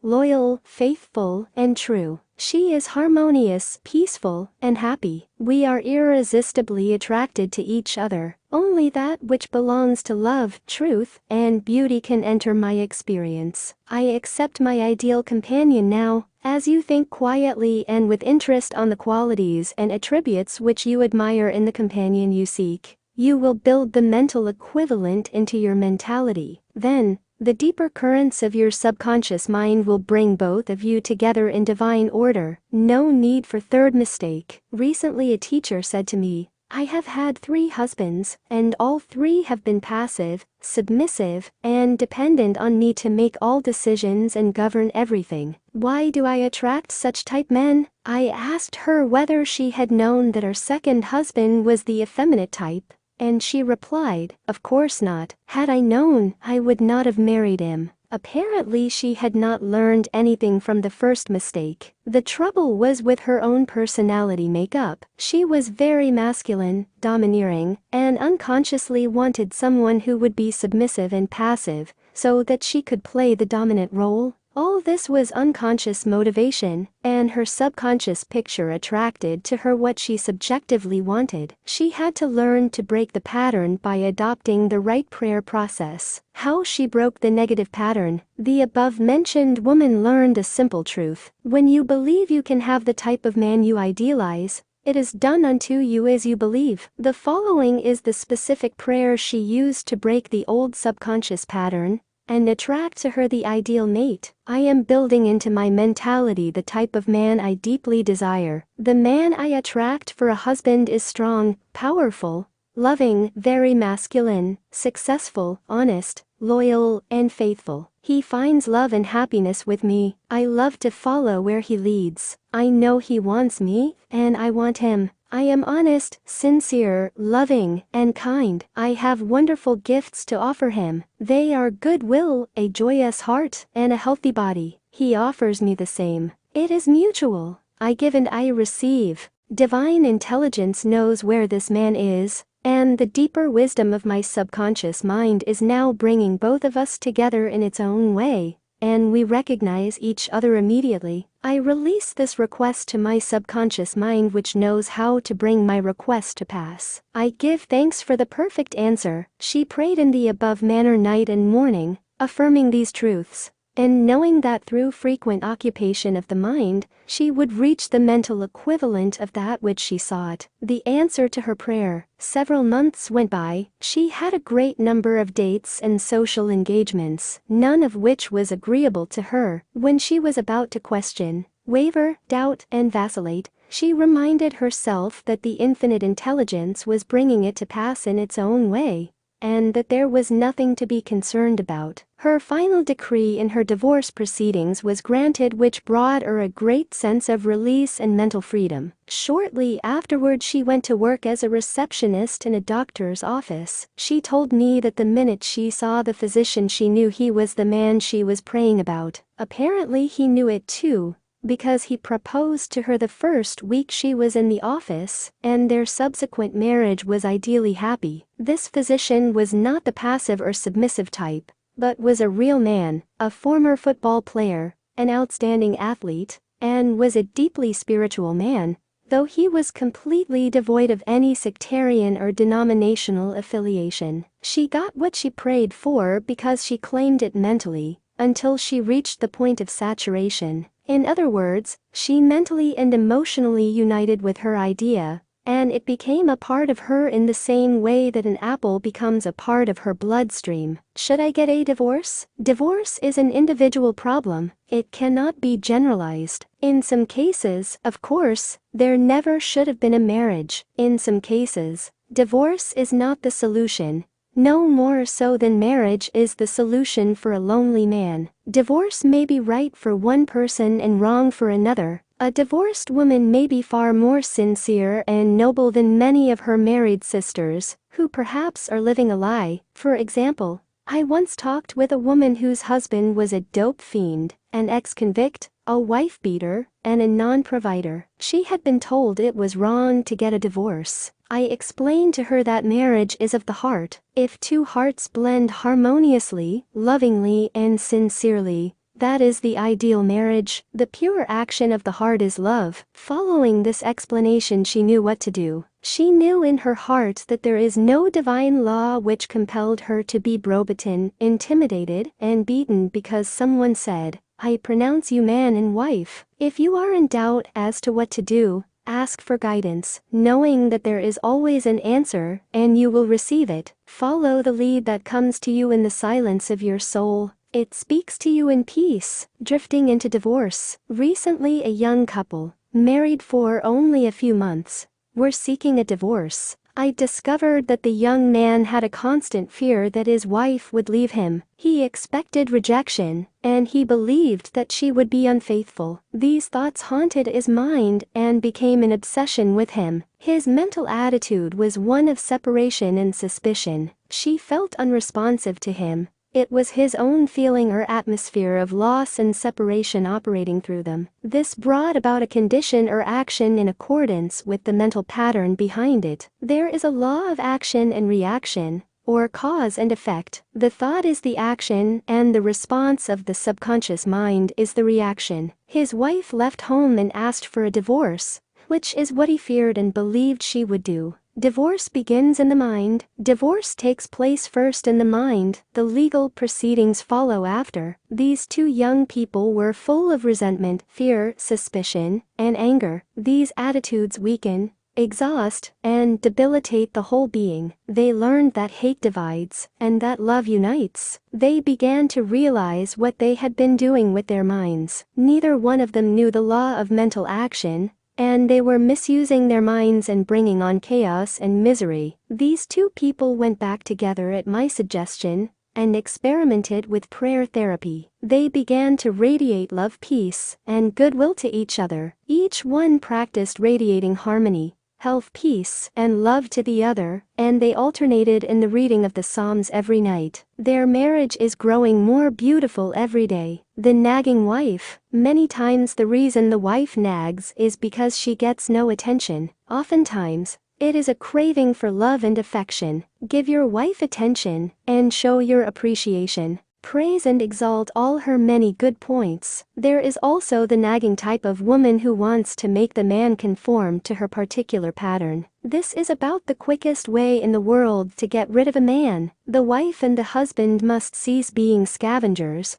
always looking at the petty faults or errors in each other. Let each give attention and praise for the constructive and wonderful qualities in the other. The brooding husband. If a man begins to brood, grows morbid against his wife because of the things she said or did, he is, psychologically speaking, committing adultery. One of the meanings of adultery is idolatry, i.e. giving attention to or uniting mentally with that which is negative and destructive. When a man is silently resenting his wife and is full of hostility toward her, he is unfaithful. He is not faithful to his marriage vows, which are to love, cherish, and honor her all the days of his life. The man who is brooding, bitter, and resentful can swallow his sharp remarks, abate his anger, and he can go to great lengths to be considerate, kind, and courteous. He can deftly skirt the differences. Through praise and mental effort, he can get out of the habit of antagonism. Then, he will be able to get along better, not only with his wife,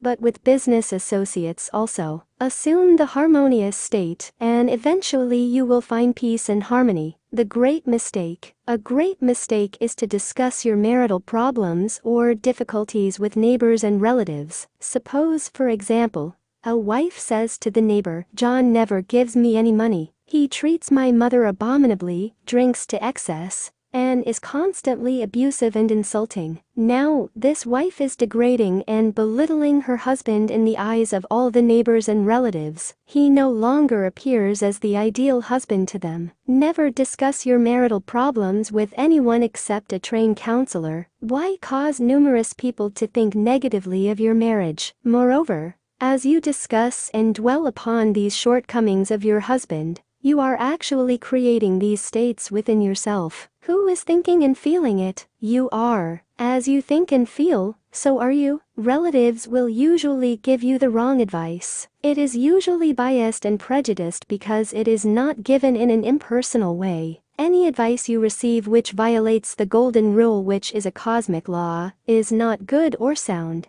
It is well to remember that no two human beings ever lived beneath the same roof without clashes of temperament, periods of hurts and strain. Never display the unhappy side of your marriage to your friends. Keep your quarrels to yourself. Refrain from criticism and condemnation of your partner. Don't try to make your wife over. A husband must not try to make his wife over into a second edition of himself. The tactless attempt to change her in many ways is foreign to her nature. These attempts are always foolish, and many times result in a dissolution of the marriage. These attempts to alter her destroy her pride and self-esteem, and arouse a spirit of contrariness and resentment that proves fatal to the marriage bond. Adjustments are needed, of course, but if you have a good look inside your own mind, and study your character and behavior, you will find so many shortcomings, and they will keep you busy the rest of your life. If you say, "I will make him over into what I want,"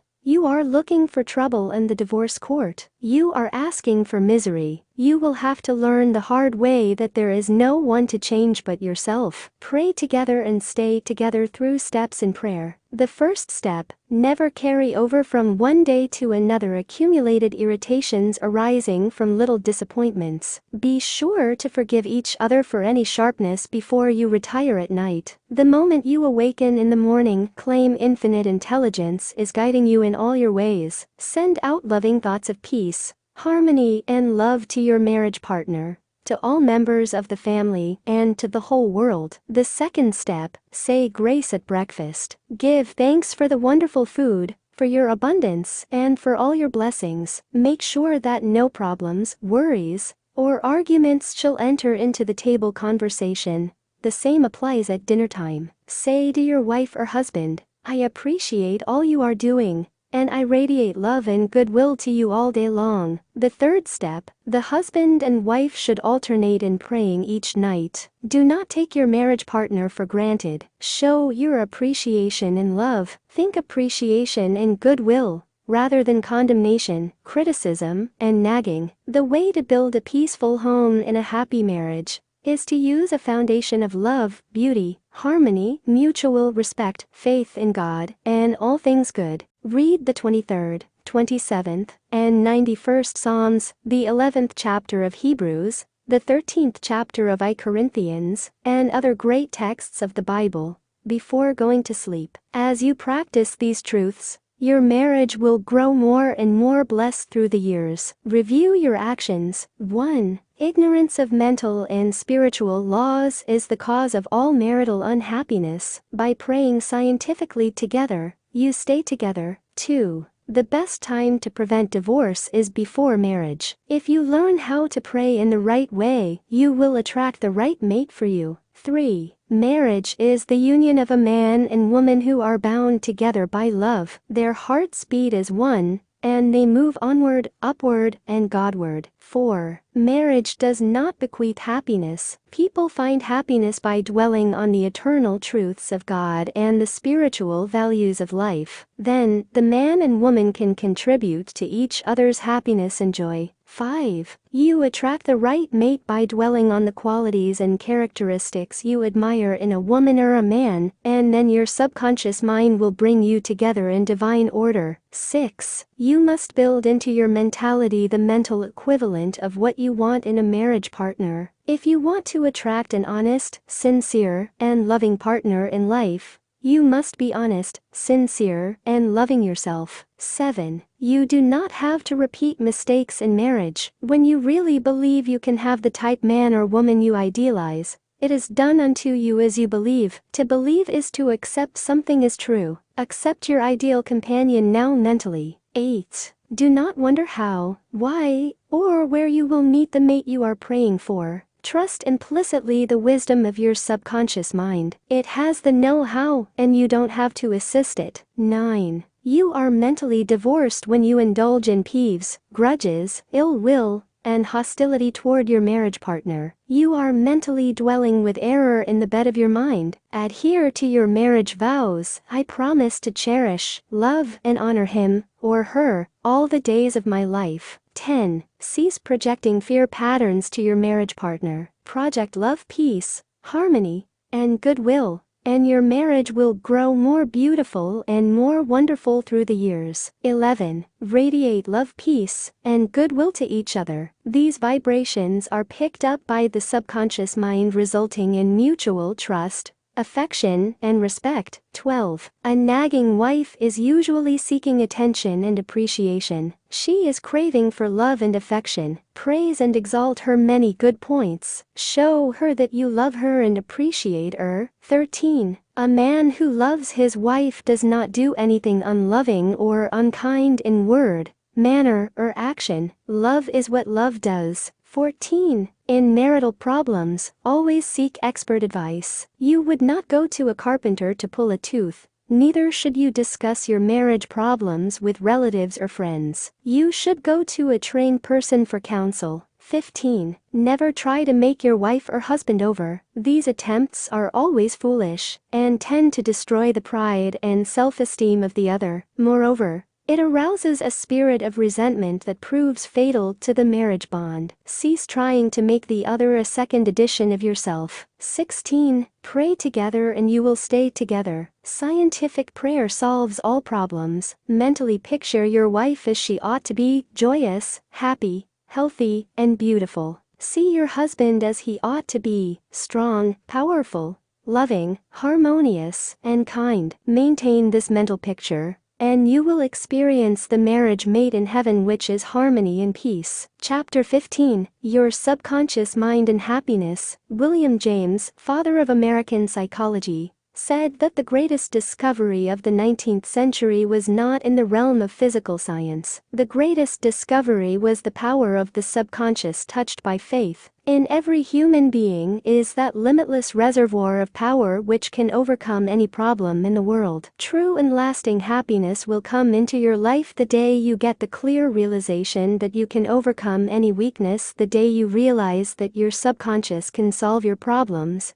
heal your body, and prosper you beyond your fondest dream. You might have felt very happy when your child was born, when you got married, when you graduated from college, or when you won a great victory or a prize. You might have been very happy when you became engaged to the loveliest girl or the most handsome man. You could go on and list innumerable experiences which have made you happy. However, no matter how marvelous these experiences are, they do not give real lasting happiness. They are transitory. The book of Proverbs gives the answer. Whosoever trusteth in the Lord, happy is he. When you trust in the Lord, the power and wisdom of your subconscious mind to lead, guide, govern, and direct all your ways, you will become poised, serene, and relaxed. As you radiate love, peace, and goodwill to all, you are really building a superstructure of happiness for all the days of your life. You must choose happiness. Happiness is a state of mind. There is a phrase in the Bible which says, "Choose ye this day whom ye will serve." You have the freedom to choose happiness. This may seem extraordinarily simple, and it is. Perhaps this is why people stumble over the way to happiness.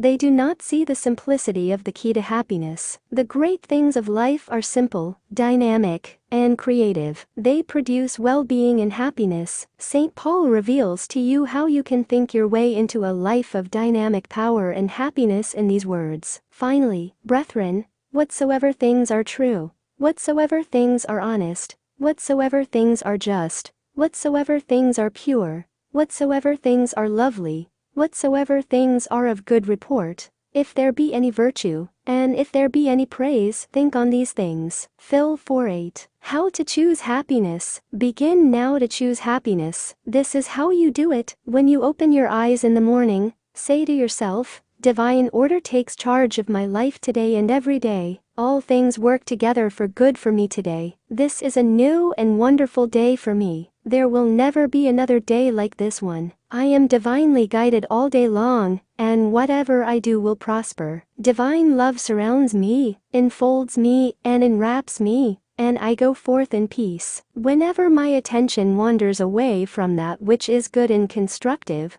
I will immediately bring it back to the contemplation of that which is lovely and of good report. I am a spiritual and mental magnet attracting to myself all things which bless and prosper me. I am going to be a wonderful success in all my undertakings today. I am definitely going to be happy all day long. Start each day in this manner. Then you will be choosing joyous person. He made it a habit to be happy. A number of years ago, I stayed for about a week in a farmer's house in Connemara on the west coast of Ireland. He seemed to be always singing and whistling and was full of humor. I asked him the secret of his happiness, and his reply was, "It is a habit of mine to be happy. Every morning when I awaken and every night before I go to sleep, I bless my family, the crops, the cattle, and I thank God for the wonderful harvest." This farmer had made a practice of this for over 40 years. As you know, thoughts repeated regularly and systematically sink into the subconscious mind and become habitual. He discovered that happiness is a habit. You must desire to be happy. There is one very important point about being happy. You must sincerely desire to be happy. There are people who have been depressed,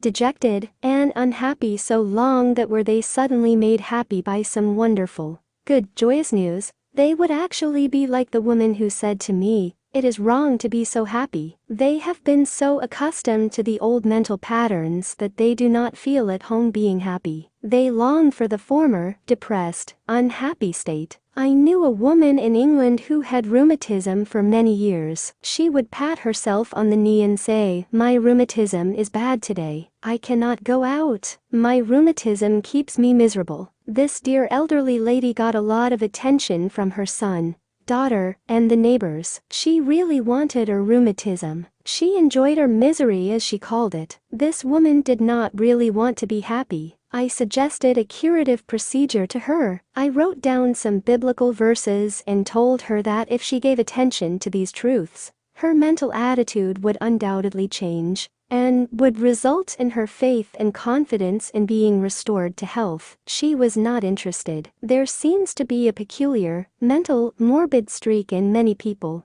whereby they seem to enjoy being miserable and sad. Why choose unhappiness? Many people choose unhappiness by entertaining these ideas. Today is a black day. Everything is going to go wrong. I am not going to succeed. Everyone is against me. Business is bad, and it is going to get worse. I am always late. I never get the breaks. He can, but I can't. If you have this attitude of mind the first thing in the morning, you will attract all these experiences to you, and you will be very unhappy. Begin to realize that the world you live in is determined largely by what goes on in your mind. Marcus Aurelius, the great Roman philosopher and sage, said, "A man's life is what his thoughts make of it." Emerson, America's foremost philosopher, said, "A man is what he thinks all day long." The thoughts you habitually entertain in your mind have the tendency to actualize themselves in physical conditions. Make certain you do not indulge in negative thoughts, defeatist thoughts, or unkind, depressing thoughts. Recall frequently to your mind that you can experience nothing outside your own mentality. If I had $1 million, I would be happy. I have visited many men in mental institutions who were millionaires. but they insisted they were penniless and destitute. They were incarcerated because of psychotic, paranoid, and manic depressive tendencies. Wealth in and of itself will not make you happy. On the other hand, it is not a deterrent to happiness. Today, there are many people trying to buy happiness through the purchase of radios, television sets, automobiles, a home in the country, a private yacht, and a swimming pool. But happiness cannot be purchased or procured in that way. The kingdom of happiness is in your thought and feeling. Too many people have the idea that it takes something artificial to produce happiness. Some say, if I were elected mayor, made president of the organization, promoted to general manager of the corporation, I would be happy. The truth is that happiness is a mental and spiritual state. None of these positions mentioned will necessarily bequeath happiness. Your strength, joy, and happiness consist in finding out the law of divine order and right action lodged in your subconscious mind, and by applying these principles in all phases of your life. He found happiness to be the harvest of a quiet mind. Lecturing in San Francisco some years ago, I interviewed a man who was very unhappy and dejected over the way his business was going. He was the general manager. His heart was filled with resentment toward the vice president and the president of the organization. He claimed that they opposed him. Because of this internal strife, business was declining. He was receiving no dividends or stock bonuses. This is how he solved his business problem. The first thing in the morning he affirmed quietly as follows: all those working in our corporation are honest, sincere, cooperative, faithful, and full of goodwill to all. They are mental and spiritual links in the chain of this corporation's growth,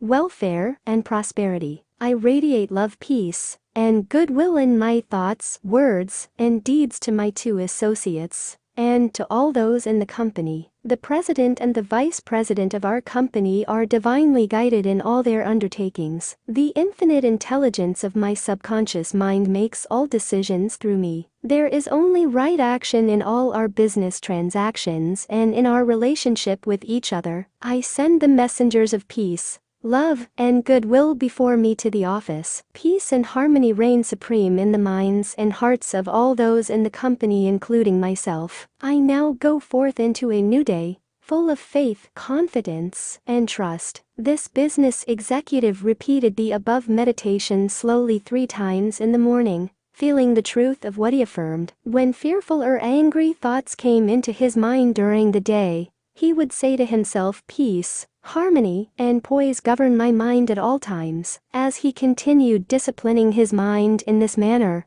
all the harmful thoughts ceased to come and peace came into his mind. He reaped the harvest. Subsequently, he wrote me to the effect that at the end of about 2 weeks of reordering his mind, the president and the vice president called him into the office, praised his operations and his new constructive ideas, and remarked how fortunate they were in having him as general manager. He was very happy in discovering that man finds happiness within himself. The block or stump is not really there. I read a newspaper article some years ago which told about a horse who had shied when he came to a stump on the road. Subsequently, every time the horse came to that same stump, he shied. The fanner dug the stump out, burned it, and leveled the old road. Yet, for 25 years, every time the horse passed the place where the former stump was, he shied. The horse was shying at the memory of a stump. There is no block to your happiness save in your own thought life and mental imagery. Are fear or worry holding you back? Fear is a thought in your mind. You can dig it up this very moment by supplanting it with faith in success, achievement, and victory over all problems. I knew a man who failed in business. He said to me, I made mistakes. I've learned a lot. I am going back into business, and I will be a tremendous success. He faced up to that stump in his mind. He did not whine or complain, but he tore up the stump of failure, and through believing in his inner powers to back him up, he banished all fear thoughts and old depressions. Believe in yourself, and you will succeed and be happy. The happiest people, the happiest man is he who constantly brings forth and practices what is best in him. Happiness and virtue complement each other. The best are not only the happiest, but the happiest are usually the best in the art of living life successfully. God is the highest and best in you. Express more of God's love, light, truth, and beauty, and you will become one of the happiest persons in the world today. Epictetus, the Greek Stoic philosopher, said, "There is but one way to tranquility of mind and happiness. Let this, therefore, be always ready at hand with thee, both when thou wakest early in the morning, and all the day long, and when thou goest late to sleep, to account no external things thine own, but commit all these to God." Summary of steps to happiness. 1. William James said that the greatest discovery of the 19th century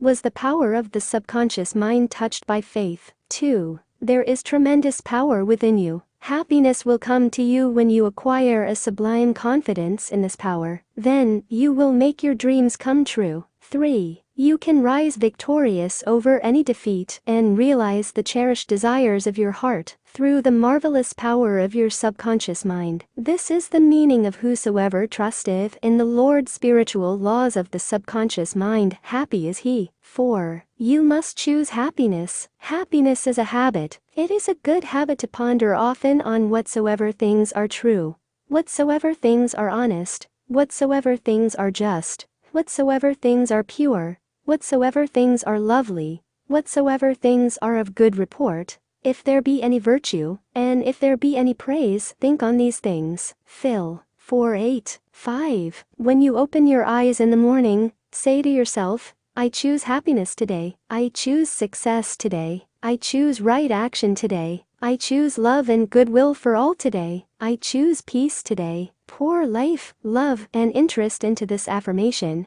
and you have chosen happiness. 6. Give thanks for all your blessings several times a day. Furthermore, pray for the peace, happiness, and prosperity of all members of your family, your associates, and all people everywhere. 7. You must sincerely desire to be happy. Nothing is accomplished without desire. Desire is a wish with wings of imagination and faith. Imagine the fulfillment of your desire, and feel its reality, and it will come to pass. Happiness comes in answered prayer. 8. By constantly dwelling on thoughts of fear, worry, anger, hate, and failure, you will become very depressed and unhappy. Remember, your life is what your thoughts make of it. 9. You cannot buy happiness with all the money in the world. Some millionaires are very happy. Some are very unhappy. Many people with very little worldly goods are very happy, and some are very unhappy. Some married people are happy, and some very unhappy. Some single people are happy, and some are very unhappy. The kingdom of happiness is in your thought and feeling. 10. Happiness is the harvest of a quiet mind. Anchor your thoughts on peace, poise, security, and divine guidance, and your mind will be productive of happiness. 11. There is no block to your happiness. External things are not causative. These are effects, not cause. Take your cue from the only creative principle within you. Your thought is cause, and a new cause produces a new effect. Choose happiness. 12. The happiest man is he who brings forth the highest, and the best is him. God is the highest, and the best in him, for the kingdom of God is within. Chapter 16. Your subconscious mind and harmonious human relations. In studying this book, you learn that your subconscious mind is a recording machine which faithfully reproduces whatever you impress upon it. This is one of the reasons for the application of the golden rule in human relations. Matthew 7:12 says, "All things whatsoever ye would that men should do unto you, do ye even so to them." This quotation has outer and inner meanings. You are interested in its inner meaning from the standpoint of your subconscious mind, which is, as you would that men should think about you, think you about them in like manner. As you would that men should feel about you, feel you also about them in like manner. As you would want men to act toward you, act you toward them in like manner. For example, you may be polite and courteous to someone in your office, but when his back is turned, you are very critical and resentful toward him in your mind. Such negative thoughts are highly destructive to you. It is like taking poison. You are actually taking mental poisons which rob you of vitality, enthusiasm, strength, guidance, and goodwill. These negative thoughts and emotions sink down into your subconscious and cause all kinds of difficulties and maladies in your life. The master key to happy relationships with others: judge not, that ye be not judged. For with what judgment ye judge, ye shall be judged, and with what measure ye mete, it shall be measured to you again. Matthew 7:1-2. A study of these verses and the application of the inner truths therein contained represent the real key to harmonious relations. To judge is to think, to arrive at a mental verdict or conclusion in your mind. The thought you have about the other person is your thought, because you are thinking it. Your thoughts are creative, therefore, you actually create in your own experience what you think and feel about the other person. It is also true that the suggestion you give to another, you give to yourself, because your mind is the creative medium. This is why it is said, "For with what judgment ye judge, ye shall be judged." When you know this law and the way your subconscious mind works, you are careful to think, feel, and act right toward the other. These verses teach you about the emancipation of man, and reveal to you the solution to your individual problems. And with what measure ye mete, it shall be measured to you again. The good you do for others comes back to you in like measure, and the evil you do returns to you by the law of your own mind. If a man cheats and deceives another, he is actually cheating and deceiving himself. His sense of guilt and mood of loss inevitably will attract loss to him in some way, at some time. His subconscious records his mental act and reacts according to the mental intention or motivation. Your subconscious mind is impersonal and unchanging, neither considering persons nor respecting religious affiliations or institutions of any kind. It is neither compassionate nor vindictive. The way you think, feel, and act toward others returns at last upon yourself. The daily headlines made him sick. Begin now to observe yourself. Observe your reactions to people, conditions, and circumstances. How do you respond to the events and news of the day? It makes no difference if all the other people were wrong and you alone were right. If the news disturbs you, it is your evil because your negative emotions robbed you of peace and harmony. A woman wrote me about her husband, saying that he goes into a rage when he reads what certain newspaper columnists write in the newspaper. She added that this constant reaction of anger and suppressed rage on his part brought on bleeding ulcers, and his physician recommended an emotional reconditioning. I invited this man to see me, and I explained to him the way his mind functions, indicating how emotionally immature it was to get angry when others write articles with which he disapproves or disagrees. He began to realize that he should give the newspaperman freedom to express himself, even though the latter disagreed with him politically, religiously, or in any other way. In the same manner, the newspaperman would give him freedom to write a letter to the newspaper disagreeing with his published statements. He learned that he could disagree without being disagreeable. He awakened to the simple truth that it is never what a person says or does that affects him. It is his reaction to what is said or done that matters. This explanation was the cure for this man, and he realized that with a little practice, he could master his morning tantrums. His wife told me, subsequently, that he laughed at himself, and also at what the columnists say. They no longer have power to disturb, annoy, and irritate him. His ulcers have disappeared due to his emotional poise and serenity. I hate women, but I like men. A private secretary was very bitter toward some of the girls in her office because they were gossiping about her, and as she said, spreading vicious lies about her. She admitted that she did not like women. She said, "I hate women, but I like men." I discovered also that she spoke to the girls who were under her in the office in a very haughty, imperious, and irritable tone of voice. She pointed out that they took a delight in making things difficult for her. There was a certain pomposity in her way of speaking,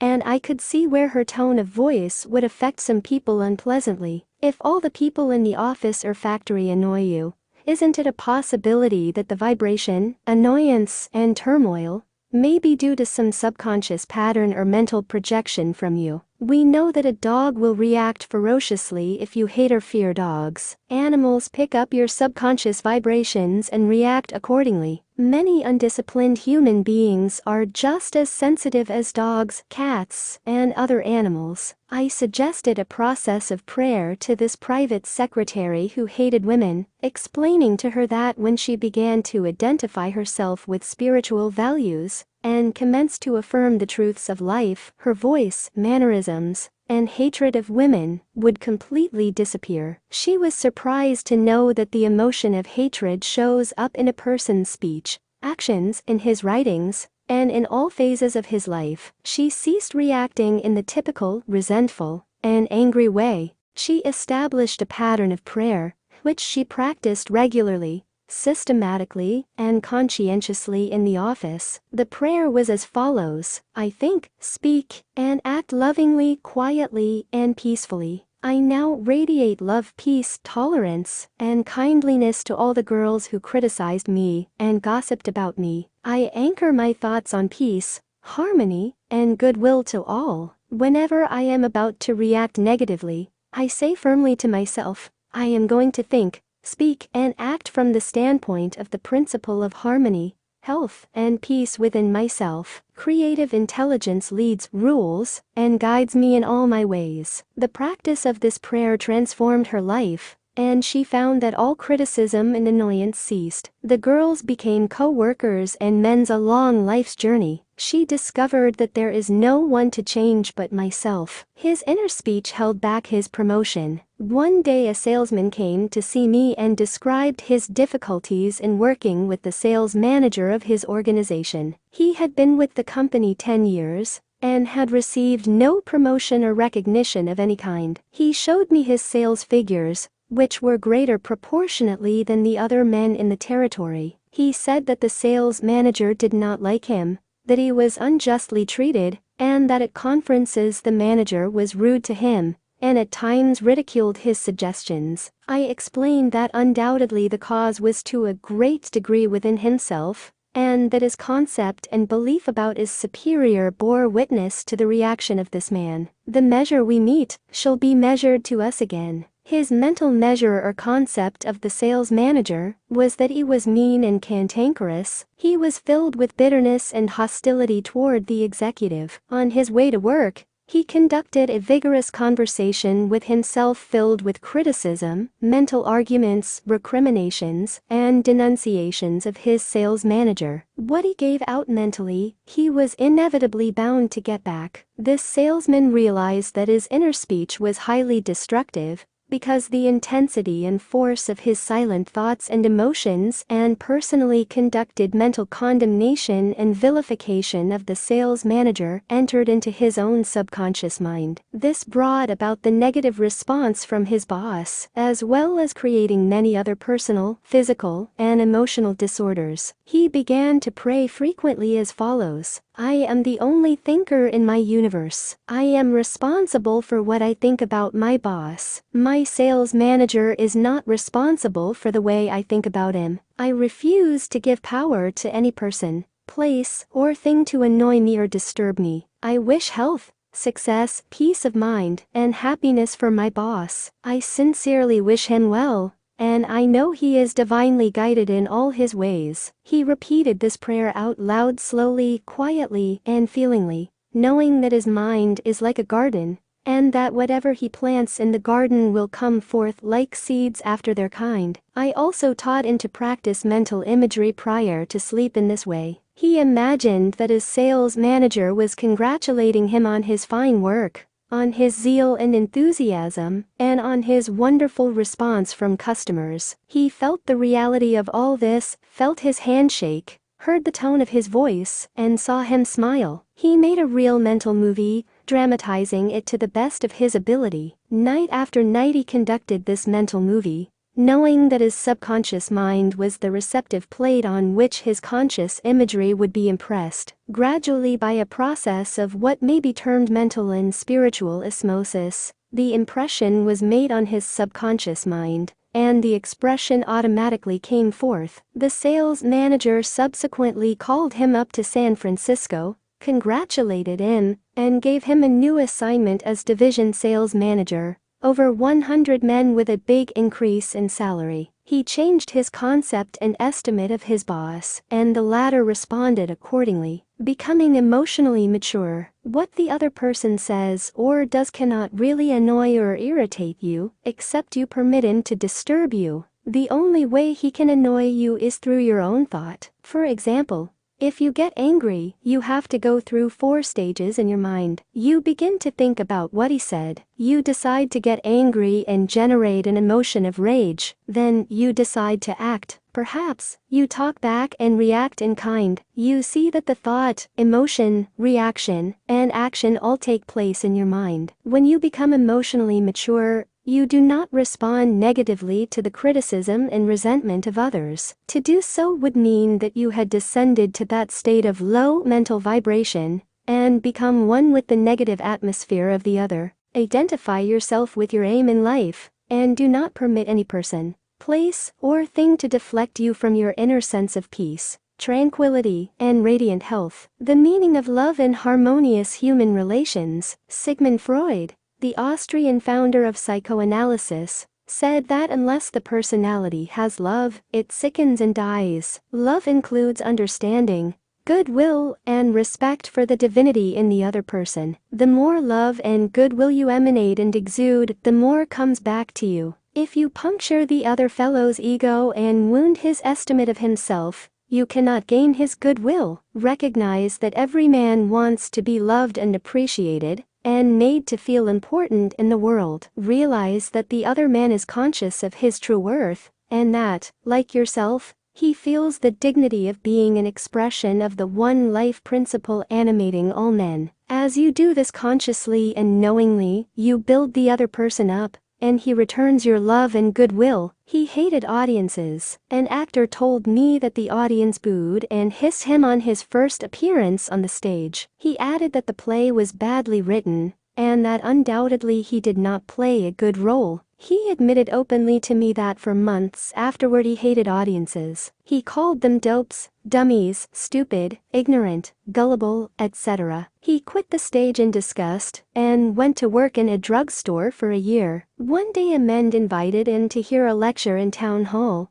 New York City, on how to get along with ourselves. This lecture changed his life. He went back to the stage and began to pray sincerely for the audience and himself. He poured out love and goodwill every night before appearing on the stage. He made it a habit to claim that the peace of God filled the hearts of all present, and that all present were lifted up and inspired. During each performance he sent out love vibrations to the audience. Today, he is a great actor, and he loves and respects people. His goodwill and esteem are transmitted to others and are felt by them. Handling difficult people. There are difficult people in the world who are twisted and distorted mentally. They are malconditioned. Many are mental delinquents, argumentative, uncooperative, cantankerous, cynical, and sour on life. They are sick psychologically. Many people have deformed and distorted minds, probably warped during childhood. Many have congenital deformities. You would not condemn a person who had tuberculosis,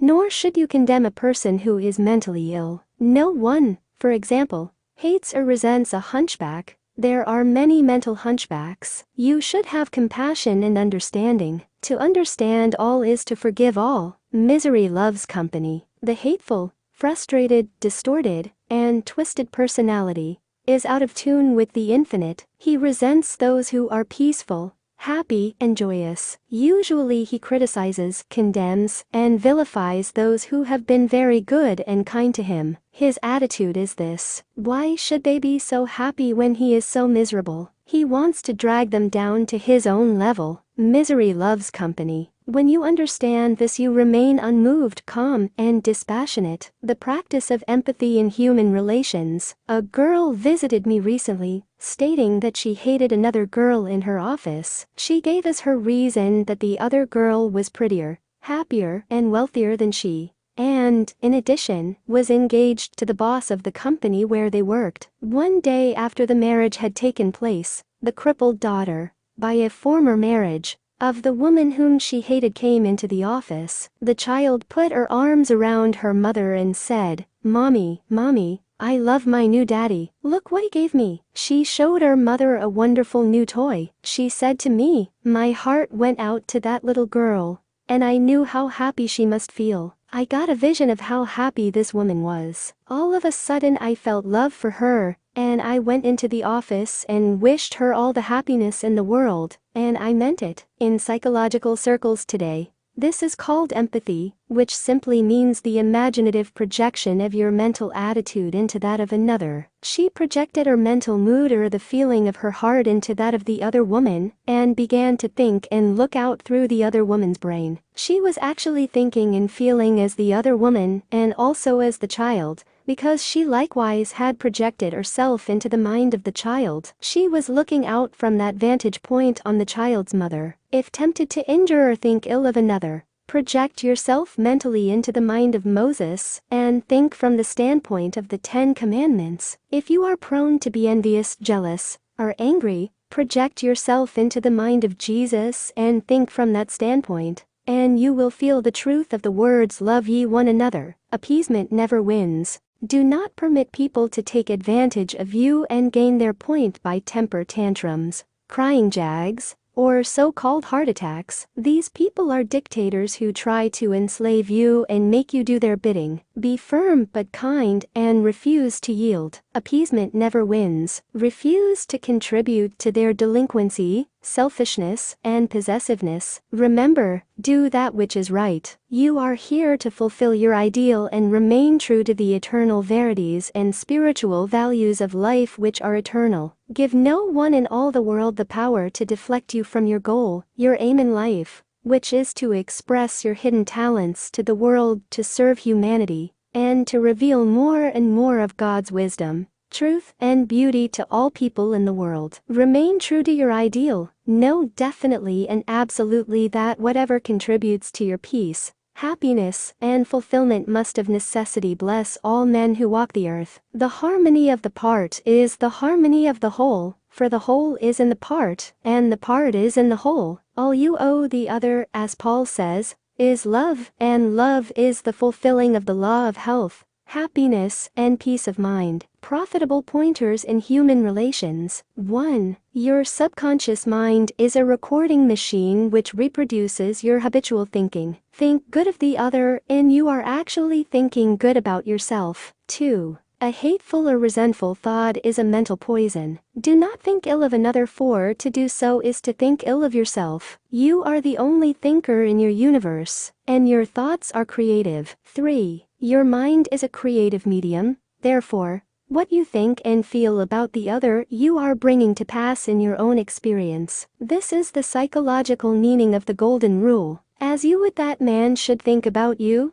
think you about them in the same manner. 4. To cheat, rob, or defraud another brings lack, loss, and limitation to yourself. Your subconscious mind records your inner motivations, thoughts, and feelings. These being of a negative nature, loss, limitation, and trouble come to you in countless ways. Actually, what you do to the other, you are doing to yourself. 5. The good you do, the kindness proffered, the love and goodwill you send forth, will all come back to you multiplied in many ways. 6. You are the only thinker in your world. You are responsible for the way you think about the other. Remember, the other person is not responsible for the way you think about him. Your thoughts are reproduced. What are you thinking now about the other fellow? 7. Become emotionally mature and permit other people to differ from you. They have a perfect right to disagree with you, and you have the same freedom to disagree with them. You can disagree without being disagreeable. 8. Animals pick up your fear vibrations and snap at you. If you love animals, they will never attack you. Many undisciplined human beings are just as sensitive as dogs, cats, and other animals. 9. Your inner speech, representing your silent thoughts and feelings, is experienced in the reactions of others toward you. 10. Wish for the other what you wish for yourself. This is the key to harmonious human relations. 11. Change your concept and estimate of your employer. Feel and know he is practicing the golden rule and the law of love, and he will respond accordingly. 12. The other person cannot annoy you or irritate you except you permit him. Your thought is creative. You can bless him. If someone calls you a skunk, you have the freedom to say to the other, God's peace fills your soul. 13. Love is the answer to getting along with others. Love is understanding, goodwill, and respecting the divinity of the other. 14. You would not hate a hunchback or cripple. You would have compassion and understanding for mental hunchbacks who have been conditioned negatively. To understand all is to forgive all. 15. Rejoice in the success, promotion, and good fortune of the other. In doing so, you attract good fortune to yourself. 16. Never yield to emotional scenes and tantrums of others. Appeasement never wins. Do not be a doormat. Adhere to that which is right. Stick to your ideal, knowing that the mental outlook which gives you peace, happiness, and joy is right, good, and true. What blesses you, blesses all. 18. All you owe any person in the world is love, and love is wishing for everyone what you wish for yourself: health, happiness, and all the blessings of life. Chapter 17. How to use your subconscious for forgiveness. Life plays no favorites. God is life, and this life principle is flowing through you this moment. God loves to express himself as harmony, peace, beauty, joy, and abundance through you. This is called the will of God, or the tendency of life. If you set up resistance in your mind to the flow of life through you, this emotional congestion will get snarled up in your subconscious mind and cause all kinds of negative conditions. God has nothing to do with unhappy or chaotic conditions in the world. All these conditions are brought about by man's negative and destructive thinking. Therefore, it is silly to blame God for your trouble or sickness. Many persons habitually set up mental resistance to the flow of life by accusing and reproaching God for the sin, sickness, and suffering of mankind. Others cast the blame on God for their pains, aches, loss of loved ones, personal tragedies, and accidents. They are angry at God, and they believe He is responsible for their misery. As long as people entertain such negative concepts about God, they will experience the automatic negative reactions from their subconscious minds. Actually, such people do not know that they are punishing themselves. They must see the truth, find release, and give up all condemnation, resentment, and anger against anyone or any power outside themselves. Otherwise, they cannot go forward into a healthy, happy, or creative activity. The minute these people entertain a God of love in their minds and hearts, and when they believe that God is their loving Father who watches over them, cares for them, guides them, sustains and strengthens them, this concept and belief about God, or the life principle, will be accepted by their subconscious mind, and they will find themselves blessed in countless ways. Life always forgives you. Life forgives you when you cut your finger. The subconscious intelligence within you sets about immediately to repair it. New cells build bridges over the cut. Should you take some tainted food by error, life forgives you and causes you to regurgitate it in order to preserve you. If you burn your hand, the life principle reduces the edema and congestion, and gives you new skin, tissue, and cells. Life holds no grudges against you, and it is always forgiving you. Life brings you back to health, vitality, harmony, and peace. If you cooperate by thinking in harmony with nature, negative, hurtful memories, bitterness, and ill will clutter up and impede the free flow of the life principle in you. How he banished that feeling of guilt. I knew a man who worked every night until about 1 o'clock in the morning. He paid no attention to his 2 boys or his wife. He was always too busy working hard. He thought people should pat him on the back because he was working so arduously and persistently past midnight every night. He had a blood pressure of over 200, and was full of guilt. Unconsciously, he proceeded to punish himself by hard work, and he completely ignored his children. A normal man does not do that. He is interested in his boys and in their development, He does not shut his wife out of his world. I explained to him why he was working so arduously.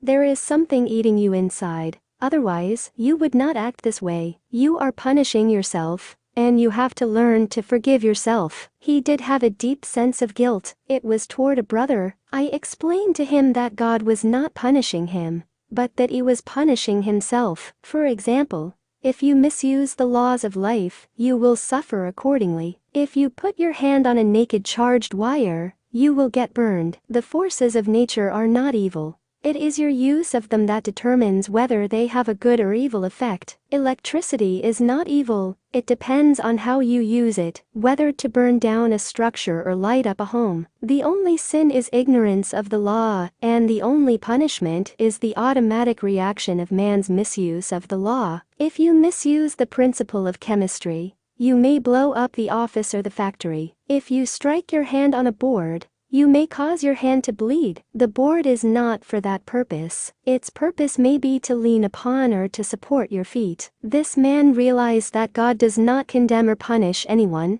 and that all his suffering was due to the reaction of his subconscious mind to his own negative and destructive thinking. He had cheated his brother at one time, and the brother had now passed on. Still, he was full of remorse and guilt. I asked him, "Would you cheat your brother now?" He said, "No." "Did you feel you were justified at the time?" His reply was, "Yes, but you would not do it now." He added, "No, I am helping others to know how to live." I added the following comment, "You have a greater reason and understanding now. Forgiveness is to forgive yourself. Forgiveness is getting your thoughts in line with the divine law of harmony. Self-condemnation is called hell, bondage and restriction. Forgiveness is called heaven, harmony and peace." The burden of guilt and self-condemnation was lifted from his mind, and he had a complete healing. The doctor tested his blood pressure, and it had become normal. The explanation was the cure. A murderer learned to forgive himself. A man who murdered his brother in Europe visited me many years ago. He was suffering from great mental anguish and torture,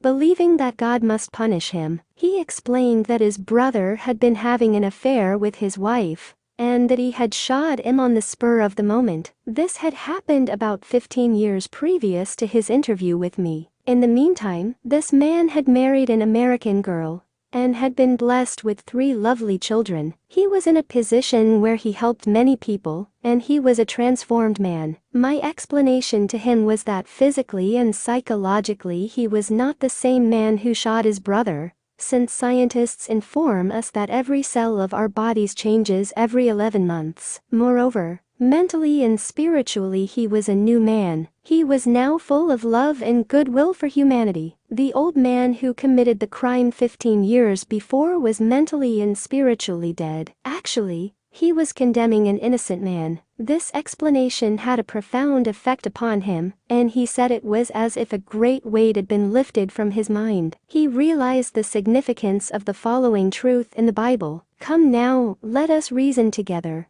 saith the Lord. Though your sins be as scarlet, they shall be as white as snow. Though they be red like crimson, they shall be as wool." Isaiah 1:18. Criticism cannot hurt you without your consent. A school teacher told me that one of her associates criticized a speech she had given, saying to her that she spoke too fast, she swallowed some of her words, she couldn't be heard, her diction was poor, and her speech ineffective. This teacher was furious and full of resentment toward her critic. She admitted to me that the criticisms were just. Her first reaction was really childish, and she agreed that the letter was really a blessing and a marvelous corrective. She proceeded immediately to supplement her deficiencies in her speech by enrolling in a course in public speaking at City College. She wrote and thanked the writer of the note for her interest, expressing appreciation for her conclusions and findings, which enabled the teacher to correct the matter at once. How to be compassionate. Suppose none of the things mentioned in the letter had been true of the teacher. The latter would have realized that her class material had upset the prejudices, superstitions, or narrow sectarian beliefs of the writer of the note, and that a psychologically ill person was simply pouring forth her resentment, because a psychological boil had been hurt. To understand this fact is to be compassionate. The next logical step would be to pray for the other person's peace, harmony, and understanding. You cannot be hurt when you know that you are master of your thoughts, reactions, and emotions. Emotions follow thoughts, and you have the power to reject all thoughts which may disturb or upset you. Left at the altar. Some years ago I visited a church to perform a marriage ceremony. The young man did not appear, and at the end of 2 hours, the bride-to-be shed a few tears, and then said to me, "I prayed for divine guidance. This might be the answer, for he never aileth." That was her reaction: faith in God and all things good. She had no bitterness in her heart because, as she said, it must not have been right action, because my prayer was for right action for both of us. Someone else having a similar experience would have gone into a tantrum, have had an emotional fit, required sedation, and perhaps needed hospitalization. Tune in with the infinite intelligence within your subconscious depths, trusting the answer in the same way that you trusted your mother when she held you in her arms. This is how you can acquire poise and mental and emotional health. It is wrong to marry. Sex is evil and I am evil. Some time ago I talked to a young lady aged 22. She was taught that it was a sin to dance, to play cards, to swim, and to go out with men. She was threatened by her mother, who told her she would burn eternally in hellfire if she disobeyed her will and her religious teachings. This girl wore a black dress and black stockings. She wore no rouge, lipstick, or any form of makeup, because her mother said that these things were sinful. Her mother told her that all men were evil, and that sex was of the devil and simply diabolic debauchery. This girl had to learn how to forgive herself, as she was full of guilt. To forgive means to give for. She had to give up all these false beliefs for the truths of life, and a new estimate of herself. When she went out with young men in the office where she worked,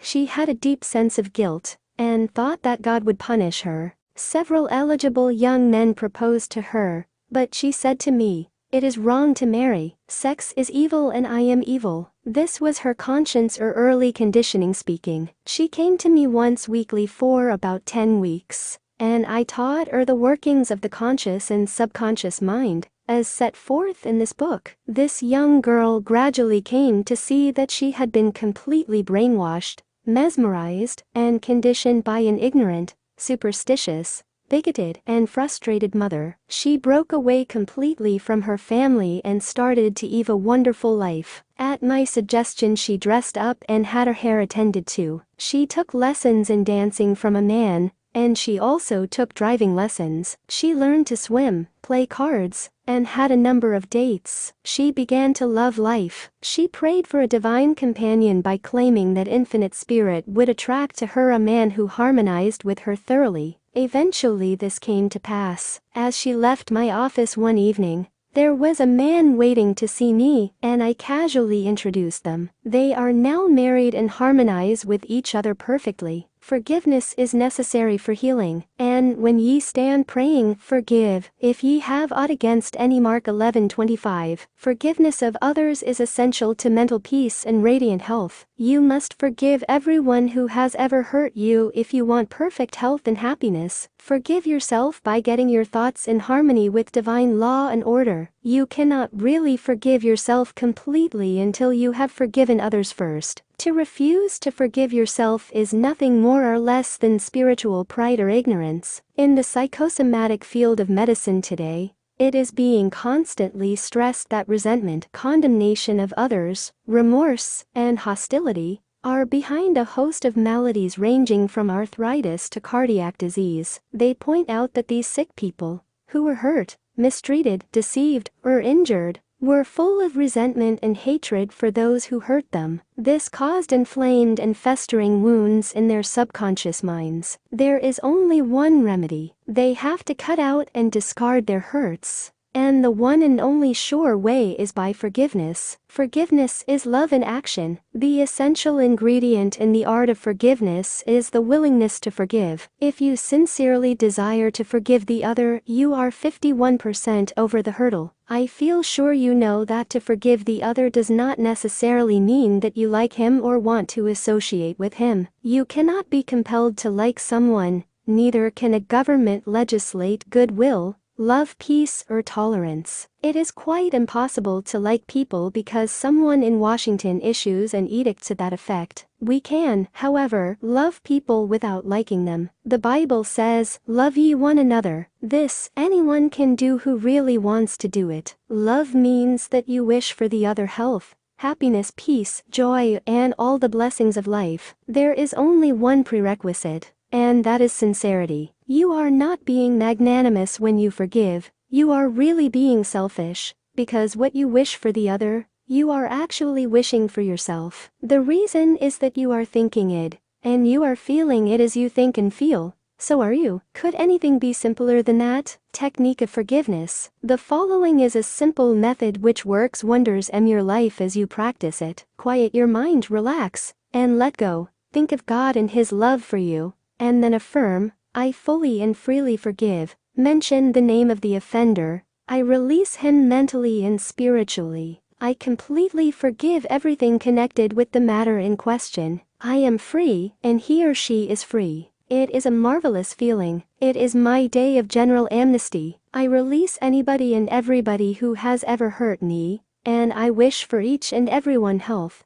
happiness, peace, and all the blessings of life. I do this freely, joyously, and lovingly, and whenever I think of the person or persons who hurt me, I say, "I have released you, and all the blessings of life are yours. I am free and you are free." It is wonderful. The great secret of true forgiveness is that once you have forgiven the person, it is unnecessary to repeat the prayer. Whenever the person comes to your mind, or the particular hurt happens to enter your mind, wish the delinquent well and say, "Peace be to you." Do this as often as the thought enters your mind. You will find that after a few days the thought of the person or experience will return less and less often until it fades into nothingness. The acid test for forgiveness. There is an acid test for gold. There is also an acid test for forgiveness. If I should tell you something wonderful about someone who has wronged you, cheated you, or defrauded you, and you sizzled at hearing the good news about this person,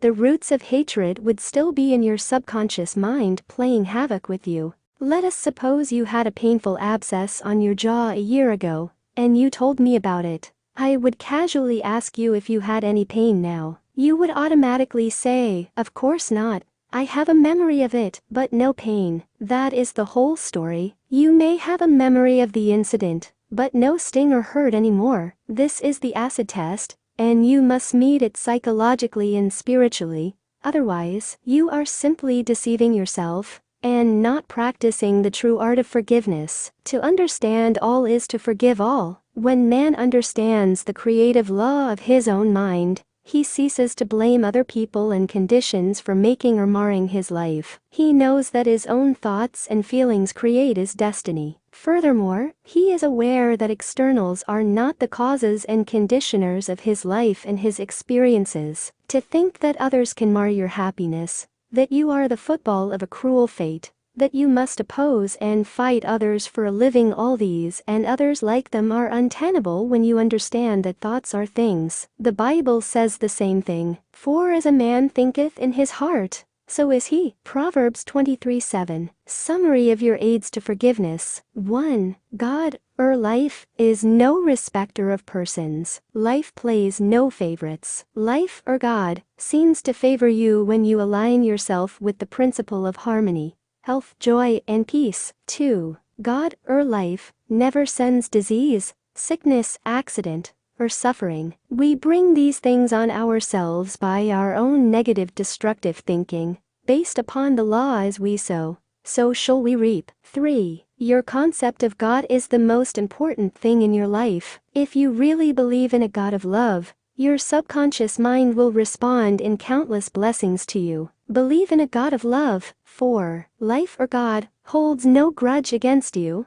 Life never condemns you. Life heals a severe cut on your hand. Life forgives you if you burn your finger. It reduces the edema and restores the part to wholeness and perfection. 5. Your guilt complex is a false concept of God and life. God, or life, does not punish or judge you. You do this to yourself by your false beliefs, negative thinking, and self-condemnation. 6. God, or life, does not condemn or punish you. The forces of nature are not evil. The effect of their use depends on how you use the power within you. You can use electricity to kill someone or to light the house. You can use water to drown a child, or quench his thirst. Good and evil come right back to the thought and purpose in man's own mind. 7. God, or life, never punishes. Man punishes himself by his false concepts of God, life, and the universe. His thoughts are creative, and he creates his own misery. 8. If another criticizes you, and these faults are within you, rejoice, give thanks, and appreciate the comments. This gives you the opportunity to correct the particular fault. 9. You cannot be hurt by criticism when you know that you are master of your thoughts, reactions, and emotions. This gives you the opportunity to pray and bless the other, thereby blessing yourself. 10. When you pray for guidance and right action, take what comes. Realize it is good and very good. Then there is no cause for self-pity, criticism, or hatred. 11. There is nothing good or bad, but thinking makes it so. There is no evil in sex, the desire for food, wealth, or true expression. It depends on how you use these urges, desires, or aspirations. Your desire for food can be met without killing someone for a loaf of bread. 12. Resentment, hatred, ill will, and hostility are behind a host of maladies. Forgive yourself and everybody else by pouring out love, life, joy, and goodwill to all those who have hurt you. Continue until such time as you meet them in your mind and you are at peace with them. 13. To forgive is to give something for, give love, peace, joy, wisdom, and all the blessings of life to the other, until there is no sting left in your mind. This is really the acid test of forgiveness. 14. Let us suppose you had an abscess in your jaw about a year ago. It was very painful. Ask yourself if it is painful now. The answer is in the negative. Likewise, if someone has hurt you, lied about and vilified you, and said all manner of evil about you, is your thought of that person negative? Do you sizzle when he or she comes into your mind? If so, the roots of hatred are still there, playing havoc with you in your good. The only way is to wither them with love by wishing for the person all the blessings of life, until you can meet the person in your mind, and you can sincerely react with a benediction of peace and goodwill. This is the meaning of forgive until 70 times 7. Chapter 18, How Your Subconscious Removes Mental Blocks. The solution lies within the problem. The answer is in every question. If you are presented with a difficult situation and you cannot see your way clear, the best procedure is to assume that infinite intelligence within your subconscious mind knows all and sees all, has the answer, and is revealing it to you now. Your new mental attitude that the creative intelligence is bringing about a happy solution will enable you to find the answer. Rest assured that such an attitude of mind will bring order, peace, and meaning to all your undertakings. How to break or build a habit. You are a creature of habit. Habit is the function of your subconscious mind. You learn to swim, ride a bicycle, dance, and drive a car by consciously doing these things over and over again, until they establish tracks in your subconscious mind. Then, the automatic habit action of your subconscious mind took over. This is sometimes called second nature, which is a reaction of your subconscious mind to your thinking and acting. You are free to choose a good habit or a bad habit. If you repeat a negative thought or act over a period of time, you will be under the compulsion of a habit. The law of your subconscious is compulsion. How he broke a bad habit. Mr. Jones said to me, an uncontrollable urge to drink seizes me and I remain drunk for 2 weeks at a time. I can't give up this terrible habit. Time and time again these experiences had occurred to this unfortunate man. He had grown into the habit of drinking to excess. Although he had started drinking of his own initiative, He also began to realize that he could change the habit and establish a new one. He said that while through his willpower he was able to suppress his desires temporarily, his continued efforts to suppress the many urges only made matters worse. His repeated failures convinced him that he was hopeless and powerless to control his urge or obsession. This idea of being powerless operated as a powerful suggestion to his subconscious mind and aggravated his weakness, making his life a succession of failures. I taught him to harmonize the functions of the conscious and subconscious mind. When these two cooperate,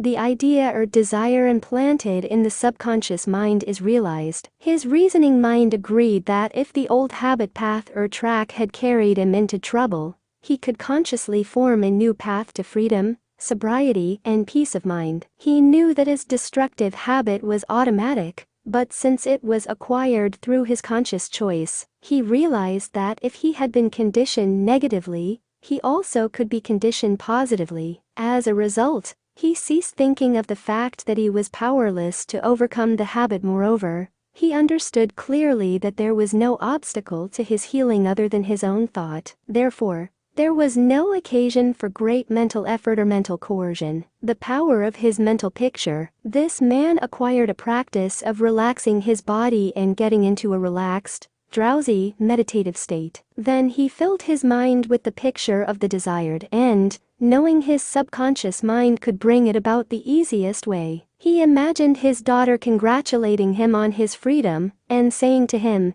"Daddy, it's wonderful to have you home." He had lost his family through drink. He was not allowed to visit them, and his wife would not speak to him. Regularly, systematically, he used to sit down and meditate in the way outlined. When his attention wandered, he made it a habit to immediately recall the mental picture of his daughter with her smile, and the scene of his home enlivened by her cheerful voice. All this brought about a reconditioning of his mind. It was a gradual process. He kept it up. He persevered, knowing that sooner or later he would establish a new habit pattern in his subconscious mind. I told him that he could liken his conscious mind to a camera, that his subconscious mind was the sensitive plate on which he registered and impressed the picture. This made a profound impression on him, and his whole aim was to firmly impress the picture on his mind and develop it there. Films are developed in the dark. Likewise, mental pictures are developed in the darkroom of the subconscious mind. Focused attention. Realizing that his conscious mind was simply a camera, he used no effort. There was no mental struggle. He quietly adjusted his thoughts and focused his attention on the scene before him until he gradually became identified with the picture. He became absorbed in the mental atmosphere,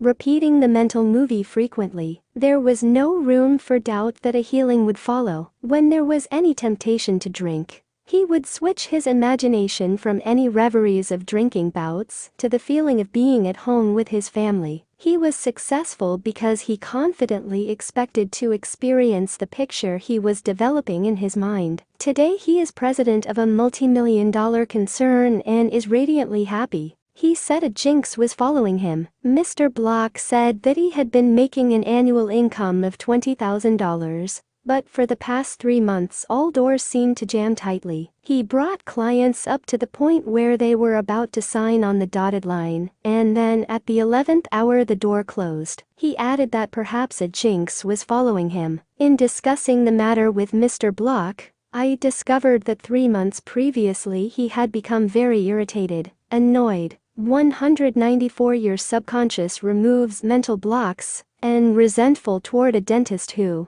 after he had promised to sign a contract, had withdrawn at the last moment. He began to live in the unconscious fear that other clients would do the same, thereby setting up a history of frustration, hostility, and obstacles. He gradually built up in his mind a belief in obstruction and last-minute cancellations until a vicious circle had been established. What I fear most has come upon me. Mr. Block realized that the trouble was in his own mind, and that it was essential to change his mental attitude. His run of so-called misfortune was broken in the following way. I realize I am one with the infinite intelligence of my subconscious mind, which knows no obstacle, difficulty, or delay. I live in the joyous expectancy of the best. My deeper mind responds to my thoughts. I know that the work of the infinite power of my subconscious cannot be hindered. Infinite intelligence always finishes successfully whatever it begins. Creative wisdom works through me, bringing all my plans and purposes to completion. Whatever I start, I bring to a successful conclusion. My aim in life is to give wonderful service,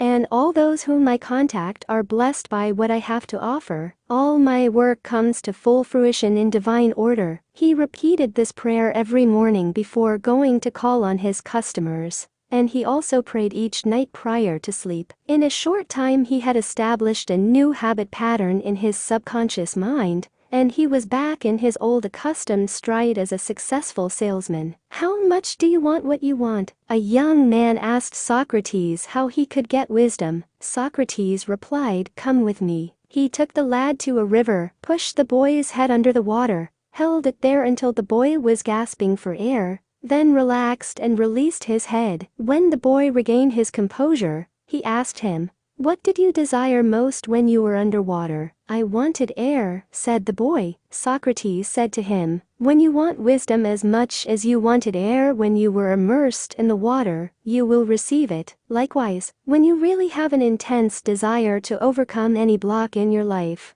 and you come to a clear-cut decision that there is a way out, and that is the course you wish to follow, then victory and triumph are assured. If you really want peace of mind and inner calm, you will get it, regardless of how unjustly you have been treated, or how unfair the boss has been, or what a mean scoundrel someone has proved to be. All this makes no difference to you when you awaken to your mental and spiritual powers. You know what you want, and you will definitely refuse to let the thieves' thoughts of hatred, anger, hostility, and ill will rob you of peace, harmony, health, and happiness. You cease to become upset by people, conditions, news, and events by identifying your thoughts immediately with your aim in life. Your aim is peace, health, inspiration, harmony, and abundance. Feel a river of peace flowing through you now. Your thought is the immaterial and invisible power, and you choose to let it bless, inspire, and give you peace. Why he could not be healed. This is a case history of a married man with 4 children,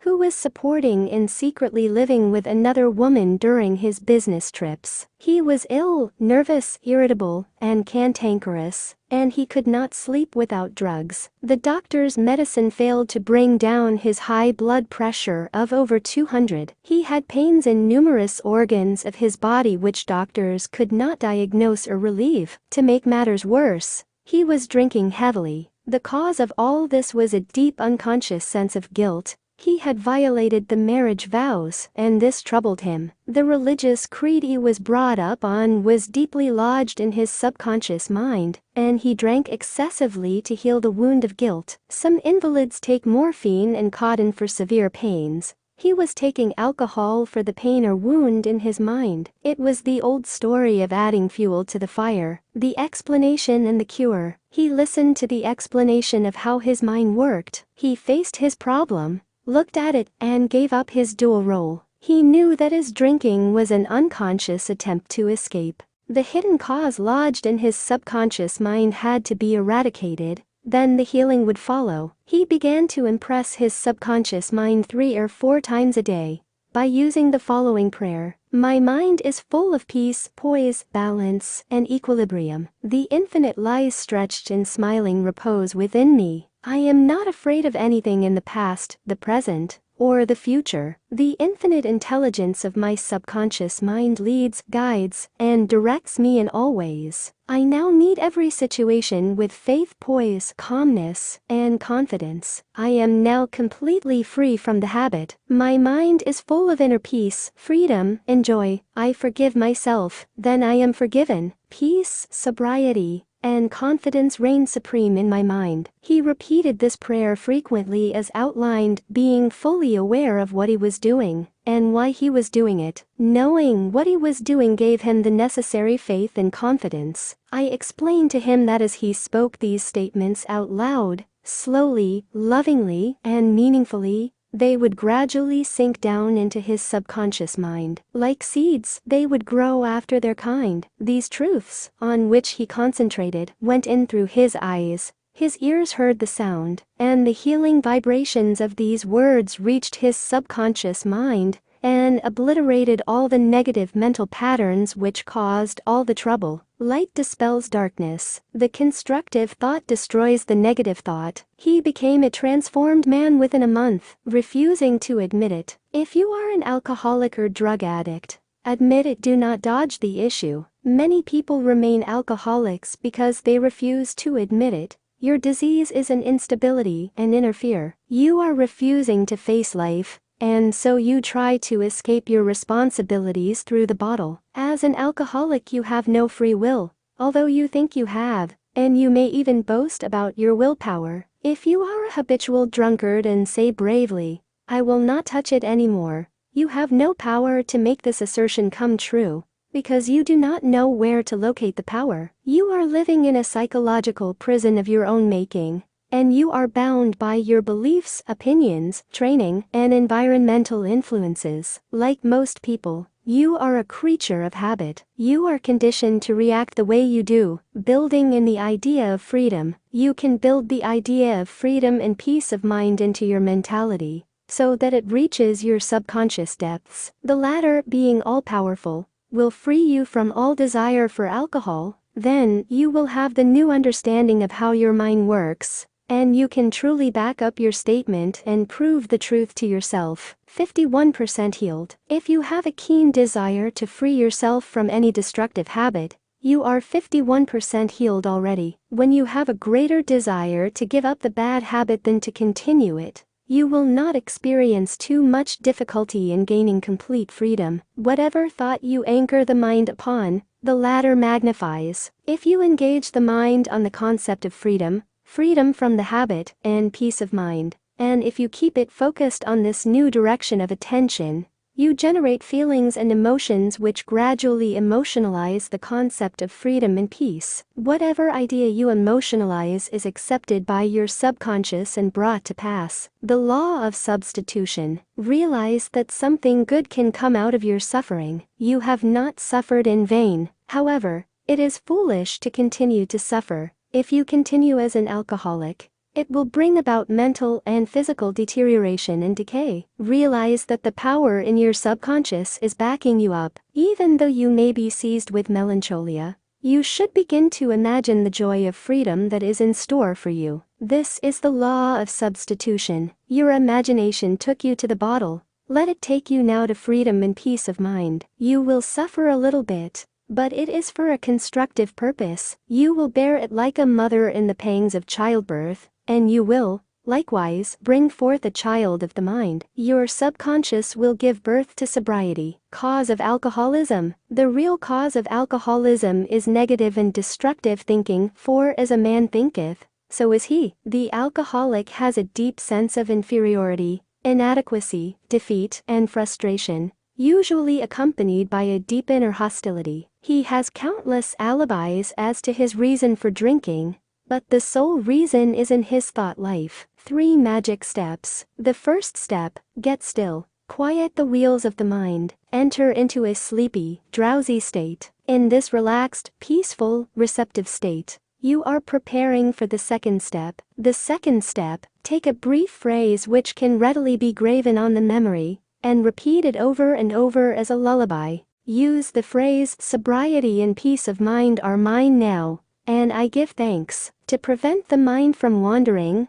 repeat it aloud or sketch its pronunciation with the lips and tongue as you say it mentally. This helps its entry into the subconscious mind. Do this for 5 minutes or more. You will find a deep emotional response. The third step, just before going to sleep, practice what Johann von Goethe, German author, used to do. Imagine a friend, a loved one in front of you. Your eyes are closed, You are relaxed and at peace. The loved one or friend is subjectively present and is saying to you, congratulations. You see the smile, you hear the voice, you mentally touch the hand. It is all real and vivid. The word congratulations implies complete freedom. Hear it over and over again until you get the subconscious reaction which satisfies. Keep on keeping on. When fear knocks at the door of your mind, or when worry, anxiety, and doubt cross your mind, behold your vision, your goal. Think of the infinite power within your subconscious mind, which you can generate by your thinking and imagining. And this will give you confidence, power, and courage. Keep on, persevere until the day breaks and the shadows flee away. Review your thought power. 1. The solution lies within the problem. The answer is in every question. Infinite intelligence responds to you as you call upon it with faith and confidence. 2. Habit is the function of your subconscious mind. There is no greater evidence of the marvelous power of your subconscious than the force and sway habit holds in your life. You are a creature of habit. 3. You form habit patterns in your subconscious mind by repeating a thought and act over and over again until it establishes tracks in the subconscious mind and becomes automatic, such as swimming, dancing, typing, walking, driving your car, etc. 4. You have freedom to choose. You can choose a good habit or a bad habit. Prayer is a good habit. 5. Whatever mental picture, backed by faith, you behold in your conscious mind, your subconscious mind will bring to pass. 6. The only obstacle to your success and achievement is your own thought or mental image. 7. When your attention wanders, bring it back to the contemplation of your good or goal. Make a habit of this. This is called disciplining the mind. 8. Your conscious mind is the camera, and your subconscious mind is the sensitive plate on which you register or impress the picture. 9. The only jinx that follows anyone is a fear thought repeated over and over in the mind. Break the jinx by knowing that whatever you start you will bring to a conclusion in divine order. Picture the happy ending and sustain it with confidence. 10. To form a new habit, you must be convinced that it is desirable. When your desire to give up the bad habit is greater than your desire to continue, you are 51% healed already. 11. The statements of others cannot hurt you, except through your own thoughts and mental participation. Identify yourself with your aim, which is peace, harmony, and joy. You are the only thinker in your universe. 12. Excessive drinking is an unconscious desire to escape. The cause of alcoholism is negative and destructive thinking. The cure is to think of freedom, sobriety, and perfection, and to feel the thrill of accomplishment. 13. Many people remain alcoholics because they refuse to admit it. 14. The law of your subconscious mind, which held you in bondage and inhibited your freedom of action, will give you freedom and happiness. It depends on how you use it. 15. Your imagination took you to the bottle. Let it take you to freedom by imagining you are free. 16. The real cause of alcoholism is negative and destructive thinking. As a man thinketh in his heart subconscious mind, so is he. 17. When fear knocks at the door of your mind, let faith in God and all things good open the door. Chapter 19. How to use your subconscious mind to remove fear. One of our students told me that he was invited to speak at a banquet. He said he was panic-stricken at the thought of speaking before 1,000 people. He overcame his fear this way. For several nights he sat down in an armchair for about 5 minutes, and said to himself slowly, quietly, and positively, I am going to master this fear. I am overcoming it now. I speak with poise and confidence. I am relaxed and at ease. He operated a definite law of mind and overcame his fear. The subconscious mind is amenable to suggestion and is controlled by suggestion. When you still your mind and relax, the thoughts of your conscious mind sink down into the subconscious through a process similar to osmosis, whereby fluids separated by a porous membrane intermingle. As these positive seeds, or thoughts, sink into the subconscious area, they grow after their kind, and you become poised, serene, and calm. Man's greatest enemy. It is said that fear is man's greatest enemy. Fear is behind failure, sickness, and poor human relations. Millions of people are afraid of the past, the future, old age, insanity, and death. Fear is a thought in your mind, and you are afraid of your own thoughts. A little boy can be paralyzed with fear when he is told there is a boogeyman under his bed, who is going to take him away. When his father turns on the light and shows him there is no boogeyman, he is freed from fear. The fear in the mind of the boy was as real as if there really was a boogeyman there. He was healed of a false thought in his mind. The thing he feared did not exist. Likewise, most of your fears have no reality. They are merely a conglomeration of sinister shadows, and shadows have no reality. Do the thing you fear. Ralph Waldo Emerson, philosopher and poet, said, "Do the thing you are afraid to do, and the death of fear is certain." There was a time when the writer of this chapter was filled with unutterable fear when standing before an audience. The way I overcame it was to stand before the audience, do the thing I was afraid to do, and the death of fear was certain. When you affirm positively that you are going to master your fears, and you come to a definite decision in your conscious mind, you release the power of the subconscious which flows in response to the nature of your thought. Banishing stage fright. A young lady was invited to an audition. She had been looking forward to the interview. However, on 3 previous occasions, she had failed miserably due to stage fright. She possessed a very good voice, but she was certain that when the time came for her to sing, she would be seized with stage fright. The subconscious mind takes your fears as a request, proceeds to manifest them, and brings them into your experience. On 3 previous auditions she sang wrong notes,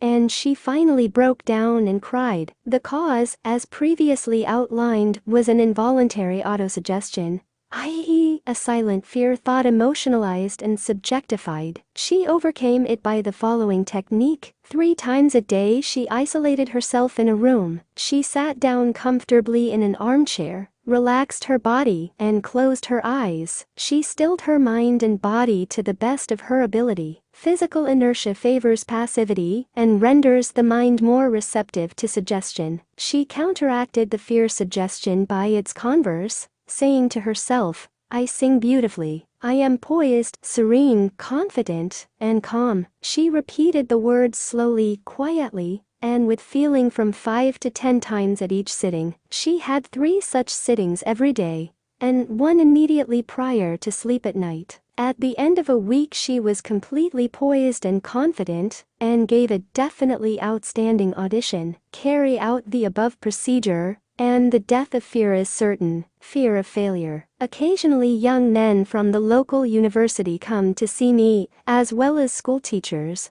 who often seem to suffer from suggestive amnesia at examinations. The complaint is always the same. I know the answers after the examination is over, but I can't remember the answers during the examination. The idea which realizes itself is the one to which we invariably give concentrated attention. I find that each one is obsessed with the idea of failure. Fear is behind the temporary amnesia, and it is the cause of the whole experience. One young medical student was the most brilliant person in his class, yet he found himself failing to answer simple questions at the time of written or oral examinations. I explained to him that the reason was he had been worrying and was fearful for several days previous to the examination. These negative thoughts became charged with fear. Thoughts enveloped in the powerful emotion of fear are realized in the subconscious mind. In other words, this young man was requesting his subconscious mind to see to it that he failed,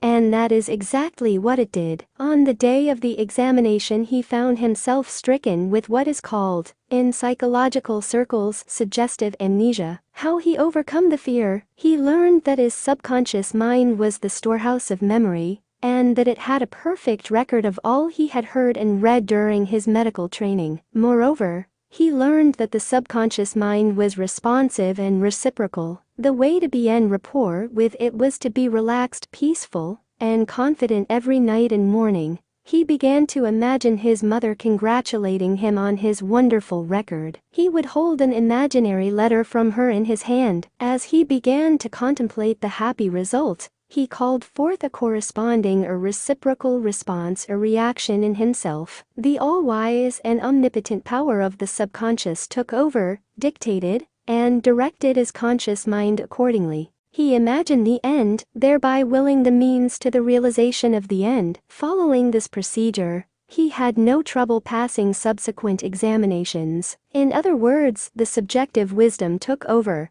compelling him to give an excellent account of himself. Fear of water, mountains, closed places, etc. There are many people who are afraid to go into an elevator, climb mountains, or even swim in the water. It may well be that the individual had unpleasant experiences in the water in his youth, such as having been thrown forcibly into the water without being able to swim. He might have been forcibly detained in an elevator which failed to function properly, causing resultant fear of closed places. I had an experience when I was about 10 years of age. I accidentally fell into a pool and went down 3 times. I can still remember the dark water engulfing my head, and my gasping for air until another boy pulled me out at the last moment. This experience sank into my subconscious mind, and for years I feared the water. An elderly psychologist said to me, "Go down to the swimming pool, look at the water, and say out loud in strong tones, 1 am going to master you, I can dominate you. Then go into the water, take lessons, and overcome it." This I did, and I mastered the water. Do not permit water to master you. Remember, you are the master of the water. When I assumed a new attitude of mind, the omnipotent power of the subconscious responded, giving me strength, faith, and confidence, and enabling me to overcome my fear. Master technique for overcoming any particular fear. The following is a process and technique for overcoming fear which I teach from the platform. It works like a charm. Try it. Suppose you are afraid of the water, a mountain, an interview, an audition, or you fear closed places. If you are afraid of swimming, begin now to sit still for 5 or 10 minutes 3 or 4 times a day, and imagine you are swimming. Actually, you are swimming in your mind. It is a subjective experience. Mentally you have projected yourself into the water. You feel the chill of the water in the movement of your arms and legs. It is all real, vivid, and a joyous activity of the mind. It is not idle daydreaming, for you know that what you are experiencing in your imagination will be developed in your subconscious mind. Then you will be compelled to express the image and likeness of the picture you impressed on your deeper mind. This is the law of the subconscious. You could apply the same technique if you are afraid of mountains or high places. Imagine you are climbing the mountain. Feel the reality of it all, enjoy the scenery, knowing that as you continue to do this mentally, you will do it physically with ease and comfort. He blessed the elevator. I knew an executive of a large corporation who was terrified to ride in an elevator. He would walk up 5 flights of stairs to his office every morning. He said that he began to bless the elevator every night and several times a day. He finally overcame his fear. This was how he blessed the elevator. The elevator in our building is a wonderful idea. It came out of the universal mind. It is a boon and a blessing to all our employees. It gives wonderful service. It operates in divine order. I ride in it in peace and joy. I remain silent now while the currents of life, love, and understanding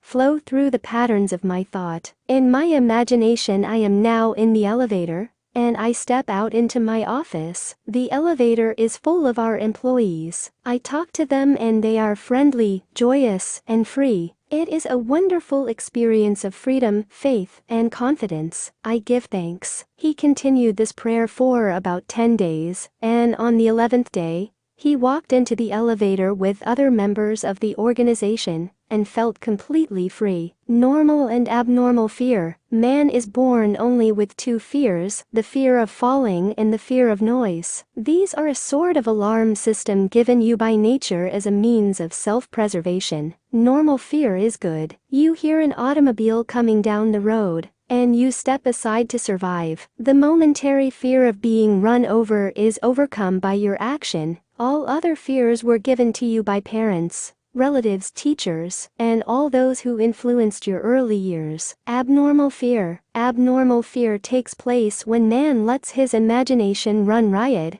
I knew a woman who was invited to go on a trip around the world by plane. She began to cut out of the newspapers all reports of airplane catastrophes. She pictured herself going down in the ocean, being drowned, etc. This is abnormal fear. Had she persisted in this, she would undoubtedly have attracted what she feared most. Another example of abnormal fear is that of a businessman in New York who was very prosperous and successful. He had his own private mental motion picture of which he was the director. He would run this mental movie of failure, bankruptcy, empty shelves, and no bank balance until he sank into a deep depression. He refused to stop this morbid imagery and kept reminding his wife that this can't last, there will be a recession, I feel sure we will go bankrupt, etc. His wife told me that he finally did go into bankruptcy, and all the things he imagined and feared came to pass. The things he feared did not exist, but he brought them to pass by constantly fearing, believing, and expecting financial disaster. Job said, "The thing I feared has come upon me." There are people who are afraid that something terrible will happen to their children, and that some dread catastrophe will befall them. When they read about an epidemic or rare disease, they even fear that they will catch it, and some imagine they have the disease already. All this is abnormal fear. The answer to abnormal fear: move mentally to the opposite. To stay at the extreme of fear is stagnation plus mental and physical deterioration. When fear arises, there immediately comes with it a desire for something opposite to the thing feared. Place your attention on the thing immediately desired. Get absorbed and engrossed in your desire, knowing that the subjective always overturns the objective. This attitude will give you confidence and lift your spirits. The infinite power of your subconscious mind is moving on your behalf, and it cannot fail. Therefore, peace and assurance are yours. Examine your fears. The president of a large organization told me that when he was a salesman, he used to walk around the block 5 or 6 times before he called on a customer. The sales manager came along one day and said to him, "Don't be afraid of the boogeyman behind the door. There is no boogeyman. It is a false belief." The manager told him that whenever he looked at his own fears, he stared them in the face and stood up to them, looking them straight in the eye. Then they faded and shrank into insignificance. He landed in the jungle. A chaplain told me of his experiences in the Second World War. He had to parachute from a damaged plane and land in the jungle. He said he was frightened, but he knew there were 2 kinds of fear, normal and abnormal, which we have previously pointed out. He decided to do something about the fear immediately, and began to talk to himself saying, "John, you can't surrender to your fear. Your fear is a desire for safety and security, and a way out." He began to claim, "Infinite intelligence which guides the planets in their courses is now leading and guiding me out of this jungle." He kept saying this out loud to himself for 10 minutes or more. Then, he added, "Something began to stir inside me. A mood of confidence began to seize me, and I began to walk. After a few days, I miraculously came out of the jungle and was picked up by a rescue plane." His changed mental attitude saved him. His confidence and trust in the subjective wisdom and power within him was the solution to his problem. He said, "Had I begun to bemoan my fate and indulge my fears, I would have succumbed to the monster fear and probably would have died of fear and starvation." He dismissed himself. The general manager of an organization told me that for 3 years he feared he would lose his position. He was always imagining failure. The thing he feared did not exist, save as a morbid anxious thought in his own mind. His vivid imagination dramatized the loss of his job until he became nervous and neurotic. Finally, he was asked to resign. Actually, he dismissed himself. His constant negative imagery and fear suggestions to his subconscious mind caused the latter to respond and react accordingly. It caused him to make mistakes and foolish decisions which resulted in his failure as a general manager. His dismissal would never have happened if he had immediately moved to the opposite in his mind. They plotted against him. During a recent world lecture tour, I had a 2-hour conversation with a prominent government official. He had a deep sense of inner peace and serenity. He said that all the abuse he receives politically from newspapers and the opposition party never disturb him. His practice is to sit still for 15 minutes in the morning and realize that in the center of himself is a deep still ocean of peace. Meditating in this way, he generates tremendous power which overcomes all manner of difficulties and fears. Some time previously, a colleague called him at midnight and told him a group of people were plotting against him. This is what he said to his colleague: "I am going to sleep now in perfect peace. You can discuss it with me at 10 a.m. tomorrow." He said to me, "I know that no negative thought can ever manifest, except I emotionalize the thought and accept it mentally.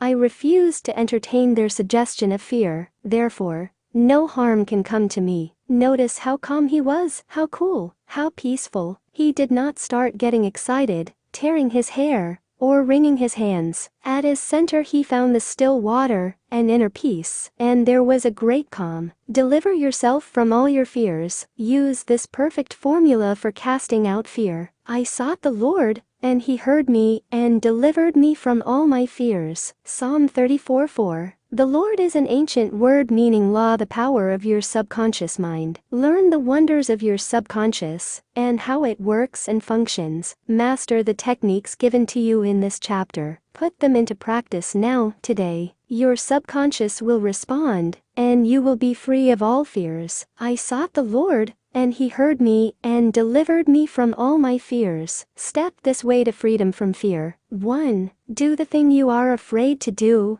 and the death of fear is certain. Say to yourself and mean it: "I am going to master this fear," and you will. 2. Fear is a negative thought in your mind. Supplant it with a constructive thought. Fear has killed millions. Confidence is greater than fear. Nothing is more powerful than faith in God and the good. 3. Fear is man's greatest enemy. It is behind failure, sickness, and bad human relations. Love casts out fear. Love is an emotional attachment to the good things of life. Fall in love with honesty, integrity, justice, goodwill, and success. Live in the joyous expectancy of the best, and invariably the best will come to you. 4. Counteract the fear suggestions with the opposite, such as "I sing beautifully," "I am poised, serene, and calm." It will pay fabulous dividends. 5. Fear is behind amnesia at oral and written examination time. You can overcome this by affirming frequently, "I have a perfect memory for everything I need to know." Or you can imagine a friend congratulating you on your brilliant success on the examination. Persevere and you will win. 6. If you are afraid to cross water, swim. In your imagination, swim freely, joyously. Project yourself into the water mentally. Feel the chill and thrill of swimming across the pool. Make it vivid. As you do this subjectively, you will be compelled to go into the water and conquer it. This is the law of your mind. 7. If you are afraid of closed places, such as elevators, lecture halls, etc., mentally write in an elevator blessing all its parts and functions. You will be amazed how quickly the fear will be dissipated. 8. You were born with only 2 fears, the fear of falling and the fear of noise. All your other fears were acquired. Get rid of them. 9. Normal fear is good. Abnormal fear is very bad and destructive. To constantly indulge in fear thoughts results in abnormal fear, obsessions, and complexes. To fear something persistently causes a sense of panic and terror. 10. You can overcome abnormal fear when you know the power of your subconscious mind can change conditions and bring to pass the cherished desires of your heart. Give your immediate attention and devotion to your desire, which is the opposite of your fear. This is the love that casts out fear. 11. If you are afraid of failure, give attention to success. If you are afraid of sickness, dwell on your perfect health. If you are afraid of an accident, dwell on the guidance and protection of God. If you are afraid of death, dwell on eternal life. God is life, and that is your life now. 12. The great law of substitution is the answer to fear. Whatever you fear has its solution in the form of your desire. If you are sick, you desire health. If you are in the prison of fear, you desire freedom. Expect the good. Mentally concentrate on the good,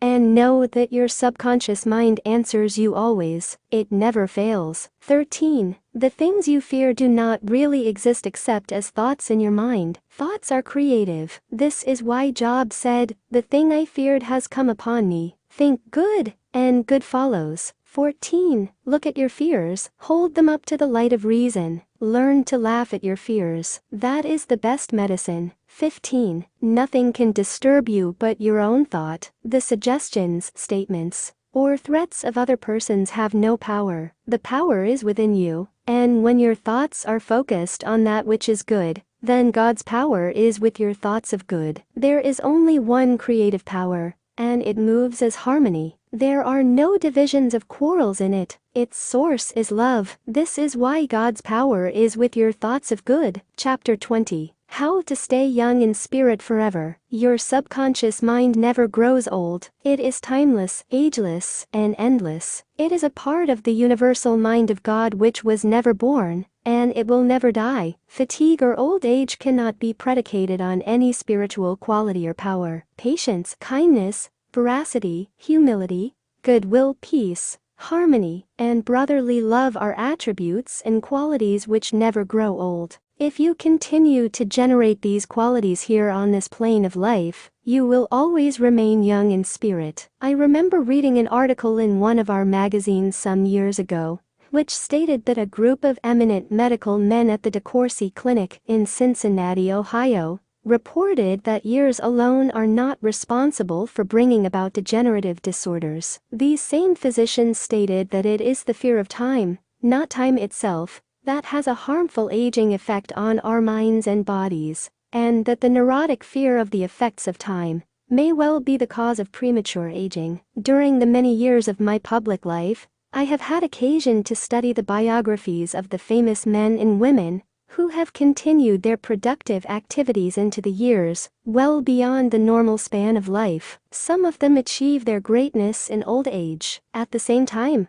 it has been my privilege to meet and to know countless individuals of no prominence, who, in their lesser sphere, belong to those hardy mortals who have proved that old age of itself does not destroy the creative powers of the mind and body. He had grown old in his thought life. A few years ago I called on an old friend in London, England. He was over 80 years of age, very ill, and obviously was yielding to his advancing years. Our conversation revealed his physical weakness, his sense of frustration, and a general deterioration almost approaching lifelessness. His cry was that he was useless and that no one wanted him. With an expression of hopelessness he betrayed his false philosophy: we are born, grow up, become old, good for nothing, and that's the end. This mental attitude of futility and worthlessness was the chief reason for his sickness. He was looking forward only to senescence, and after that nothing. Indeed, he had grown old in his thought life, and his subconscious mind brought about all the evidence of his habitual thinking. Age is the dawn of wisdom. Unfortunately, many people have the same attitude as this unhappy man. They are afraid of what they term old age, the end and extinction, which really means that they are afraid of life. Yet, life is endless. Age is not the flight of years, but the dawn of wisdom. Wisdom is an awareness of the tremendous spiritual powers in your subconscious mind, and the knowledge of how to apply these powers to lead a full and happy life. Get it out of your head once and for all that 65, 75,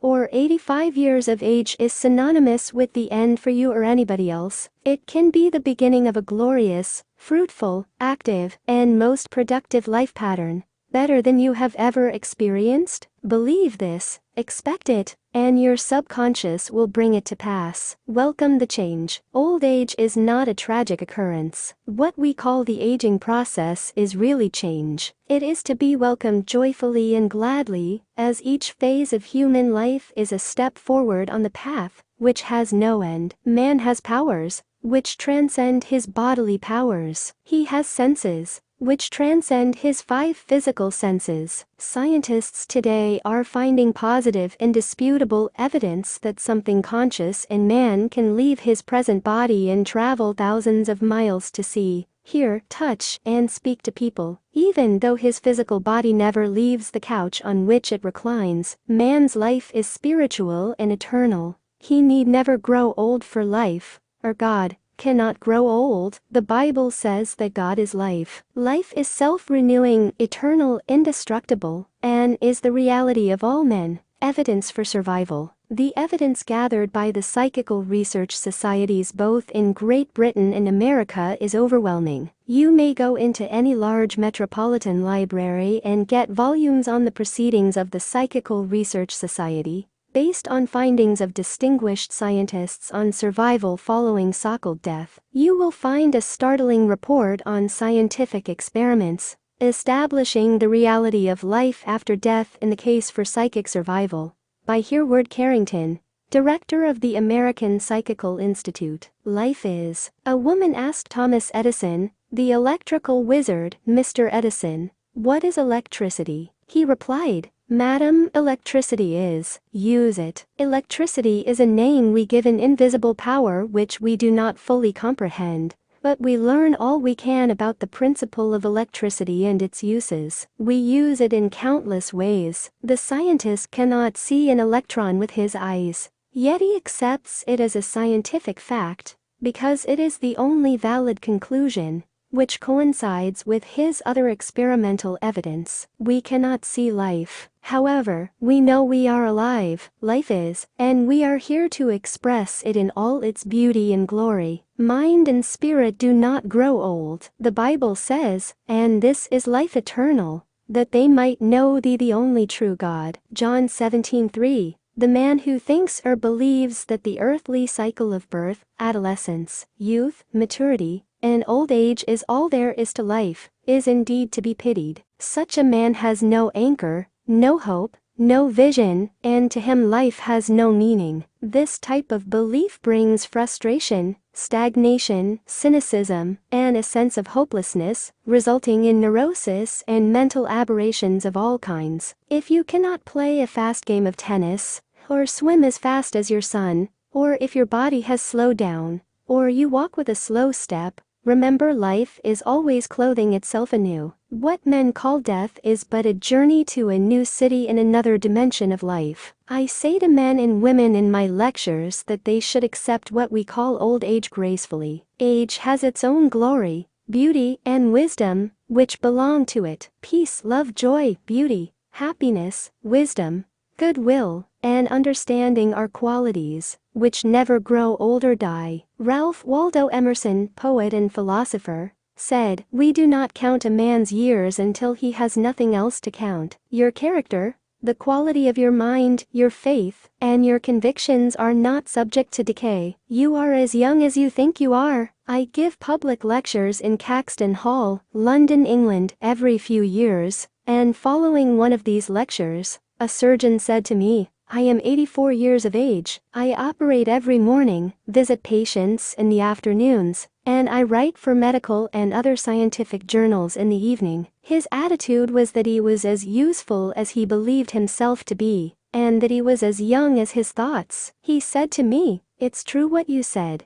Man is as strong as he thinks he is, and as valuable as he thinks he is." This surgeon has not surrendered to advancing years. He knows that he is immortal. His final comment to me was, "If I should pass on tomorrow, I would be operating on people in the next dimension, not with a surgeon's scalpel, but with mental and spiritual surgery." Your gray hairs are an asset. Don't ever quit a job and say, "I am retired, I am old, I am finished." That would be stagnation, death, and you would be finished. Some men are old at 30, while others are young at 80. The mind is the master weaver, the architect, the designer, and the sculptor. George Bernard Shaw was active at 90, and the artistic quality of his mind had not relaxed from active duty. I meet men and women who tell me that some employers almost slam the door in their faces when they say they are over 40. This attitude on the part of the employers is to be considered cold, callous, evil, and completely void of compassion and understanding. The total emphasis seems to be on youth, i.e., you must be under 35 years of age to receive consideration. The reasoning behind this is certainly very shallow. If the employer would stop and think, he would realize that the man or woman was not selling his age or gray hair. Rather, he was willing to give of his talents, his experience, and his wisdom gathered through years of experience in the marketplace of life. Age is an asset. Your age should be a distinct asset to any organization, because of your practice and application, through the years of the principles of the Golden Rule, and the law of love and goodwill. Your gray hair, if you have any, should stand for greater wisdom, skill, and understanding. Your emotional and spiritual maturity should be a tremendous blessing to any organization. A man should not be asked to resign when he is 65 years of age. That is the time of life when he could be most useful in handling personnel problems, making plans for the future, making decisions, and guiding others in the realm of creative ideas, based on his experience and insight into the nature of the business. Be your age. A motion picture writer in Hollywood told me that he had to write scripts which would cater to the 12-year-old mind. This is a tragic state of affairs. If the great masses of people are expected to become emotionally and spiritually mature, it means that the emphasis is placed on youth, in spite of the fact that youth stands for inexperience, lack of discernment, and hasty judgment. I can keep up with the best of them. I am now thinking of a man 65 years of age who is trying frantically to keep young. He swims with young men every Sunday, goes on long hikes, plays tennis, and boasts of his prowess and physical powers, saying, "Look, I can keep up with the best of them." He should remember the great truth, "As a man thinketh in his heart, so is he." Prov 23:7. Diets, exercises, and games of all kinds will not keep this man young. It is necessary for him to observe that he grows old or remains young in accordance with his processes of thinking. Your subconscious mind is conditioned by your thoughts. If your thoughts are constantly on the beautiful, the noble, and the good, you will remain young regardless of the chronological years. Fear of old age. Job said, "The thing which I greatly feared is come upon me." There are many people who fear old age and are uncertain about the future, because they anticipate mental and physical deterioration as the years advance. What they think and feel comes to pass. You grow old when you lose interest in life, when you cease to dream, to hunger after new truths, and to search for new worlds to conquer. When your mind is open to new ideas, new interests, and when you raise the curtain and let in the sunshine and inspiration of new truths of life and the universe, you will be young and vital. You have much to give. If you are 65 or 95 years of age, realize you have much to give. You can help stabilize, advise, and direct the younger generation. You can give the benefit of your knowledge, your experience, and your wisdom. You can always look ahead, for at all times you are gazing into infinite life. You will find that you can never cease to unveil the glories and wonders of life. Try to learn something new every moment of the day,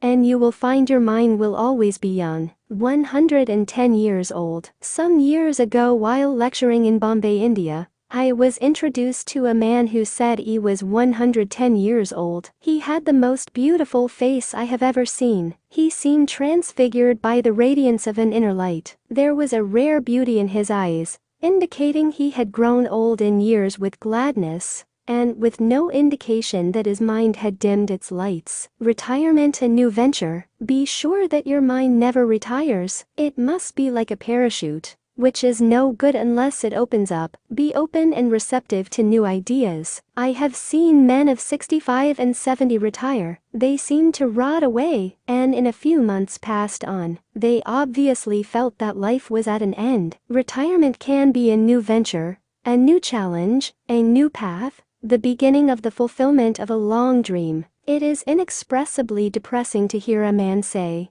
"What shall I do now that I am retired?" He is saying in effect, "I am mentally and physically dead. My mind is bankrupt of ideas." All this is a false picture. The real truth is that you can accomplish more at 90 than you did at 60, because each day you are growing in wisdom and understanding of life and the universe through your new studies and interest. He graduated to a better job. An executive, who lives near me, was forced to retire a few months ago because he had reached the age of 65. He said to me, "I look upon my retirement as promotion from kindergarten to the first grade." He philosophized in this manner. He said that when he left high school, he went up the ladder by going to college. He realized this was a step forward in his education and understanding of life in general. Likewise, he added, now he could do the things he had always wanted to do, and therefore, his retirement was still another step forward on the ladder of life and wisdom. He came to the wise conclusion that he was no longer going to concentrate on making a living. Now he was going to give all his attention to living life. He is an amateur photographer, and he took additional courses on the subject. He took a trip around the world and took movies of famous places. He now lectures before various groups, lodges, and clubs, and is in popular demand. There are countless ways of taking an interest in something worthwhile outside yourself.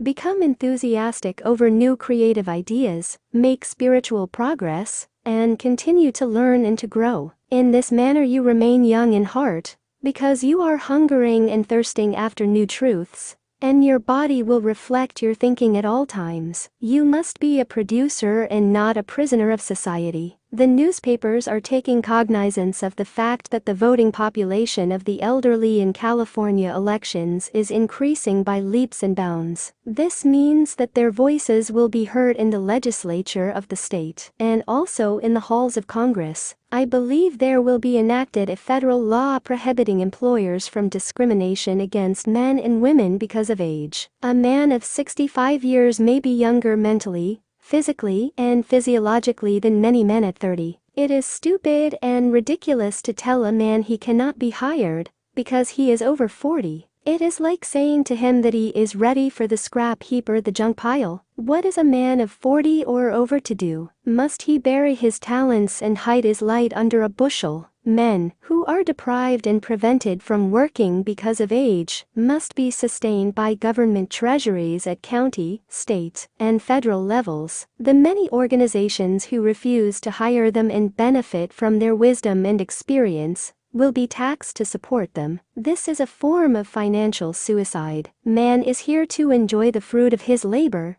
and he is here to be a producer and not a prisoner of society which compels him to idleness. Man's body slows down gradually as he advances through the years, but his conscious mind can be made much more active, alert, alive, and quickened by the inspiration from his subconscious mind. His mind, in reality, never grows old. Job said, "Oh, that I were as in months past, as in the days when God preserved me, when his candle shined upon my head, and when by his light I walked through darkness, as I was in the days of my youth, when the secret of God was upon my tabernacle." Job 29:2-4, Secret of Youth. To recapture the days of your youth, feel the miraculous, healing, self-renewing power of your subconscious mind moving through your whole being. Know and feel that you are inspired, lifted up, rejuvenated, revitalized, and recharged spiritually. You can bubble over with enthusiasm and joy,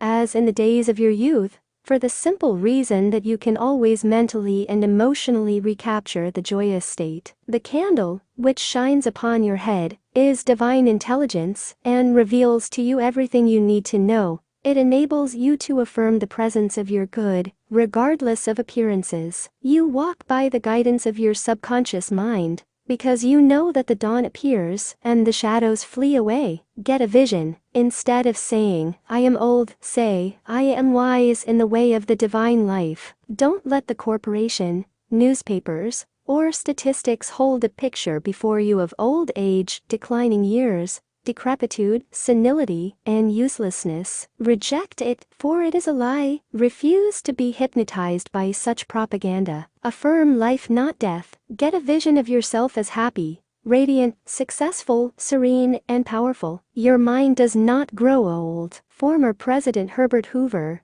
now 88 years old, is very active and is performing monumental work. I interviewed him a few years ago in his suite at the Waldorf Astoria, New York City. I found him healthy, happy, vigorous, and full of life and enthusiasm. He was keeping several secretaries busy handling his correspondence, and was himself writing books of a political and historical nature. Like all great men, I found him affable, genial, amiable, loving, and most understanding. His mental acumen and sagacity gave me the thrill of a lifetime. He is a deeply religious man, and is full of faith in God, and in the triumph of the eternal truth of life. He was subjected to a barrage of criticism and condemnation in the years of the Great Depression, but he weathered the storm, and did not grow old in hatred, resentment, ill will, and bitterness. On the contrary, he went into the silence of his soul, and communing with the divine presence within him,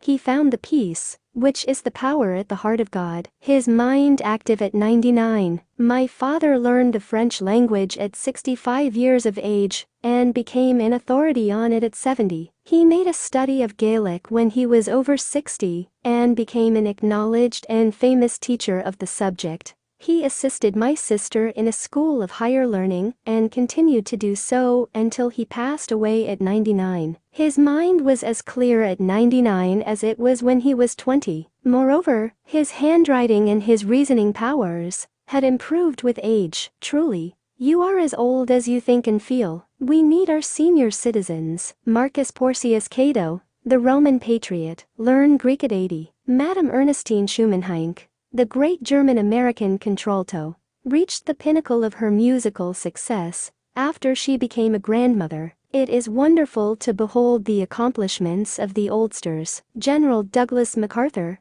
Harry S. Truman, General Dwight David Eisenhower, and American financier Bernard Baruch are interesting, active, and contributing their talents and wisdom to the world. The Greek philosopher Socrates learned to play musical instruments when he was 80 years old. Michelangelo was painting his greatest canvases at 80. At 80, C.O. Simonides won the prize for poetry. Johann von Goethe finished Faust, and Leopold von Ranke commenced his History of the World, which he finished at 92. Alfred Tennyson wrote a magnificent poem, Crossing the Bar, at 83. Isaac Newton was hard at work close to 85. At 88, John Wesley was directing, preaching, and guiding Methodism. We have several men of 95 years who come to my lectures, and they tell me they are in better health now than they were at 20. Let us place our senior citizens in high places, and give them every opportunity to bring forth the flowers of paradise. If you are retired, get interested in the laws of life and the wonders of your subconscious mind. Do something you have always wanted to do. Study new subjects,